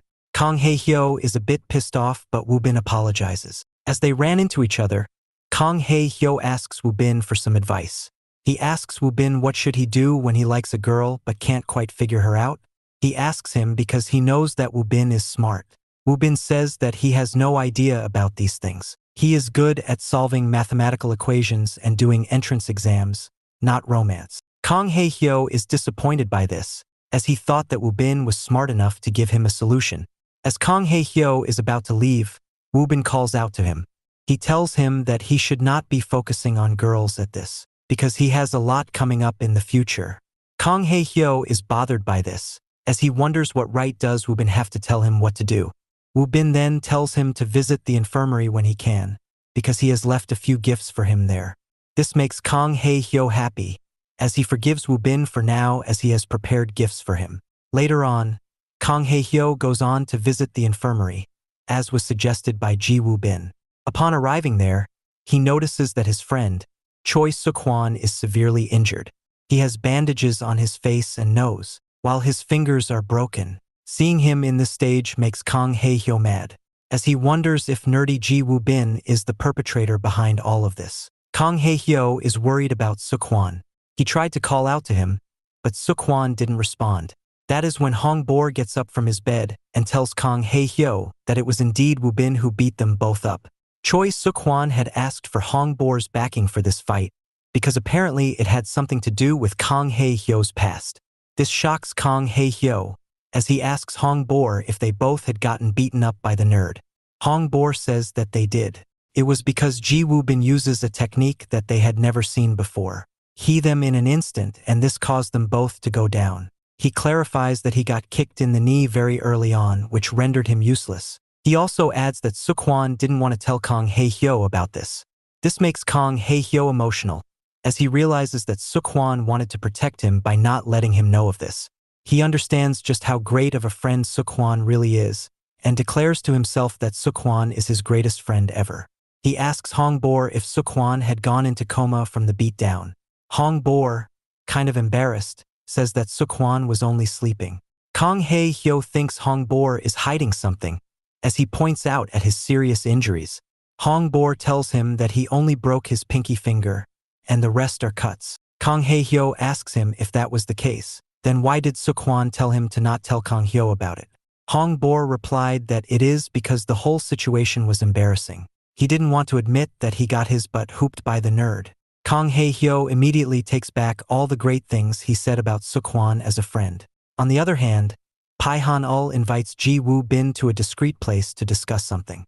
Upon arriving there, Woo Bin asks what is that Pihon wants from him. Pihon said that he wants the two of them to team up. After all, they seem to have the same goal.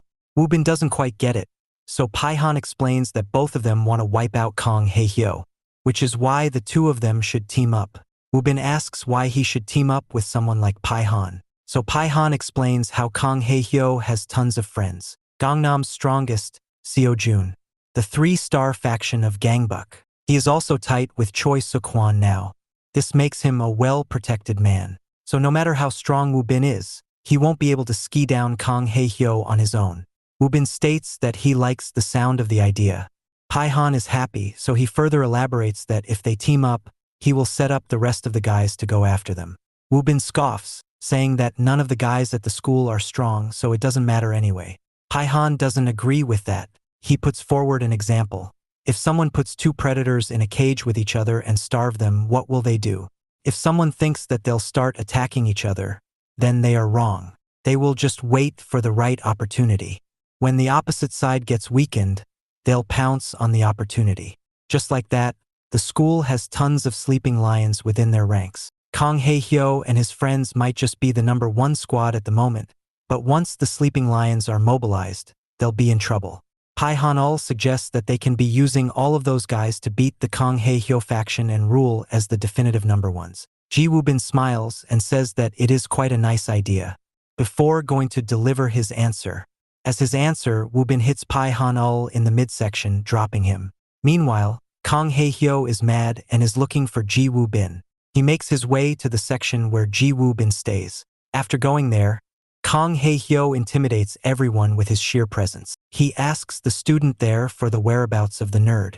The students quickly grasp that they are talking about Ji Woo-bin. They inform Kang Hae-hyo that Ji Woo-bin has gone to meet someone. A guy who wears a cap, to be exact. Kang Hae-hyo thinks about it for a bit before thinking to himself, if the guy who wears a cap is Pihon.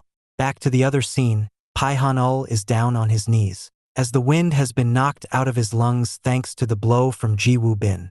He says that the 2 of them had the same goal. Then why did Ji Woo-bin decide to strike him? Ji Woo-bin explains his reasoning behind the sudden attack, stating that he did it because he despises Pihon-ul's thinking. Pihon-ul refers to people like himself as sleeping predators. He says that they are waiting for the perfect moment to strike, when in actuality they're a whole lot of nothing. They aren't predators. They're more like pet cats who have left their house. They got nothing on him. Pihon-ul, devastated, asks Ji Woo-bin if he plans on taking on Kang Hae-hyo and his squad on his own. Ji Woo-bin replies that he doesn't plan on doing that. In fact, he already has his plan ready. His brothers from the orphanage from where he and Kang Hae-hyo come from are already in the school. They all hate Kang Hae-hyo a lot and won't think twice about ending him. Back to the hostel room, the guys who were acting innocent have suddenly turned evil. They surround Kang Hae-hyo. After that, they ask him if he really forgot about them, or if he is just pretending not to know them. This overwhelms Kang Hae-hyo, and he falls down on his ass. The guys ask him just what had happened to him. They get it that he lost his memories, but is he weak now all of a sudden? They wonder how the angel of destruction, who tormented them in the past, has become like this. The guys then decide to lock the door down, as they want to beat him up in a captive area. They don't want him to run away. Kang Hae-hyo is even more bothered by this, as he realizes that now there won't be anyone coming to help him, and he can't run away either. The guys are genuinely surprised seeing Kang Hae-hyo being so scared. They ask him how the angel of destruction had such a huge downfall. Kang Hae-hyo is confused. He asks them just what do they mean when they refer to him as the angel of destruction. The guys tell Kang Hae-hyo that he already knows that they won't be answering questions. So if he really wants the answer to his question, he has to beat them all up. Only then will he get the answer. Kang Hae-hyo realizes the kind of pickle he has gotten himself into, and wonders if they can somehow solve it with words. Outside the room, Sanga is teaching Kang Hae-ri how to walk sexually. Kang Hae-ri tries her best to look sexy, but fails. She says that walking like this is difficult. It makes her back hurt. Sanga explains that of course it will hurt her back, because she is walking with her but popping out. Sanga told her to walk while having some shake on the booty, but she is over-exaggerating it. Hae-ri tries a different approach next, but Sanga shuts it down as she has her belly out. Hae-ri tries to adjust again, but she's once again back to the uncomfortable position. Sanga tells Hae-ri to stop. She says that she is not cut out for this. Hae-ri says that she thought she was doing well. Sanga asks her just why is she wanting to be sexy all of a sudden? Kong Hae-ri explained that it is because she lived her entire life as three-star factions Kong Hae-hyo until now. Living as a boy, she was always jealous of seeing girls being cute and gossiping with each other. She wanted to do that too, but felt it was too late to do so. However, now that she is back to being a girl, she wants to try it. Sanga doesn't believe it and suggests that Hae-ri is doing it to seduce someone. Hae-ri initially denies the allegation, but eventually, she admits to having a crush on someone. Sanga wants to know who she has a crush on before teaching her. Hae-ri tells her that it is a guy. Sanga walks away, saying that there is no way that she has a crush on a guy. Hae-ri threatens to beat her up if she doesn't teach her. Sanga suggests her to beat up the guy she has a crush on to make him her boyfriend. Hae-ri finally snaps and is about to punch Sanga. Sanga also gives in and accepts the punch that is about to hit her. However, Hae-ri doesn't hit her. Hae-ri breaks down, saying that she doesn't know why people don't believe her. Even the guy doesn't believe that she likes him. She cries and says that maybe it's not possible to become a girl after 16 years of living as a boy. Sanga realizes that Hae-ri is serious and tells her that she is willing to help her with it. However, she first wants to know who the guy is. Hae-ri is about to tell her who it is, but the time she says Kong, a door beside them explodes. Hae-ri and Sanga wonder what it is about. Is it a fight?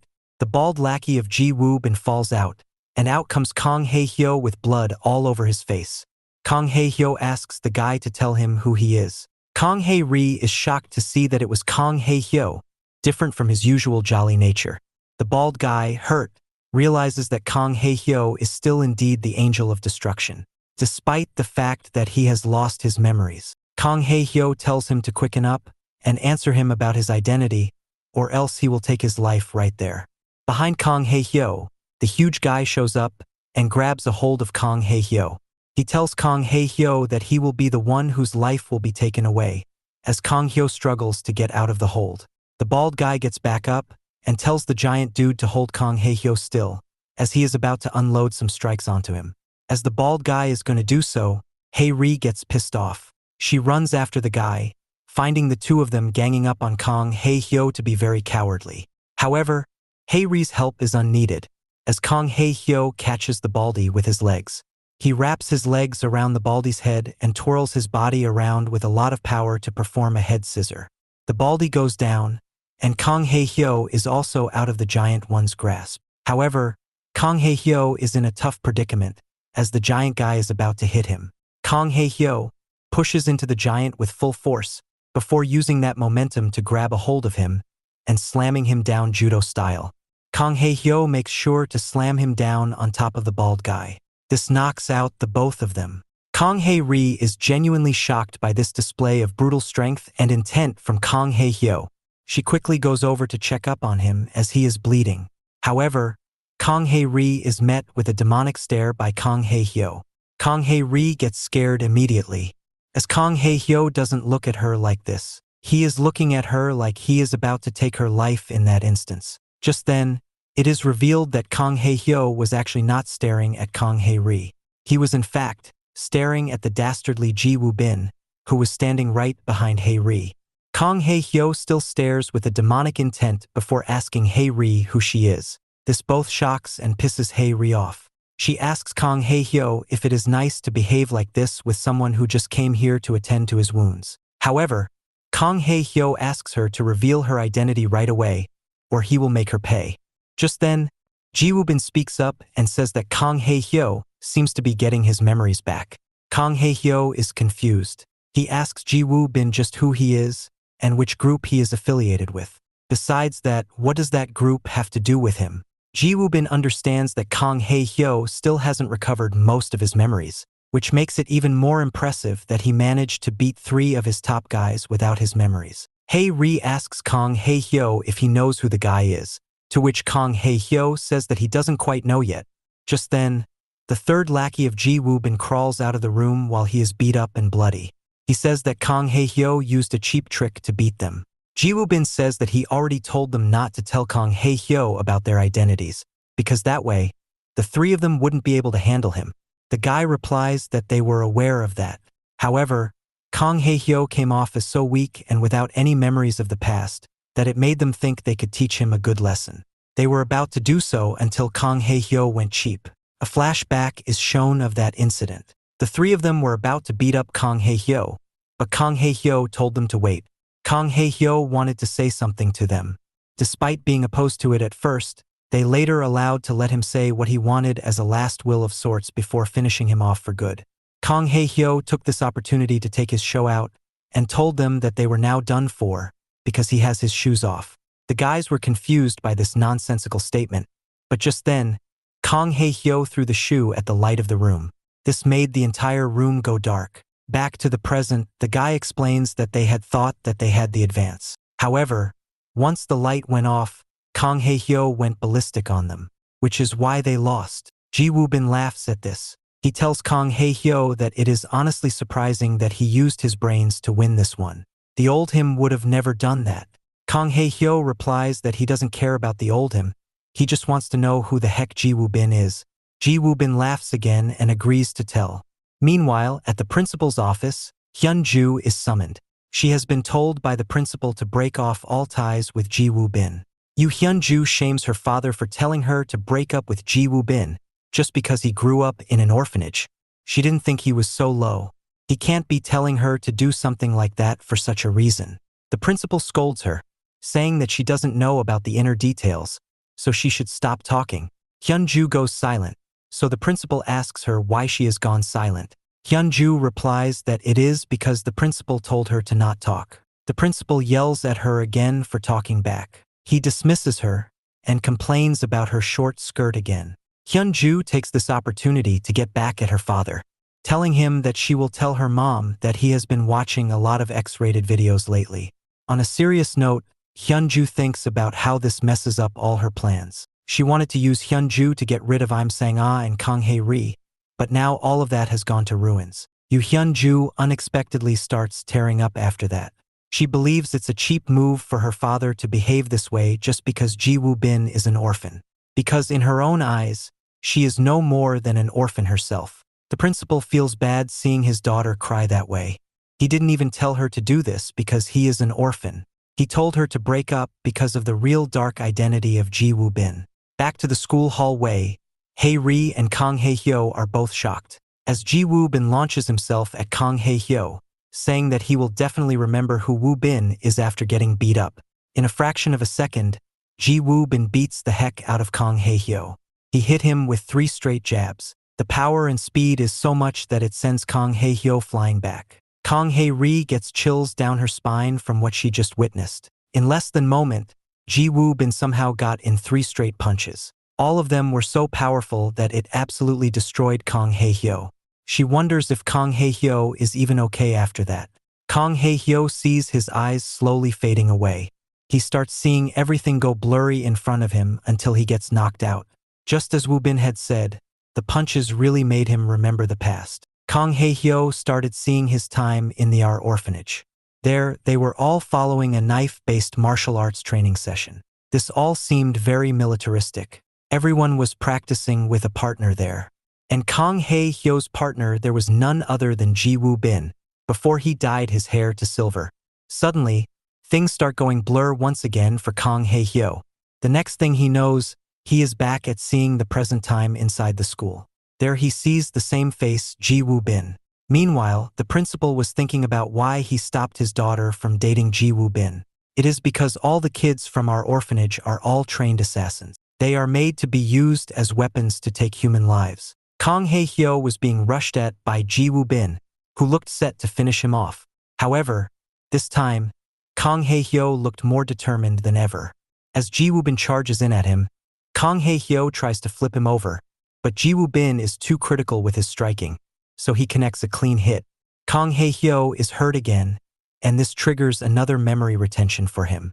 He remembers the time when he and Ji Woo-bin were fighting each other at the orphanage. It was a competitive fight. Kang Hae-hyo is confused. He doesn't know what all these random memories are about. As he is distracted, Ji Woo-bin tries to take over and unload on Kang Hae-hyo. Hae-ri noticed this and wanted to make it fair. Kang Hae-hyo was already injured. She goes to hit Ji Woo-bin with a kick, knowing full well that he won't be able to dodge such a sudden kick. However, Ji Woo-bin uses matrix-like reflexes to dodge the kick. Hei Ri is genuinely shocked by this, but tries to catch him with an axe kick instead. Ji Woo Bin uses cat-like agility to get out of the way. Hei Ri can't believe the reaction speed of Ji Woo Bin. Just then, the guy who crawled out of the room tells Ji Woo Bin to take care of Kong Hei Hyo, as he will be taking care of Hei Ri. Ji Woo Bai warns the guy, telling him that she is not just some random chick with kicks. However, the guy is confident because it is a girl after all, and thus begins a vicious two-way fight.